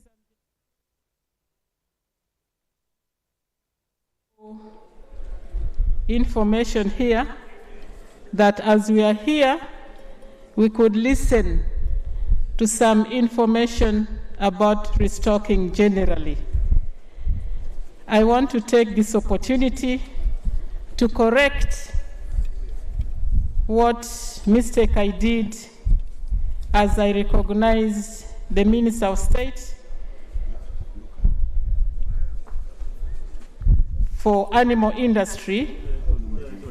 I said he was retired major, but he is not major. He is retired Lieutenant Colonel Bright Ramirama. I want to apologize for that misrepresentation. But Honorable Bright will talk to us about restocking generally. And as we're looking into these issues of cattle compensation, we went back into history and we noted that Eastern Uganda had the highest number of cattle in Uganda before the civil wars. And so we will benefit from what Honorable Right Ramirama is going to tell us, and we shall use the information. because this compensation is coming at a time when we are fighting poverty, and we know that we look at a home, and that home with animals is a wealthy home. We know what cattle mean to us. Cattle means wealth, means prestige, means you can marry, because if you don't have cows, what will you pay as dowry? Means so many things to us. And so, as soon as Honorable Bright is ready, he will come and give us some information that should help us in our daily lives. I want to thank you. I also want to inform the Widows Association, the Widows Group, to be ready, because when His Excellency the President comes, and before he speaks, if time allows, you have been put on the program, so be ready to present what you have prepared as soon as you will be called upon. The LC1 is ready already, and he will welcome His Excellency the President here. And the program will flow as already mentioned earlier on. Thank you for listening.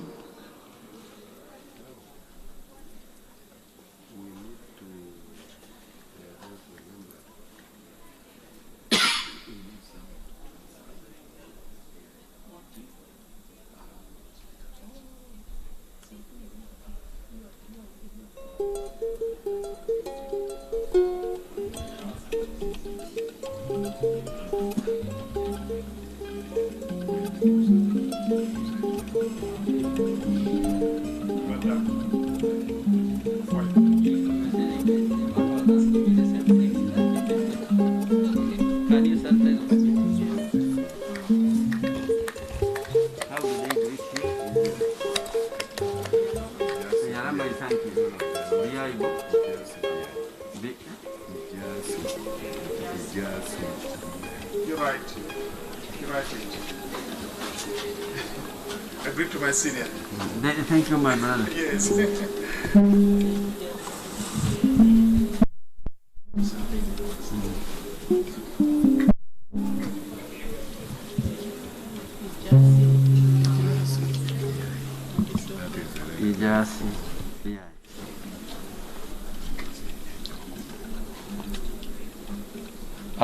The traditional leaders were here.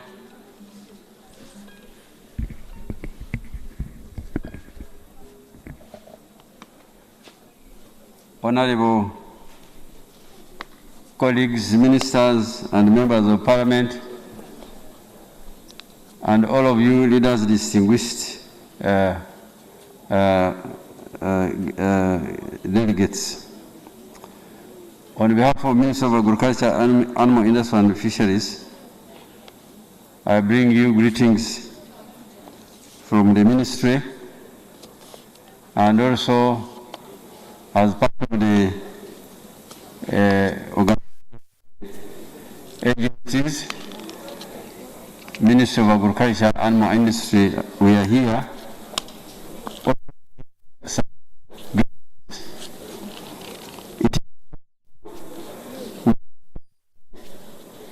And the consideration was people wanted to buy animals of their choice. And to avoid the short landings, the people who have been selected will receive their livestock in form of money. So we would like to advise as follows as Minister of Agriculture, Animal Industry and Fisheries. One is that you must choose livestock using subject matter specialists and advice from your veterinary officers. In this region, we have established that if you want to go dairy, a which is a dairy cow, is most suitable for improved breeds around here. The consideration is that it eats less, it is resilient, and it gives enough milk. Secondly, it also calves very well with the local shorthorn East African zebu, which is an indigenous Teso cow. So if you cross with them, you still get a better product out of it. Now, those of you who want to go for Borans, for beef, it is advisable that we go for Boran. Boran is one of the East African breeds that has been developed, and it gives much meat, it is resilient, and it can also crossbreed very well with the East African short zebu, the indigenous Teso cow. Now, for those of you who want to go for Frisians, yes, Frisian gives you a lot, but it feeds a lot, and it is not as hardy as the Jersey. Those of you who want to go for Ashire, and it is slightly hardy, it gives a bit of weight, but does not it does not feed as much as a Frisian. So we have booklets from our agencies. We have distributed them to districts. Here we have, you can find them from Serere at Naro. You can also find them near our, those in Guru, you can get them from Aswar Ranch, which are avail all the necessary information so that the farmers make choice from an informed position. They are concerned about raids from the neighboring communities. We work closely with Minister of Internal Affairs and Minister of Defense. Ministries of Defense and Internal Affairs are on this committee. We are going to criminalize and to treat riders ruthlessly with the force that is designed. So with these remarks, I want to take this opportunity also to thank His Excellency the President for actually finally availing resources so that this exercise is concluded. It is one thing to be compensated, it is another thing to use this compensation for useful purpose so that it can change the lives of the people. It has come timely when we are going for the parish model. I think those of you who are going to benefit from this compensation, you should take this compensation very seriously. As you are aware, earlier on we had carried out a program to restock this region called NARPIP. We missed an opportunity because we had proposed to give you bigger cows, and you people select, especially the Teso region, they selected the East African short zebu cow. And I remember I was telling them that this will not be restocking because we will be coming like we are getting from one pocket to another. We are buying short from one family to another family. So there was no restocking. Restocking actually needs for you to get outside the region and you bring in more animals. So I want to advise you people who are here. I came with Commissioner Admun. Dr. Admun, if you can come here so that people can see you. She has represented our PS. She's a born of this area, and she's already working with some of you to give you technical advice so that when you get money, you don't squander it, you put it to the purpose for which it has been given. I want to thank the ministers, colleagues who worked on this program, especially the Minister of Justice and Constitutional Affairs and the Attorney General, and my colleagues, the ministers, for having worked until this exercise is concluded. Dr. Admun is here. Can you greet them in your local language? Atekeri yoga sikere eka kirorerai Dr. Anna Rose Ademun arangi kusikoku adukwenda yaja kaitile baka okuru tutom arangi kusikoku enongora elama adumu nesilolo ane Rami Rama, and of course, here is where we are today. Now, the exercise that we are here for is the launch of the compensation payment that His Excellency, the President, is supposed to do. 150 billion shillings for the of Teso, Lango and Acholi sub-regions, for these 3 sub-regions. And of course, earlier alone you had us here talk to the different politicians, but let's also get to administration. Joining me here is Mrs. Rosemary, Miss Rosemary Sembo, and she is the Executive Director of the National Identification and Registrations Authority, NIRA. We just want to know how it is. You're very welcome, Ms. Chisembo. Thank you for joining us here. Let's know how much you've done to facilitate the process here where we are, because we are talking about payments, and we must think that the process is flawless, that the beneficiaries will get their monies. How have you been part of the processes here, and how have you facilitated it? Thank you very much. It's involved in the verification process and was critical to particularly identifying an individual to ensure that there were no duplicate payments or one person being paid more than once, or any fraudulent means of someone taking advantage of their biodata. I will give an example. So what's your name again? Your name? My name is Jagenda Semakula. Jagenda Semakula. For example, you can be Mr. Semakula somebody today, and tomorrow you're Mr. Jagenda somebody. But what distinguishes you is your biometrics, your face, your fingerprints, and in the near future, your iris. So those are not repeated even if you're a twin. So we have 100 Semakulas, but in uniquely identifying Jagenda Semakula before me with his print and his face, we say beyond reasonable doubt, Jagenda Semakula of XX is the one who compensated. So the role that we have played is really identifying beneficiaries to be able to know who is being compensated and to ensure that compensation is well spread out to all persons involved rather than fraudulently abused by a few individuals. When Mama Nabanja, the Prime Minister of Uganda, was supposed to give to some vulnerable persons in Kampala COVID relief funds. And the processes were, let's involve NIRA, let's involve the telecom companies, let's do all the things to see that we have a flawless exercise. At the end of it all, we had to drag people to committees of parliament when actually the money is withdrawn and taken somewhere. How sure are we this time round that when the money goes, whichever amount of millions goes to an individual, they will actually go to the intended destinations without having any issues?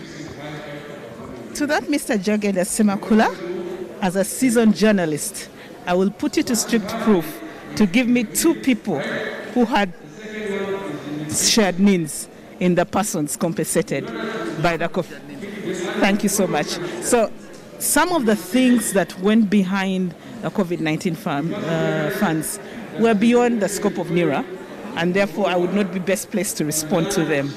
But I can singularly say that where a person has a singular name and is identified by their biometrics, it still doesn't stop a fraudulent person from paying them twice. But at least government is able to say this singular name was paid more than once, and therefore ask under what circumstances. The circumstances that propagated the issue that was before the committees of parliament are beyond my scope, and therefore I will not answer to them adequately. So they're not issues related to NIRA. These are different things, because yes, I know that nobody can actually have a double name, that nobody can have a name that looks like another person's name. But with what is actually happening here, have you been part of the processes? Have you facilitated it that launching today, and when the president presses the button for the monies to start moving out to the people for remittances, we're sure it's going to be a very good and clean exercise. Within the confines of a NIN, and I will confine myself to that. Yes. That's your mandate. Yeah. So every person who is going to be compensated has been identified. Their ID was fast-tracked. Those who had issues were addressed, and who doesn't have a NIN will be compensated, just to ensure that there is no double compensation with persons presenting in different ways. Did people, because the people who never thought about that, we get these problems, especially when we talk about telephone numbers, for example. Jagenda has a number that everybody knows it is Jagenda's number, but when you get into maybe sending mobile money to it, then you discover it's Rosemary Chisembo. Chisembo has a number that is in Jagenda Semakola's. Nobody cares at that moment. But when we come to issues that are very critical now, Jagenda Semakola has to be Jagenda Semakola all through and through. Haven't you had these issues, and have you helped the people, the beneficiaries, because we don't want them to expect money and again come quarreling that NIRA has not helped them facilitate the process? NIRA's scope is limited to the NIN.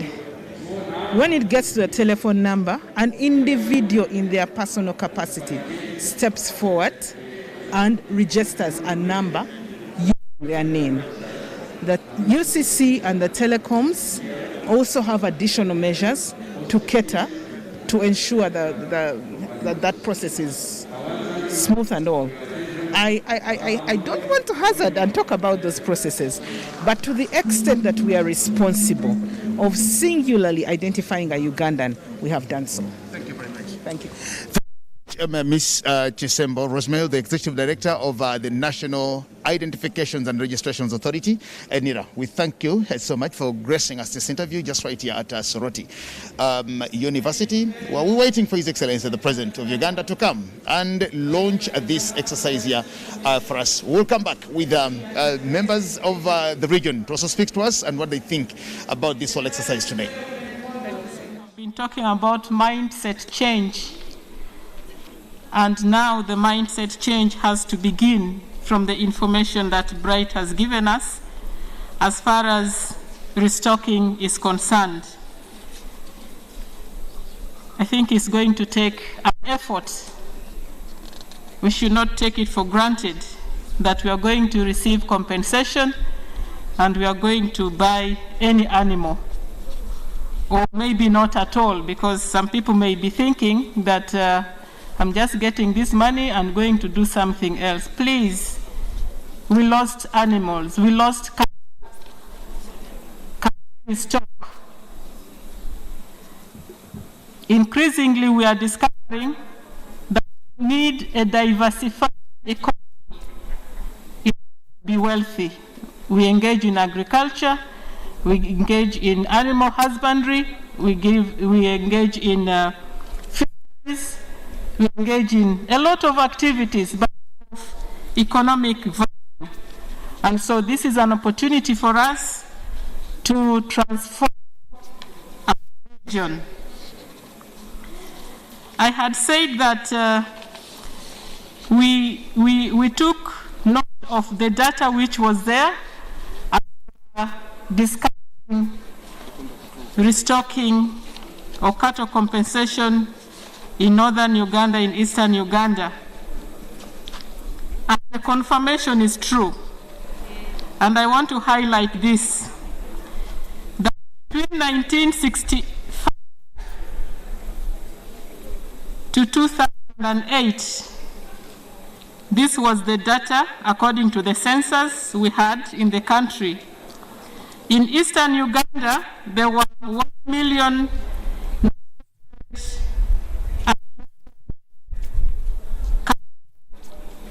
by 1965. And 40 decades later, in 2008, there were 2,488,000. At Soroti University here, and we are waiting for His Excellency, the President of the Republic of Uganda. is coming to launch the compensation payment for claimants of livestock and, of course, those who suffered the insurgencies since 1979, and quite a number of those in these areas of Teso Sub-region, Lango and Acholi Sub-regions. Now, joining me here are 3 members of parliament, and each one of them is representing a constituency in one of the 3 beneficiary sub-counties. I will start with my sister here, the Honorable Christine Apollo, woman member of parliament for Kumi, and also formerly the chairman for Kumi district. I'm happy to have you. Thank you so much, and good afternoon. Good afternoon to you.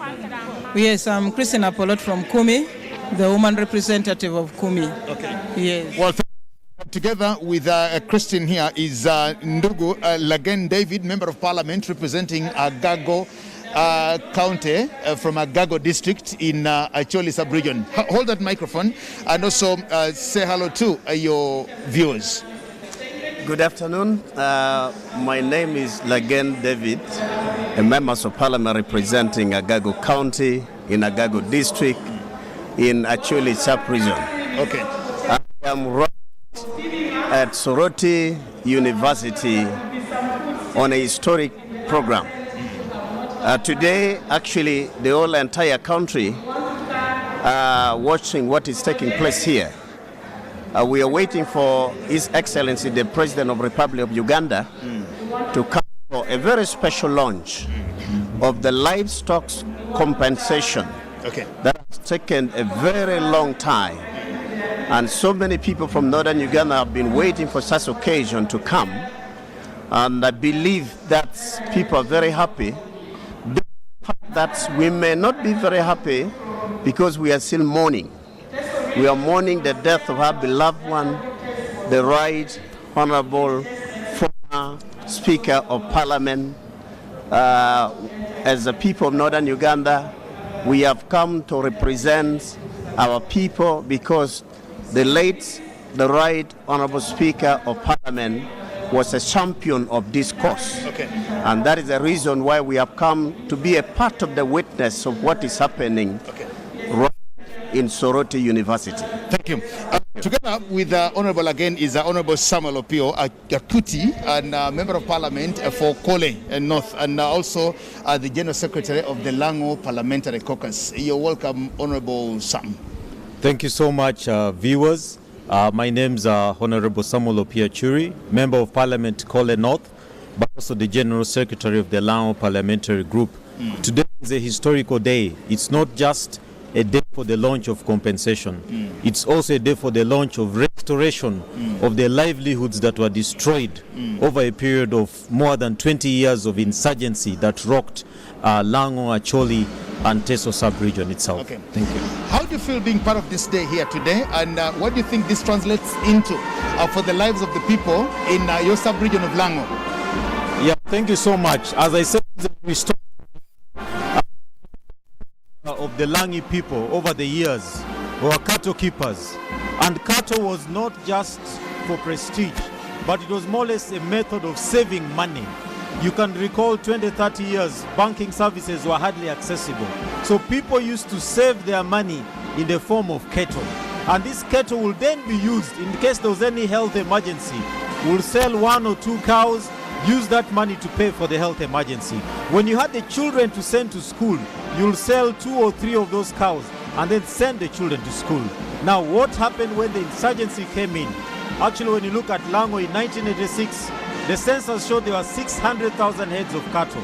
But statistics shows 5 years later, more than 90% were lost or stolen as a result of that insurgency itself.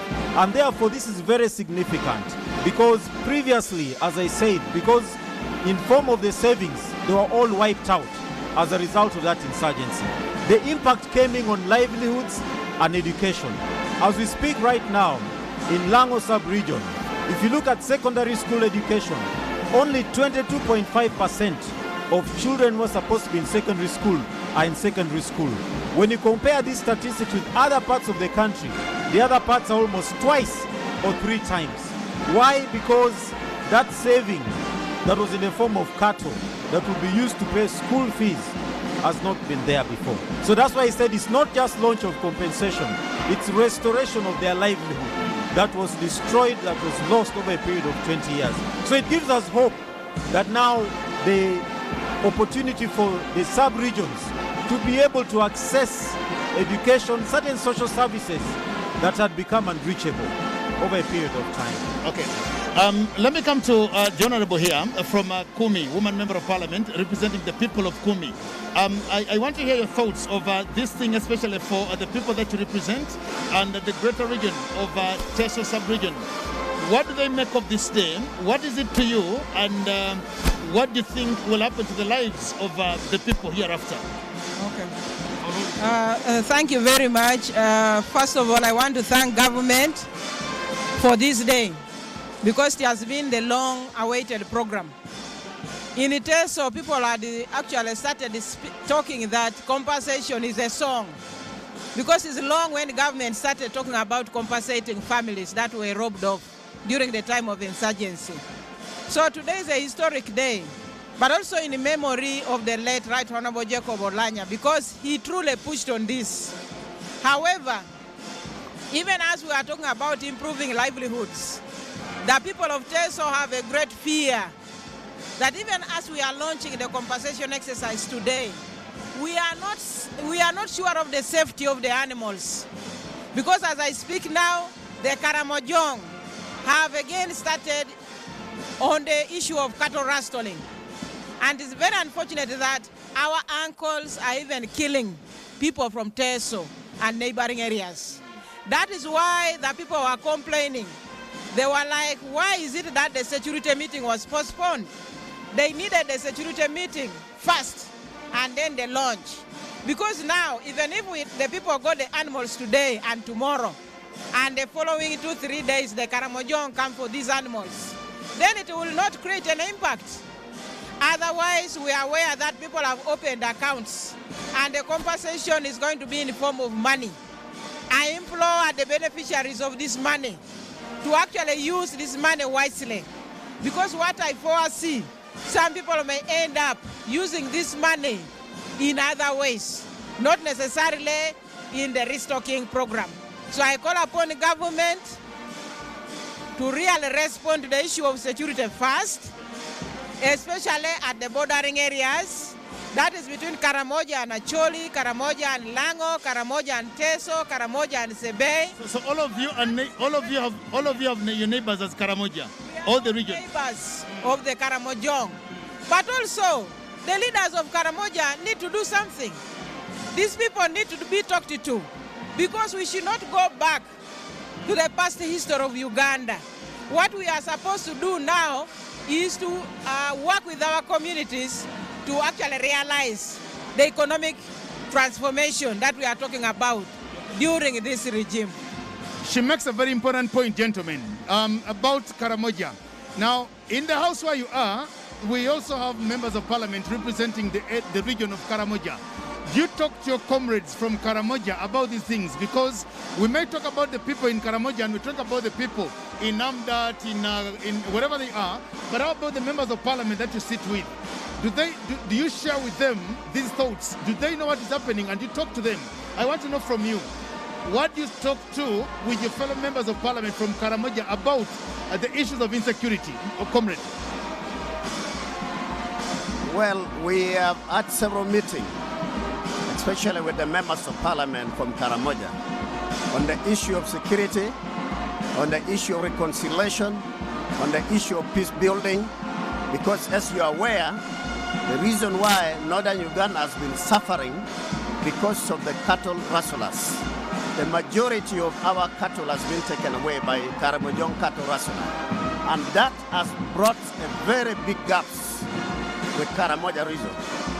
That has brought a total destruction in our community because our livelihood has been taken away.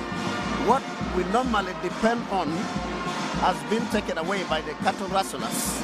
We have seen a situation where parents cannot afford to take their children to school because they don't have any support. They don't have money. The cattle that they should have used for farming has been taken away. So today, our people are going to be very happy because they will be able to receive the money that they will use to buy more cattle to do the restocking. The members of parliament from Karamoja, they are willing and they are free to talk and communicate to their people to change their mindsets toward what is happening throughout Acholi, Teso, and Lango. On several engagements that we have had a meeting with them, they are condemning their fellow community. They don't accept their fellow community to come and invade Lango, Teso, and Acholi sub-region to take their cattle. Okay. So they are very positive for a change. They are part and parcel of the people that are fighting for a change in their sub-region. They want to see a coexistence. They want to see a peaceful coexistence between Karamoja, Lango, Acholi, and Teso. Very good. So they are very active toward that. Let me hear your thoughts, Honorable Pio, about the relationship. Speak to your comrades in Karamoja. What should they do? Yeah, it's very, very important to understand that whenever there are any insecurities in Karamoja, there's always a spillover effect within the Teso, the Acholi, and also the Lango sub-region. We've seen even very recently the current cattle rustling has spilled over in parts of Otuhe and Alepton, which covers the areas of Lango sub-region. So it is very, very important that we get a solution towards this insecurity issue. Otherwise, we will be trying to compensate the cattle that has been lost, but will not be preventing further loss and theft of cattle itself. So it needs coming together to identify the root causes. Some of them are multi-pronged from what we've observed, because when you look at the previous insecurity, it was because of the LRA war. That's what caused a lot of that insurgency and loss of cattle. But now we are seeing that this is now more of a cattle rustling, cattle theft, banditry, a new form that is emerging itself. And it is really important that as government, as members of parliament from the different sub-regions, we need to come together and identify and come up with much more stronger solutions that can prevent. But I think it's also important that, because there's always a big question, that this cattle that is stolen in Karamoja, where do they pass through to go to the different markets? They are passing through all these different sub-regions itself. Okay. You know, so it really needs a joint force to address those issues itself. Before I come to Christina Polotia, this is coming at a time when we are also getting to the parish development model. How do you think this is going to translate into the livelihoods of the people in Lango, in Acholi, and in Teso? Complementing this with the parish development model, because those who are benefiting now are not exempted from, again, benefiting from the parish development model. Where do you think this pitches your people? Yeah, the biggest issue that we need to emphasize now in the parish development model is the mindset change. Because you're going to give people 2 million, 5 million.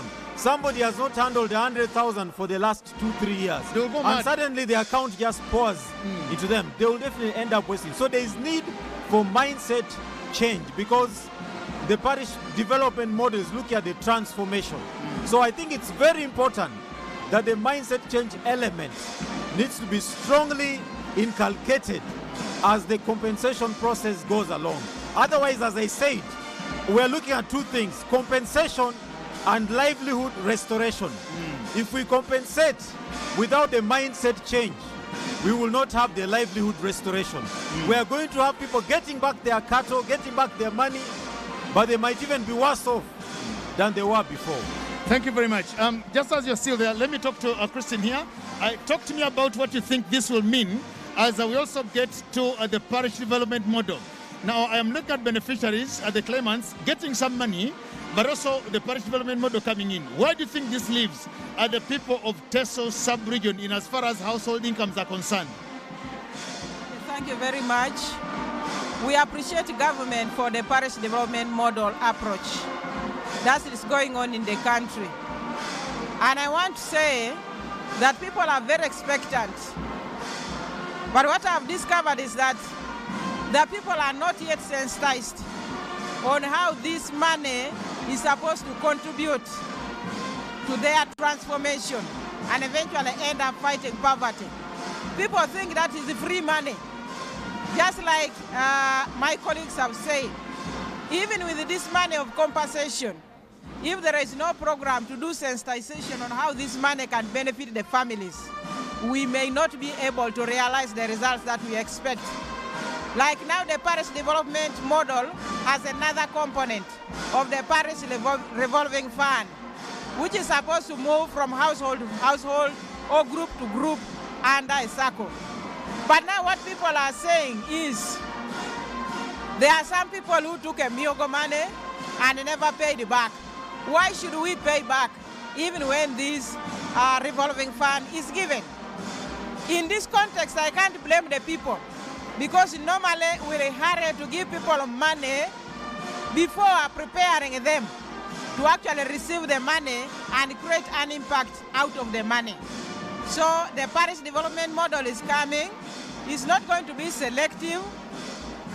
It is very fortunate that the LOC2 is there with the leaders of all groups of people. The interest groups are there.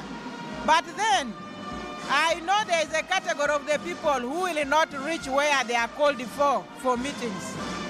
And that will be a gap, because others will continue benefiting while the rest are never getting an opportunity to benefit. Okay. So therefore, I call upon the top leadership of government, the members of parliament, the local government leaders, and the committees at parish level to do wider sensitization on how the revolving fund can benefit people in households. And also, when the other 100 million comes, it should come when people have been sensitized, because my colleague has already talked about the minds change issue. Okay. Without it, we may not be able to achieve. Otherwise, it is a very, very good program of government that can help us come out of the high poverty levels. Teso being one of those sub-regions that is highly affected by poverty. Thank you very much. Thank you. Honorable again, money makes people go mad. Don't you think this is going to cause problems for your people in Acholi? Somebody wakes up and they have 5 million, 10 million in their accounts. Money for parish development model is coming. Don't you think this is also going to cause some problems internally, especially amongst people in your area? How are you prepared to help your people accept, receive money, use money, hold money, and have some money with them? Well, I think the most important thing is awareness. Our members of the community need to be aware that when they receive the money, they must use the money to support their livelihood. Now, the first thing that the leaders are going to do is to do sensitization and awareness raising to all the community, because I know the impacts of money. When you have money in your pocket, money begin to change your thinking. Money become a driving force. You begin to follow money, but money does not follow your ideas. So, as a leader, one of the things that we are going to do is first to create an awareness to the local people to understand that the money being given to them is to reduce poverty. The money being given to them to support their children at school. The money being given to them to boost agricultural sector. The money being given to them is for sustainable livelihood. So it is a collective responsibility. So we will combine with the local leaders in the community, the religious leaders, the traditional leaders, for us to be able to talk to our community to understand. It's not about just having money and misusing it. We know where we are coming from. Northern Uganda have been going through a lot of series of challenges and difficulties, difficult situation, even up to now. And so we must come to a round table to understand that whatever little money that one will receive will be utilized effectively to change the lives of the entire generation in the community. And then two, of course, we are also very sensitive and we are appealing to the government. Now, our challenges now is that we are having the Karamojong cattle rustler coming. Many people are being displaced right now. Yes, the problem is still there. Yes. There are many people in the community being displaced. People are running away. Property are being taken. Cattle are being taken. Goats are being taken. People are being killed. And so now we're appealing to the government for the success of the parish development model, for the success of these compensations, livestock compensation, for us to see the impacts of this, the success of the program. Security must be backed up. security must be boosted. Security must be at the central point. Security must be deployed at the border. For our people to use the money to do their businesses and be safe, be secured, and they're able to invest in the right kind of business to support the local people. And then the government will realize the impact. Because at the moment, Northern Uganda is still the poorest by statistics. So for us to get out of poverty, we must be able to protect the lives of people. Okay. Do you think this helps you? Because we are now talking about 50 billion Uganda shillings. 50 billion Uganda shillings being poured into the economy, being poured into households. Do you think this is going to help lift the lives of the people in your sub-region? Do you think this is going to change something? Give it mindset, government has guaranteed security and done all the things. What do you think this will mean to Acholi sub-region? Well, I think the issue is the mindset. You know, money, whether you've been given only 10,000, 20,000, 5,000, if your mindset is right, you are able to invest that money, and that money can change the course of your life. Okay. So it is about the mindset change, and that is why we are appealing to the government. Let the people mind be changed. We have to engage the people in different programs for their mind to change. People should focus towards using the money in the proper way for them to come out of poverty. Minus that, the impact is going to be little. Okay. Any money count in life, depending on how you will use it, and depending on the kind of investment you'll focus on. This is, I should have asked you this, but I think you will all respond to this. This comes at a time that the government has been planning all these things, and there have been litigations, there have been court cases, there have been judgments and rulings. And of course, government planned that 2021, 2022, there will be this much of money, 150 billion for that. It comes at a time when the country also gets a problem, a tragedy. We lose our own speaker, the late Jacob Lokoli Olanya, at a time when this is also happening now. To the people in the region, on one part, we are mourning fallen brother, fallen friend, fallen leader, fallen everything. But on the other part, this is also happening. How should we manage these emotions of one sad moment on one hand and another joyous moment on the other hand? Yeah, I think as much as we are mourning, we are also honoring the Right Honorable Speaker, because this is something that he championed. Recall that he is also the National Vice Chairperson for the NRM party for the Northern region itself. And these are the areas that have been so much affected by this insurgency, and they lost the cattle itself. So as much as we are mourning him, we are also honoring him. So this is a day of honor to him. I wouldn't call it celebration, honor for championing this process and for bringing it to where it is before. I'm sure wherever he is right now, he's happy that it has finally come to take off. Because this is a process that has gone beyond 10 years. And this is a period of 20 years. So it's also timely that it's happening now. Yes, it's an honor to him. It's a timely itself, you know. So we are really paying our last respects to him, but honoring him for this great work. Okay, how would you advise the people to use their monies? Because they're going to get their monies onto their accounts, and this is livestock compensation. And it would be a good thing that somebody buys a cow or buy cows for themselves, but when somebody gets the money, it's their discretion to know how to use the money. But how would you advise these people to use this money? Yeah, there are different pillars that we look at. One is that, as I said, in terms of livelihood, there's been a big issue of access to education. This is providing an avenue through which they can be able to access education, especially higher education, and be able to pay fees out of this money. Two, access to health care. There's a very, very big challenge. People have been selling their land in order to access healthcare. And because of that, they're going into a cycle of poverty itself. Now they have some resources that can be able to help them achieve that. But then thirdly, this is also access to capital. That capital has come into their hands. Majority of them are farmers. Majority of them, during the dry season also, they undertake certain small business itself. So we want to encourage them that let them plan this money and let them ensure that it goes. I always say that look at this money as a seed. You do not take your seed to the kitchen. You take it to the garden, plant it there, and when the harvest comes out, that is the one that you will be able to take to the table. So for now, let them plant it on the ground. Let them identify areas of investments. The good thing is that the parish development model has come in to provide the financial literacy. So I will encourage them strongly, get that literacy training before you touch that money. The money can still remain in the account, it is safe, but get the literacy training. Once you've got all that, then you can decide on where you can put that money accordingly. Thank you very much. Finally, to you, Honorable Christine, government has given you money as women under the UWEP. Parish development model is coming, and of course now the compensation fund is also on its way, being launched just right here today.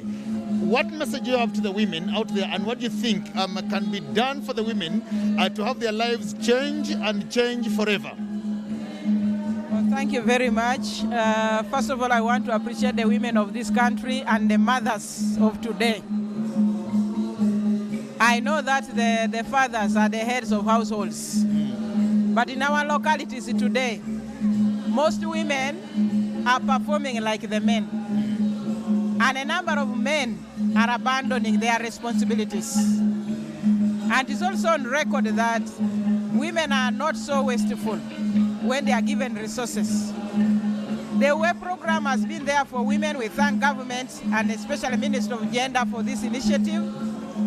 But when you look at the repayment details, this WEP program is not as troublesome as the YLP of the youth. The women have been paid. Actually, women's complaint has been that now that the parish development model is coming and the government is planning to erase some of the programs related to parish development model, they had a fear that maybe WEP is likely going to disappear. And our plea as women is that the WEP program remains, because a number of women have been able to do small-scale businesses to help their families. Remember today, women are very key in contributing to the school fees of their children. So I call upon the women who are actually the beneficiaries of this compensation program, beneficiaries of the parish development model, and beneficiaries of WEP, to wisely use this money to benefit their families. Okay. Because this money can even support education. My plea to government is that even as we are taking off with the 50 billion to start the compensation program for Acholi, Lango and Teso Sub-region, our plea is that these people who are not in the original lists of the compensation program should be catered for, should be accepted, should be validated, because the program is for the entire Acholi, Lango and Teso Sub-region, so that those who did not fill forms during that time can have the opportunity. I am very confident that the women, once they get this money, will use this money in the right way. Okay. But like I said in the beginning, since the money is going to enter into people's individual accounts, many of them are going to use this money for school fees. Remember, families are poverty-stricken. Many of them are going, some of them are going to use this money for luxury. Of course, those who don't understand the purpose for compensation, the purpose for the parish development model, some of them are going to use this money to recover back the sold land or rented out land.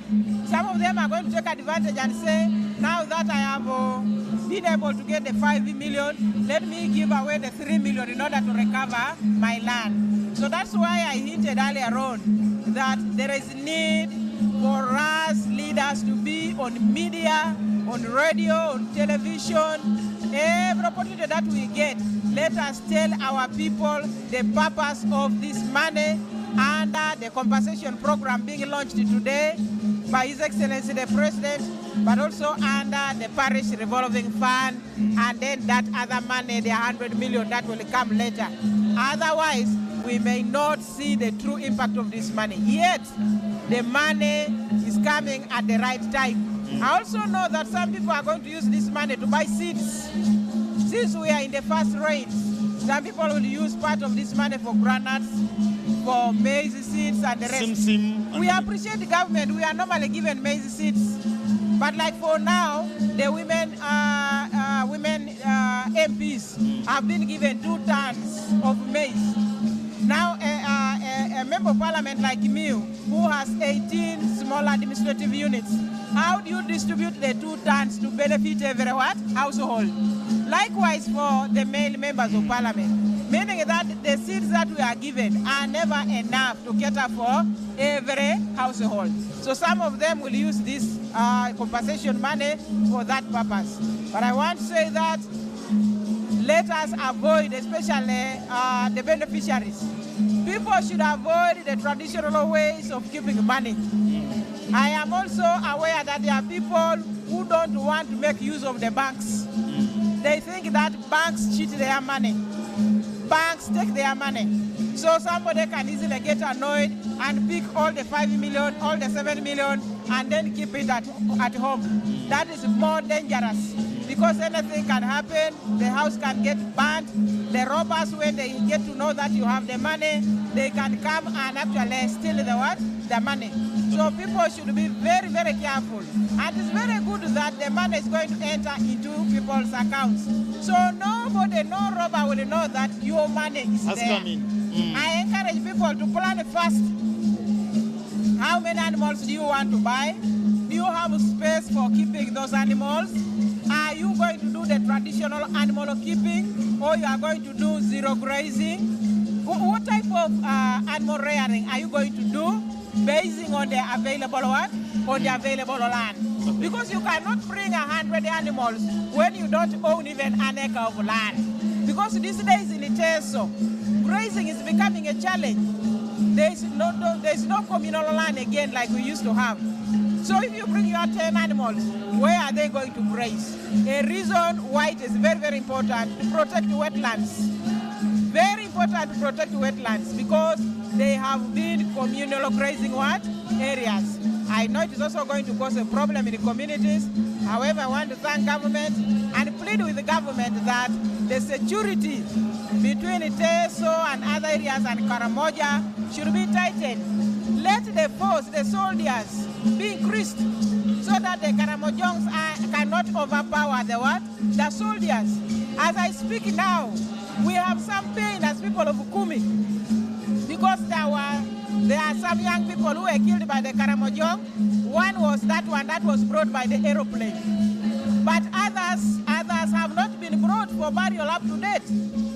The dead bodies are still lying in the Karamoja. People of fear. Even one of the Pokots who was trying to lead our people to pick the dead bodies, that one was also killed, meaning that the situation is very terrible. That's why we call upon the government to prioritize security for the safety of the animals so that in the end we realize value for money as being launched today during this compensation program. Okay. Thank you very much. Thank you so much, Honorable Member of Parliament, Christine, representing the people of Kumi.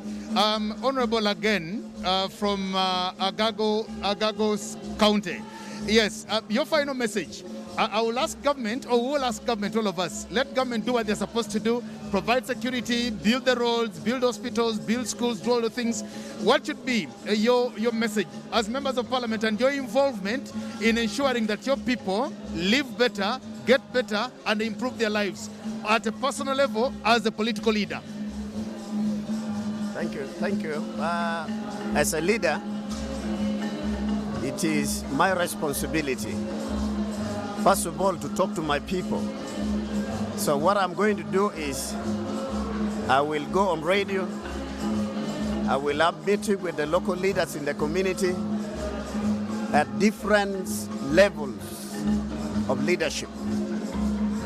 Every leader within the community must pass the information to the local people about the use of this money. Because if we don't talk to the local people, they will misuse the money.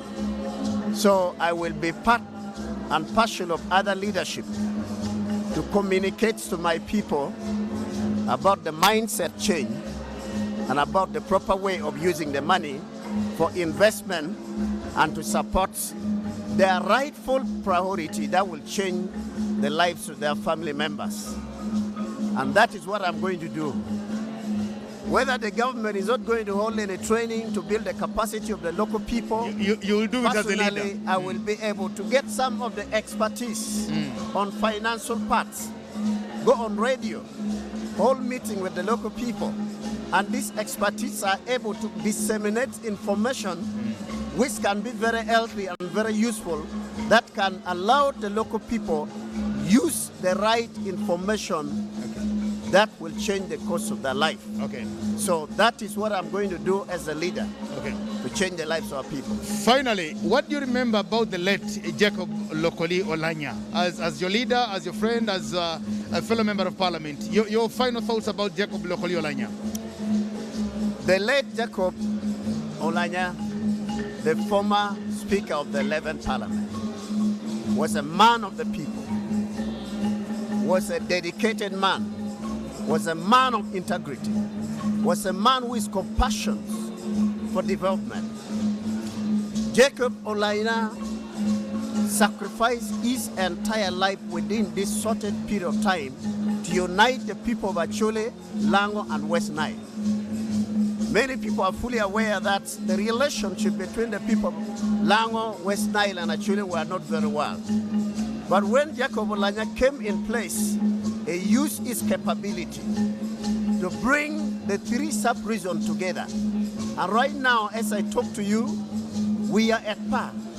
Our relationship with one another is very good. And that is one of the things I serious him for. Okay. He's a man of the people. Okay. He loves peace. He loves unity. He's a hardworking man. And he's a mentor. As well as he's a father. In 1 minute, speak to people in your language.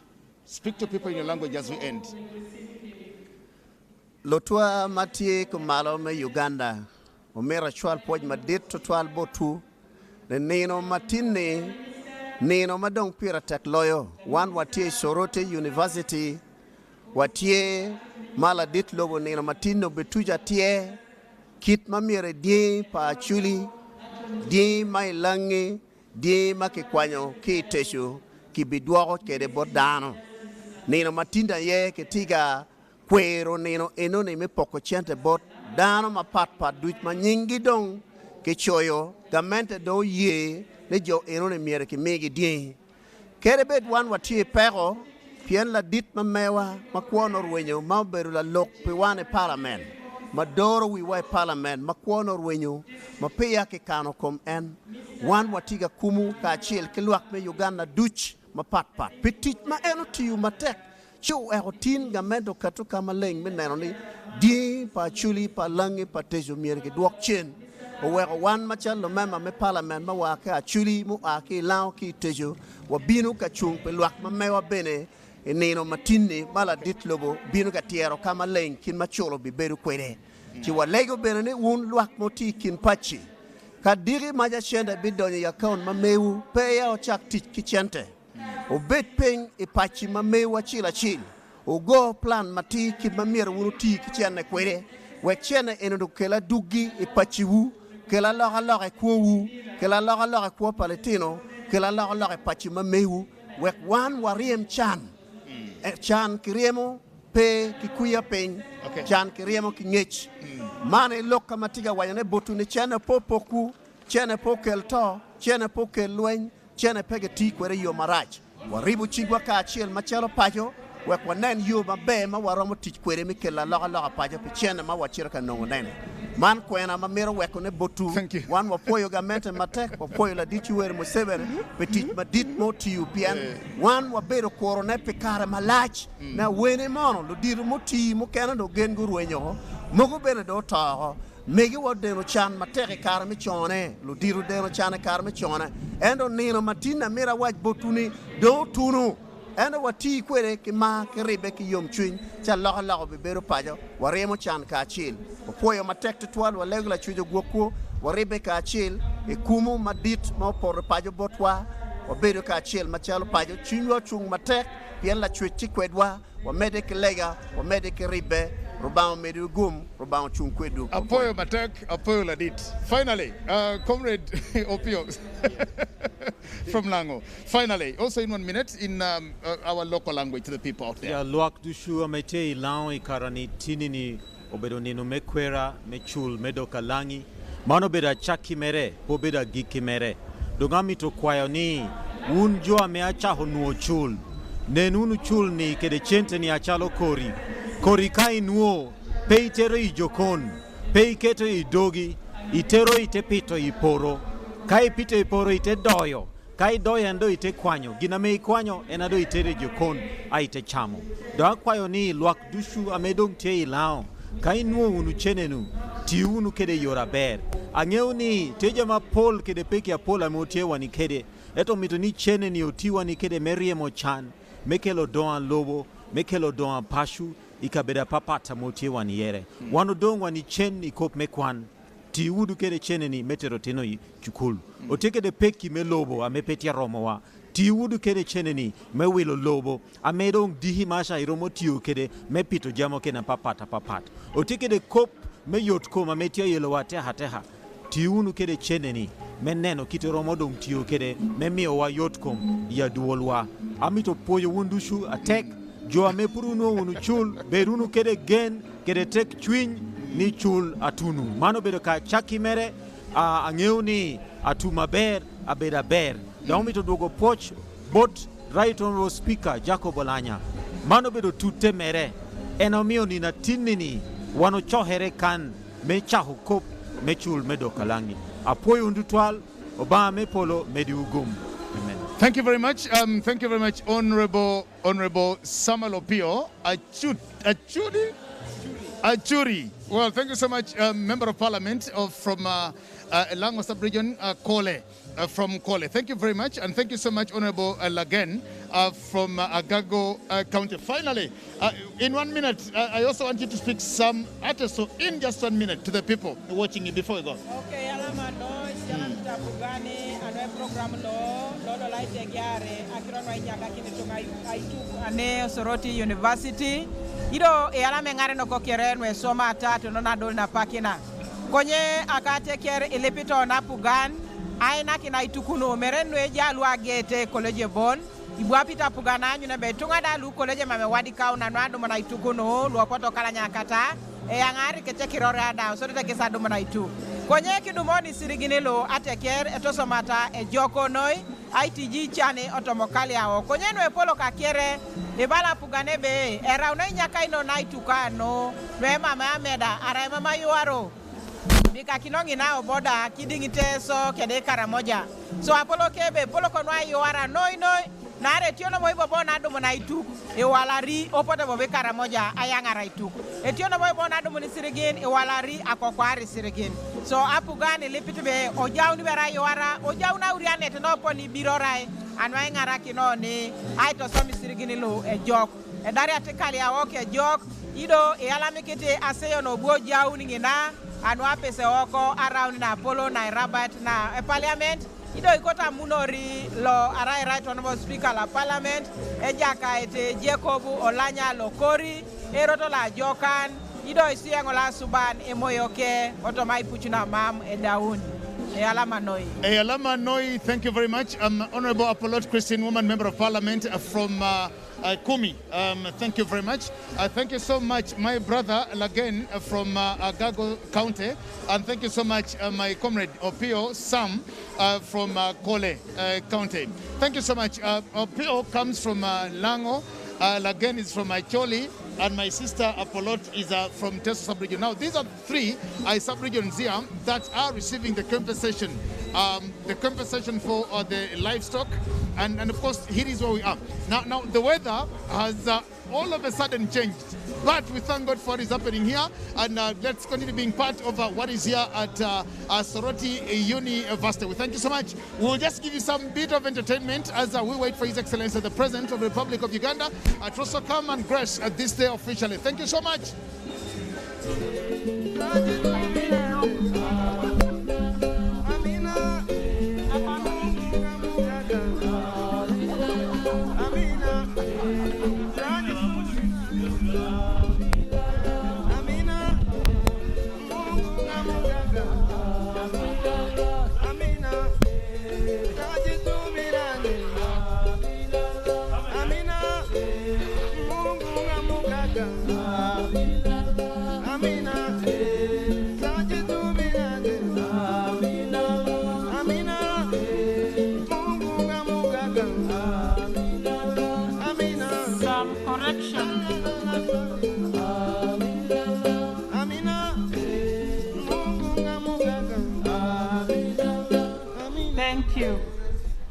Thank you very much. The RCC, the resident city commissioner was away also, I think, when we were introducing. Let me take this opportunity to introduce Peter Pex Park, the resident city commissioner of Soroti. Please stand up for recognition where you are. And immediately, let me correct this. The revision of members who will receive His Excellency are the following: the Vice President, the Right Honorable Speaker of Parliament, the Minister of Justice and Constitutional Affairs, the Minister of Teso Affairs, Honorable Mike Mukula, the Chairperson, NRM Eastern Region, and the Attorney General. These are the 6 people who will receive HE the President. So be on standby.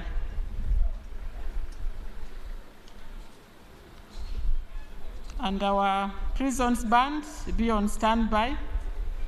1 stanza national anthem, 1 stanza East African anthem, and my choir, 1 stanza Iteso anthem.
RDC Soroti District, Mr. Okumu Patrick, thank you very much for hosting us and for welcoming us.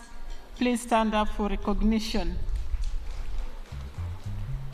By all indications, I think our chief guest is around the corner. And like I said, when he arrives, we shall all stand up, receive him, and do the anthems together.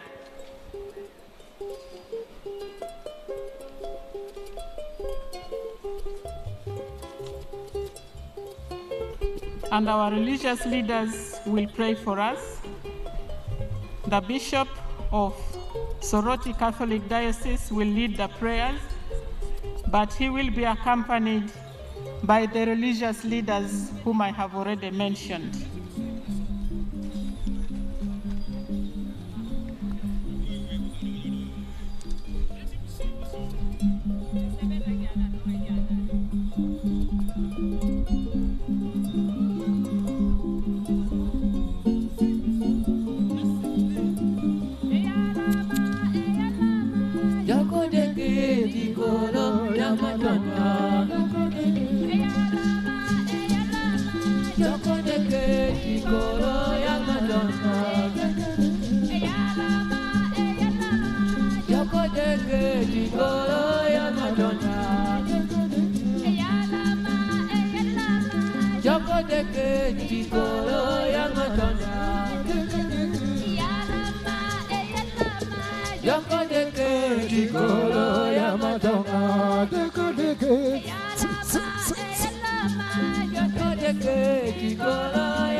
Let's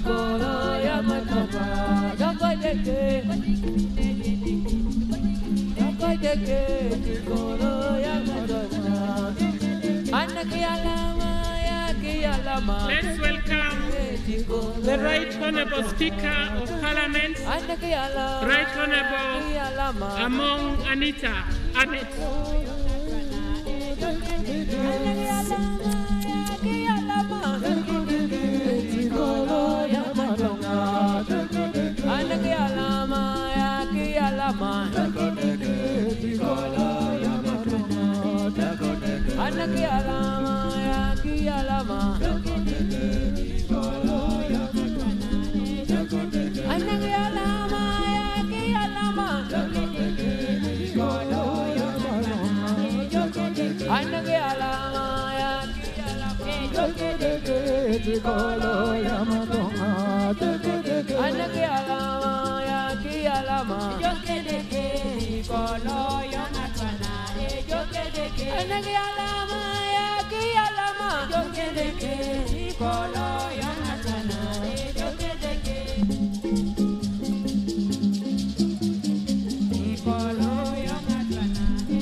Thank you very much. We can have our seats.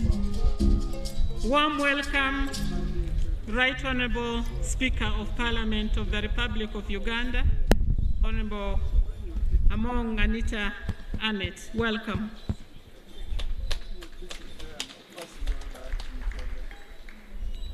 We can clap better than that, honestly. Thank you. Thank you very much. Soon we shall also receive Her Excellency the Vice President, and I request the same welcome accorded to her when she comes. This is a historic moment, one which we have waited for, and one which is going to usher us into a new chapter of the East and Northern region.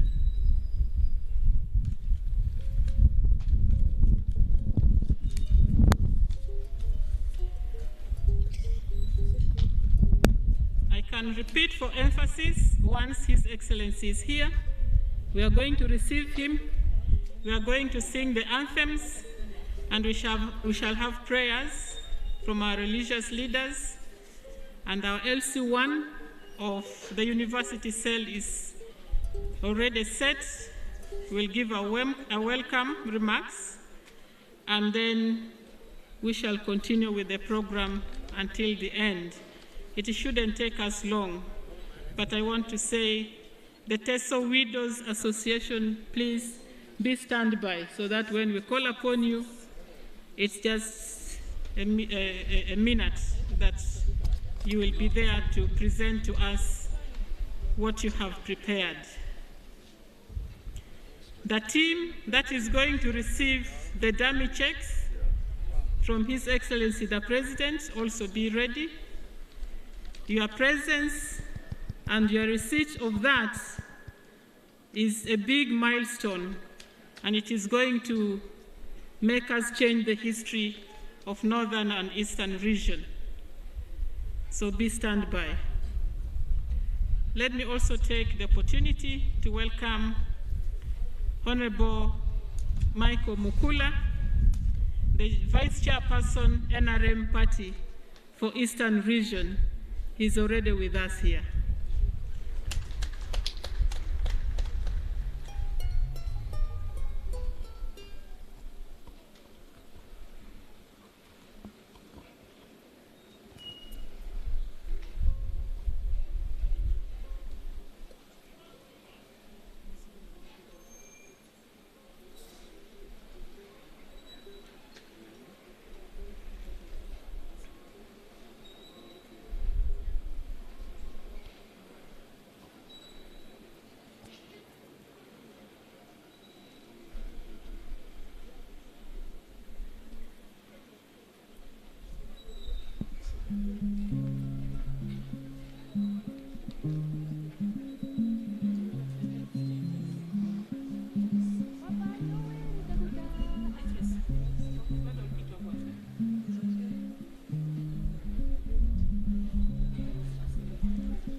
Uganda Cranes, can you give us some good song as we wait?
Bishop, wow for you, wow for you, what I did when wow for you, wow for you, wow for you,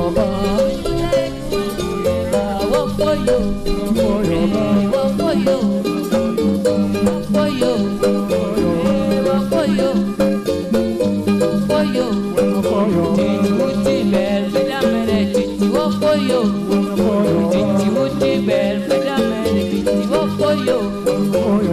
Yo don't load me to bed, what for you? Hey, you're not fighting to bed, what for you? Hey,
I'm going one for you, hey,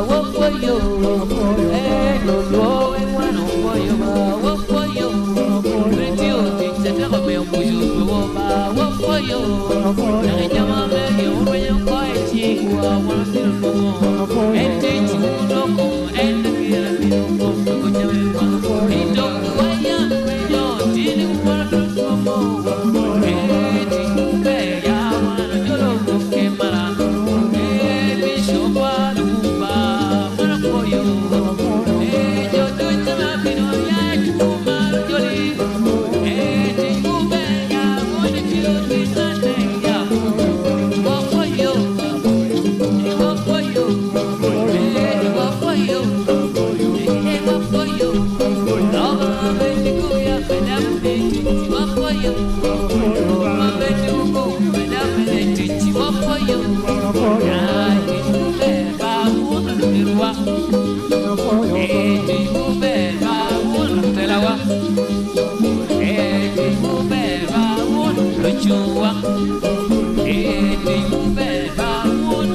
Uganda wane wana miroko jaken.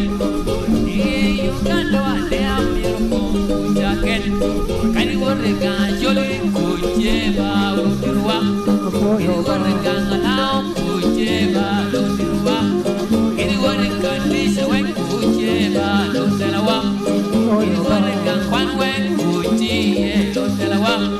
Kani warga gatale kujeba utirwa. Kani warga gatale kujeba utirwa. Kani warga bela bela kwanje mono kenba. Mono bela tishbu mono tela wange kobe. Mono bela tishbu mono tela kobe. Tichero togo togo togo. Tichu be kombi na mi togo togo. Tichu be mi jama man togo. Tichu wani olwe Martin togo togo. Tichu wani olwe Martin togo togo. Inna de olwe inu kondorongo. Inna de olwe inu kondorongo. El mono belo tichu mono tela wa. El mono belo tichu mono tela wa. Wafoyo. Iti uno tite kwana mene me fuyo. Iti uno tite mene una mene man fuyo. Kami jamu wadi uwe kumi kalale ruba. Iti tebe uni chiuya ruba. Ibiru uni mara chukwa. Ibiru uni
jakayo, jakayo, jakayo, ito pingi jakayo.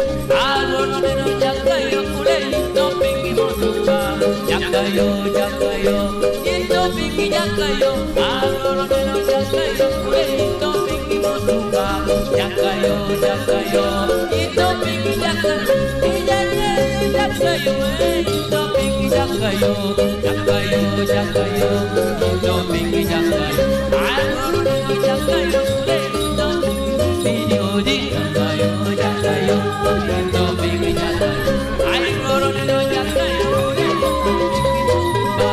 Jakayo, jakayo. Arono jakayo, pinga motuba. Ay jakayo, jakayo, ito pingi motuba. Jakayo, jakayo, jakayo, jakayo. Arono jakayo, ito pingi motuba. Jakayo, jakayo, jakayo. Arono jakayo, ito pingi motuba. Jakayo, jakayo.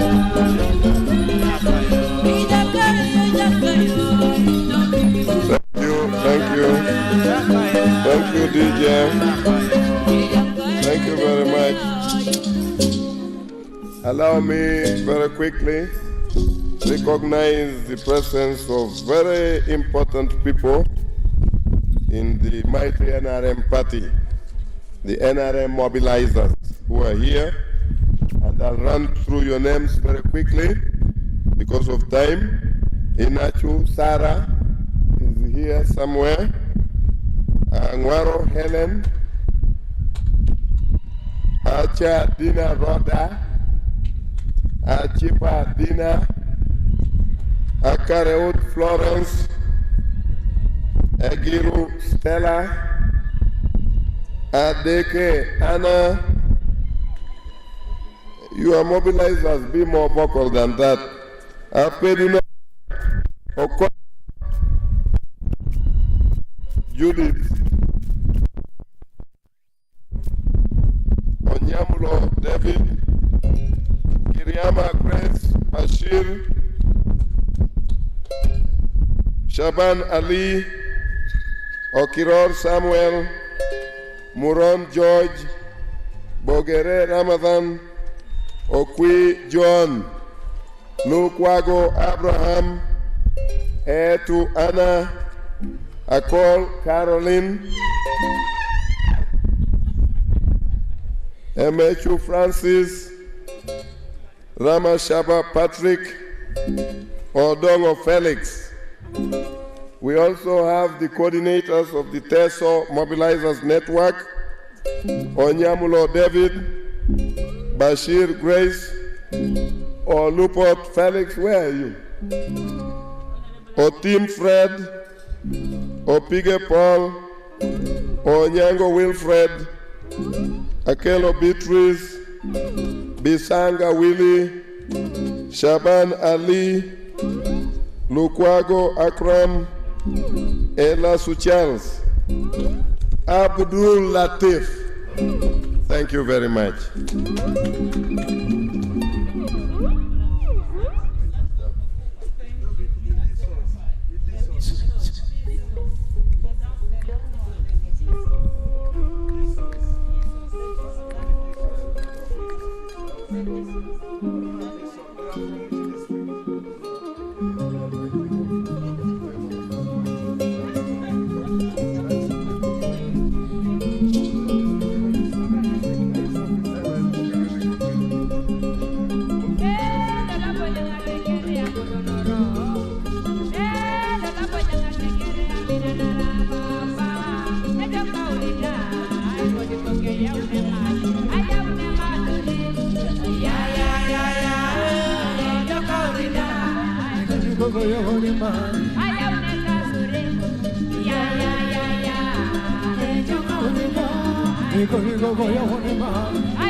Mali,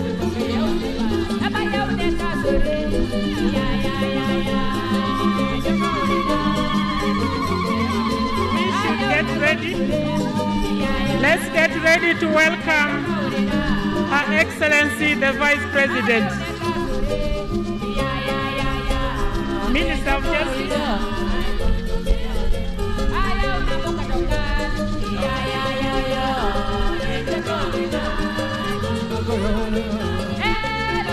We are receiving Her Excellency the Vice President.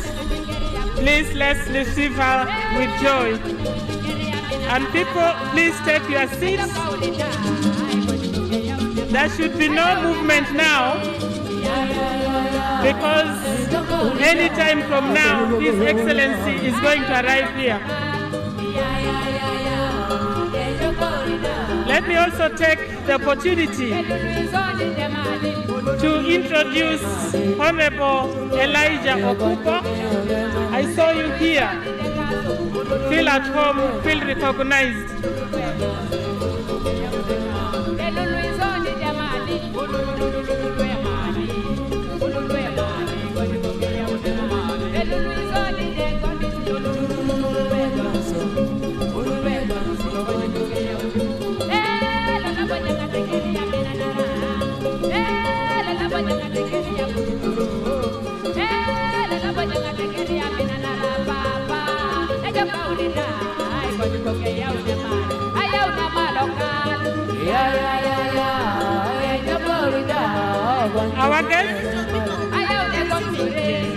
Our guests, please, Right Honorable Speaker, the Minister of Constitutional Affairs, Her Excellency the VP and His Excellency the President is on the way.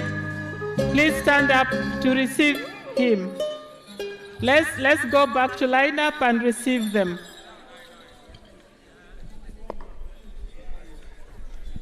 Right Honorable Speaker of Parliament, Minister of Justice, Constitutional Affairs, Attorney General, Honorable Mike Mukula, Honorable Peter Ongalo, please step out to receive His Excellency the President.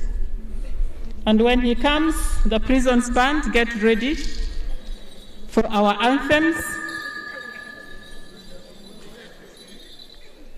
And the religious leaders will get ready for the prayers.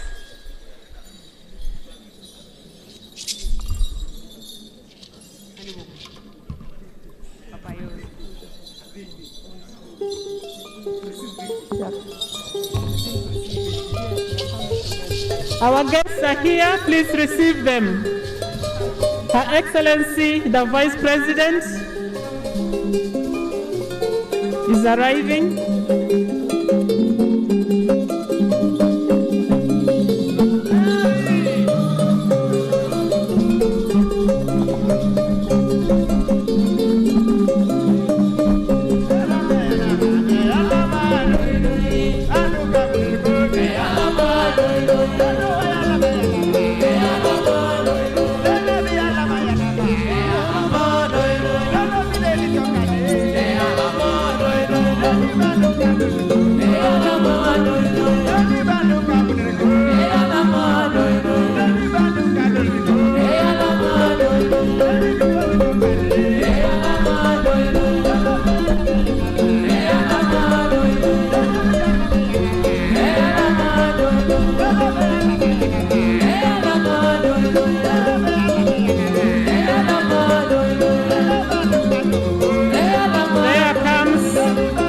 Excellency, the Vice President of the Republic of Uganda.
needed here, please.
Thank you very much.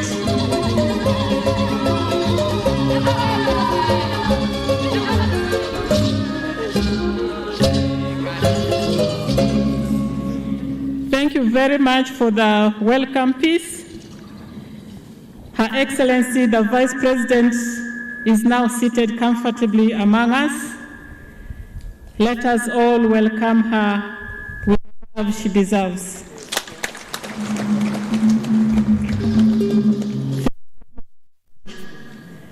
Soon we shall meet our chief guest, who is around the corner. We're also going to give him a warm welcome like we have done for the previous leaders who have come. Earlier on, we introduced ministers, but some ministers were caught up in the occasion which was earlier before this. I would now like to take this opportunity to recognize them as well. I saw Honorable Echweru arrive here. Minister of State for Works. I saw Honorable Dennis Obua arrive, Minister of State for Education. I saw Honorable Peter Ogwang, Minister of State in charge of Economic Affairs. I also saw Honorable Osakai Opolot arrive. Okasai. Opolot, I beg your pardon. He is Minister of State for Energy. He has also arrived. And earlier on, I recognized Honorable Elijah Okupa, MP from Serere. Thank you for coming.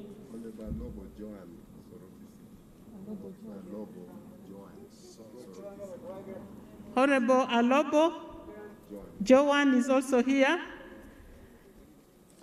for Soroti City. Now our chief guest is almost here, and the same people who received Her Excellency the Vice President will receive His Excellency the President.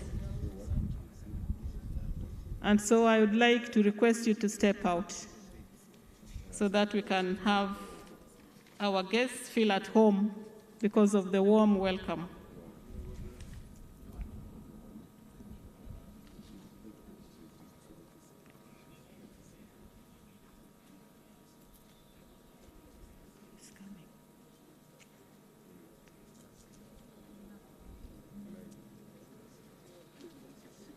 Our chief guest will be received by the Vice President,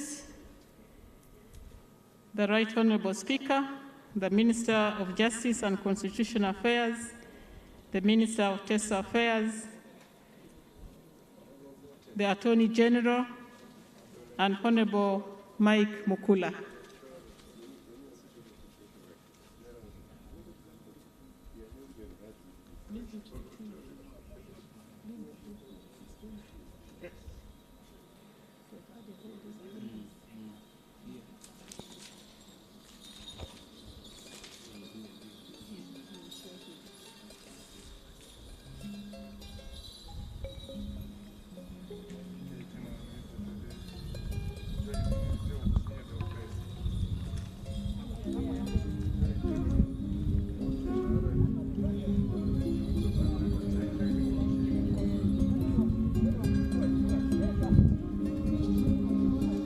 Our team is ready, and His Excellency the President is right here. We shall give him a warm welcome.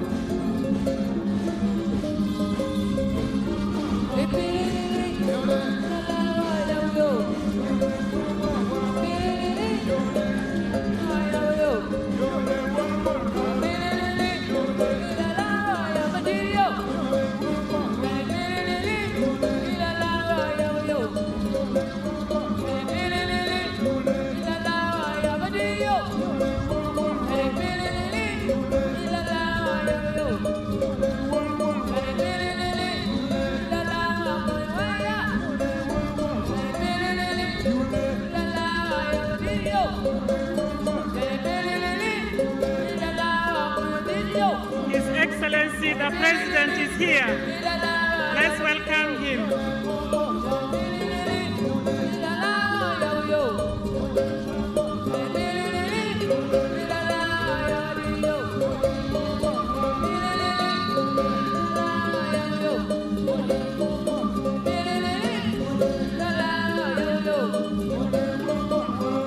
Thank you very much, Your Excellency, for coming.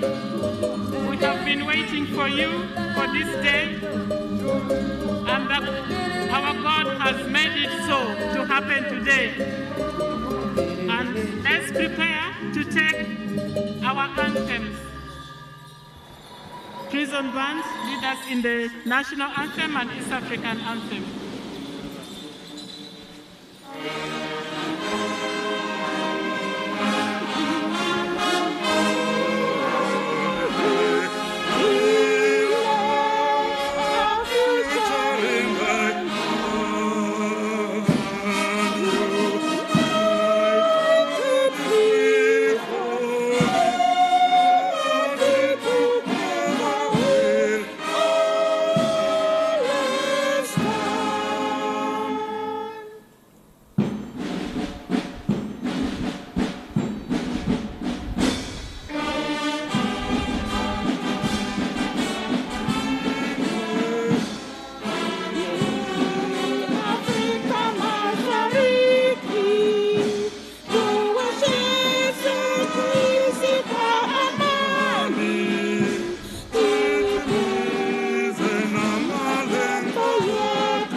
In the name of the Father, and of the Son, and of the Holy Spirit.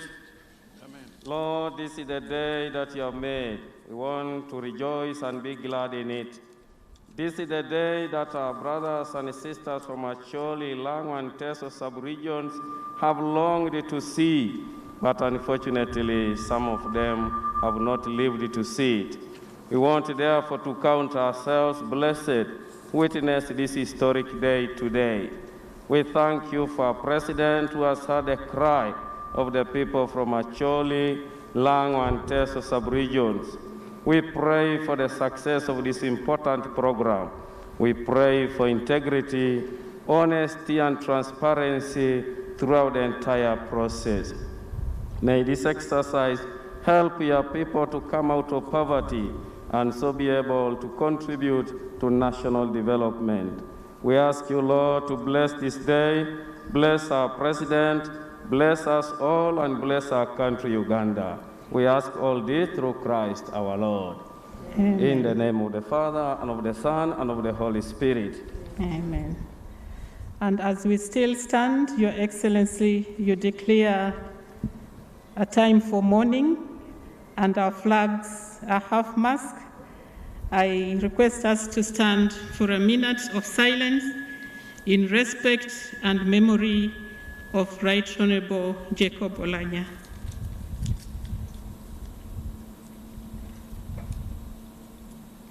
May his soul rest in eternal peace. Thank you. Welcome. Take your seat. Your Excellency, we have been here knowing that this is the day. We thank you for coming to launch the livestock compensation payment for the claimants and beneficiaries in Acholi, Lango and Teso Sub-region.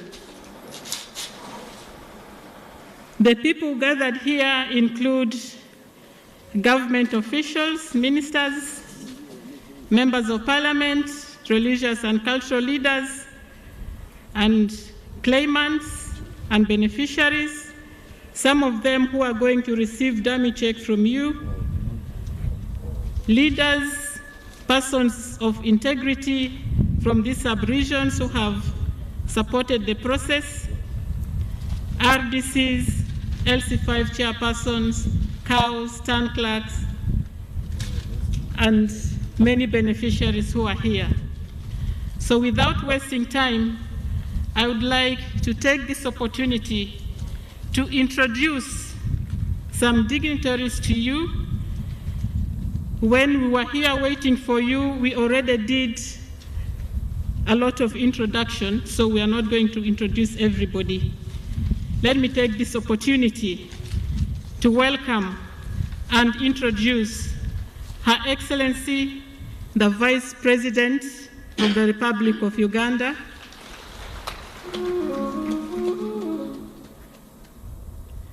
I also want to take this opportunity to introduce the Right Honorable Speaker of Parliament of Uganda,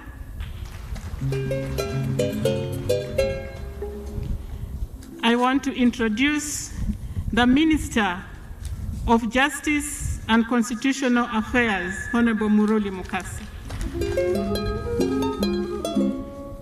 I introduce Lieutenant Colonel Honorable Bright Ramirama. Let me take this opportunity to introduce the Attorney General, Honorable Kiriowa Kiwanuka,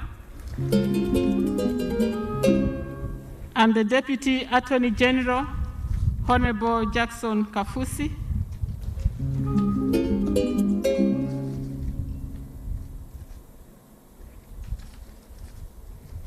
I would like to request to introduce Honorable Jane Ruth Acheng, Honorable Minister for Health. I introduce Minister of State, Honorable Obua, Minister of State for Sports. Minister of State for Energy, Honorable Okasai. Honorable Rose Lily, Minister of State for Ethics and Integrity. Honorable Peter Ogwang, Minister of State for Economic Monitoring. Honorable Minister of State for Teso Affairs, Honorable Obote Ungaro. Honorable Huda Olero, Minister of State for Veterans Affairs.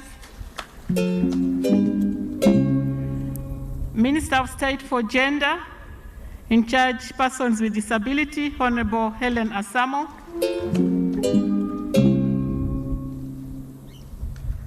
I think I've not forgotten any ministers.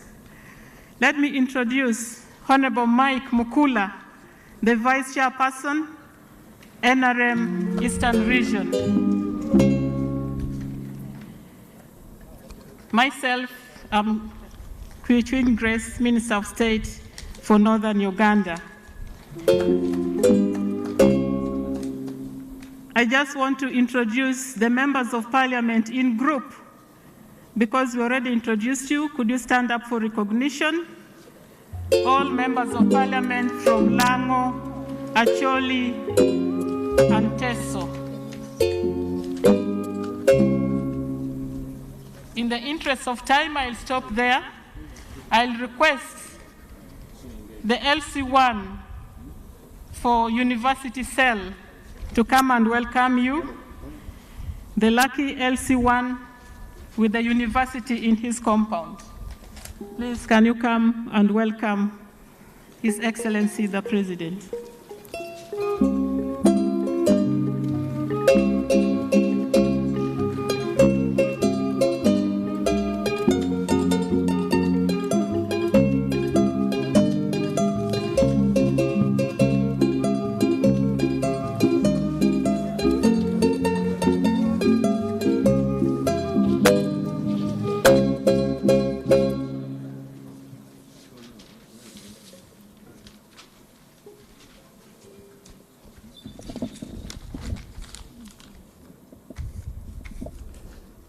Your Excellency, the President of the Republic of Uganda, and all invited guests present, good afternoon. My name is Oluka Charles, the LOS1 chairperson of Soroti University Cell, Aloite Ward, Soroti City East. I would like to take this opportunity to welcome you to this area. This area is very peaceful and is secure. That's why you see there are a lot of activities taking place at the university. The issue of the university land, it is still in the court, and we are waiting the court to give us the clarification. Allow me to take this opportunity to thank His Excellency, the President of Uganda, for giving us a beautiful university in Uganda. As today, we have about 400 students who are studying science courses. But our dear President, our students are suffering, walking long distances from their hostels to the university due to lack of accommodation at the university. Your Excellency, our students are also lacking a teaching hospital whereby they have to move up to the main hospital for practice, and also we don't have a bus for transporting those students. We have only a coaster. This is therefore to request you, Excellency, to provide for us a teaching hospital, a university bus, and hostels for students. Also want to thank you, Excellency, for giving us LOC's motorcycles, not motorcycle, bicycles. We receive bicycles. We appreciate you so much, Excellency, for that.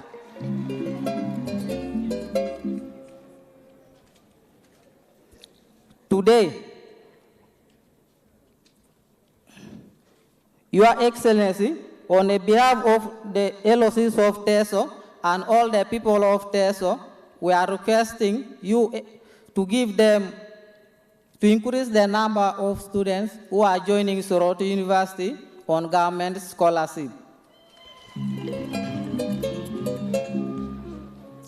Your Excellency, also request you at least to provide an LOC1 with a motorcycle for easy movement. As you can see, I am the only LOC with a university in my cell, so I should be very proud also. And I'm also a strong mobilizer of NRM in this area.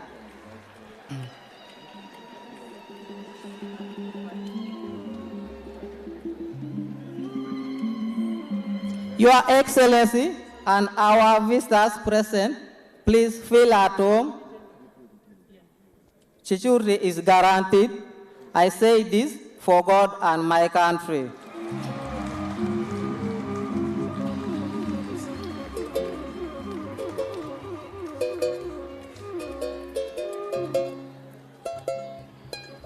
Thank you very much, our chairman, for welcoming us here.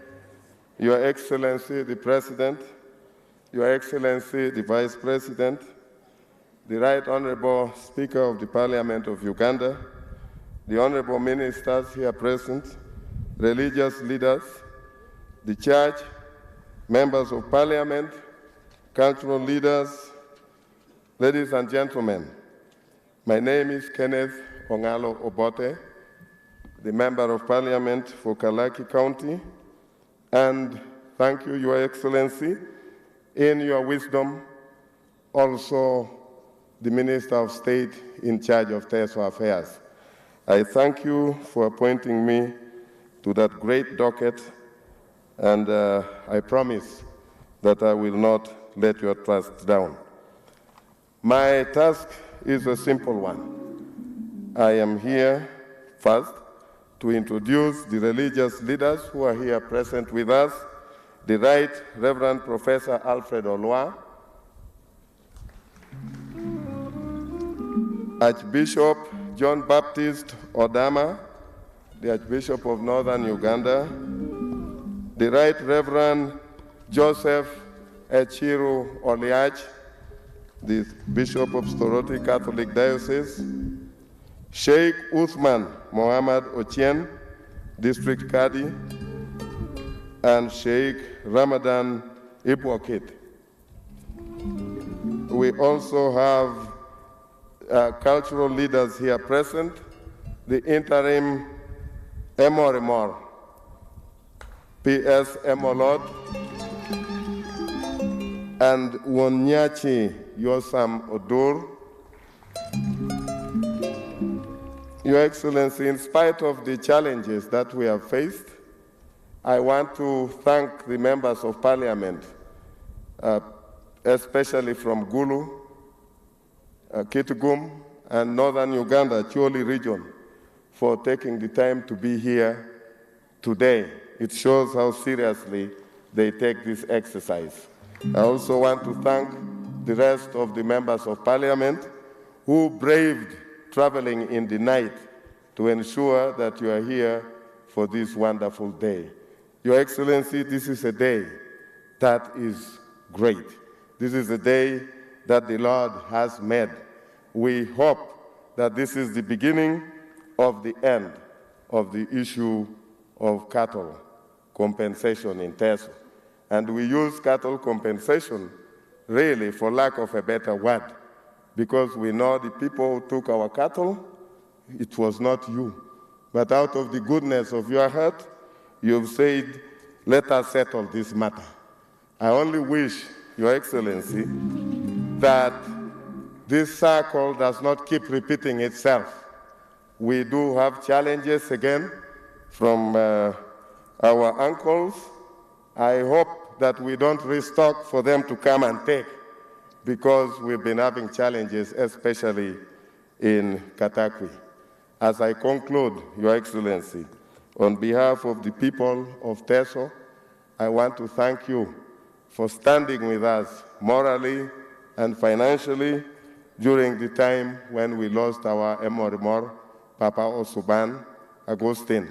Thank you very much for your good heart. May I now take this opportunity to invite the Honorable Deputy Attorney General Jackson Kafuzi. Thank you.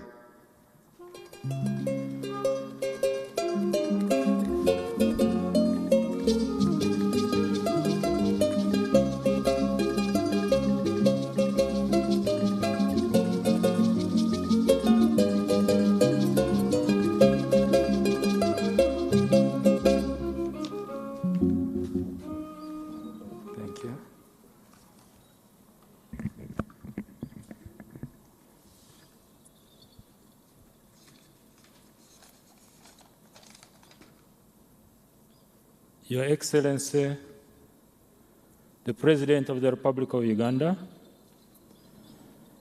Your Excellency, the Vice President, the Right Honorable Speaker, all protocol observed, ladies and gentlemen, on behalf of the Ministry of Justice and Constitutional Affairs, I'm delighted to welcome you all to the launch of the livestock compensation payment for war death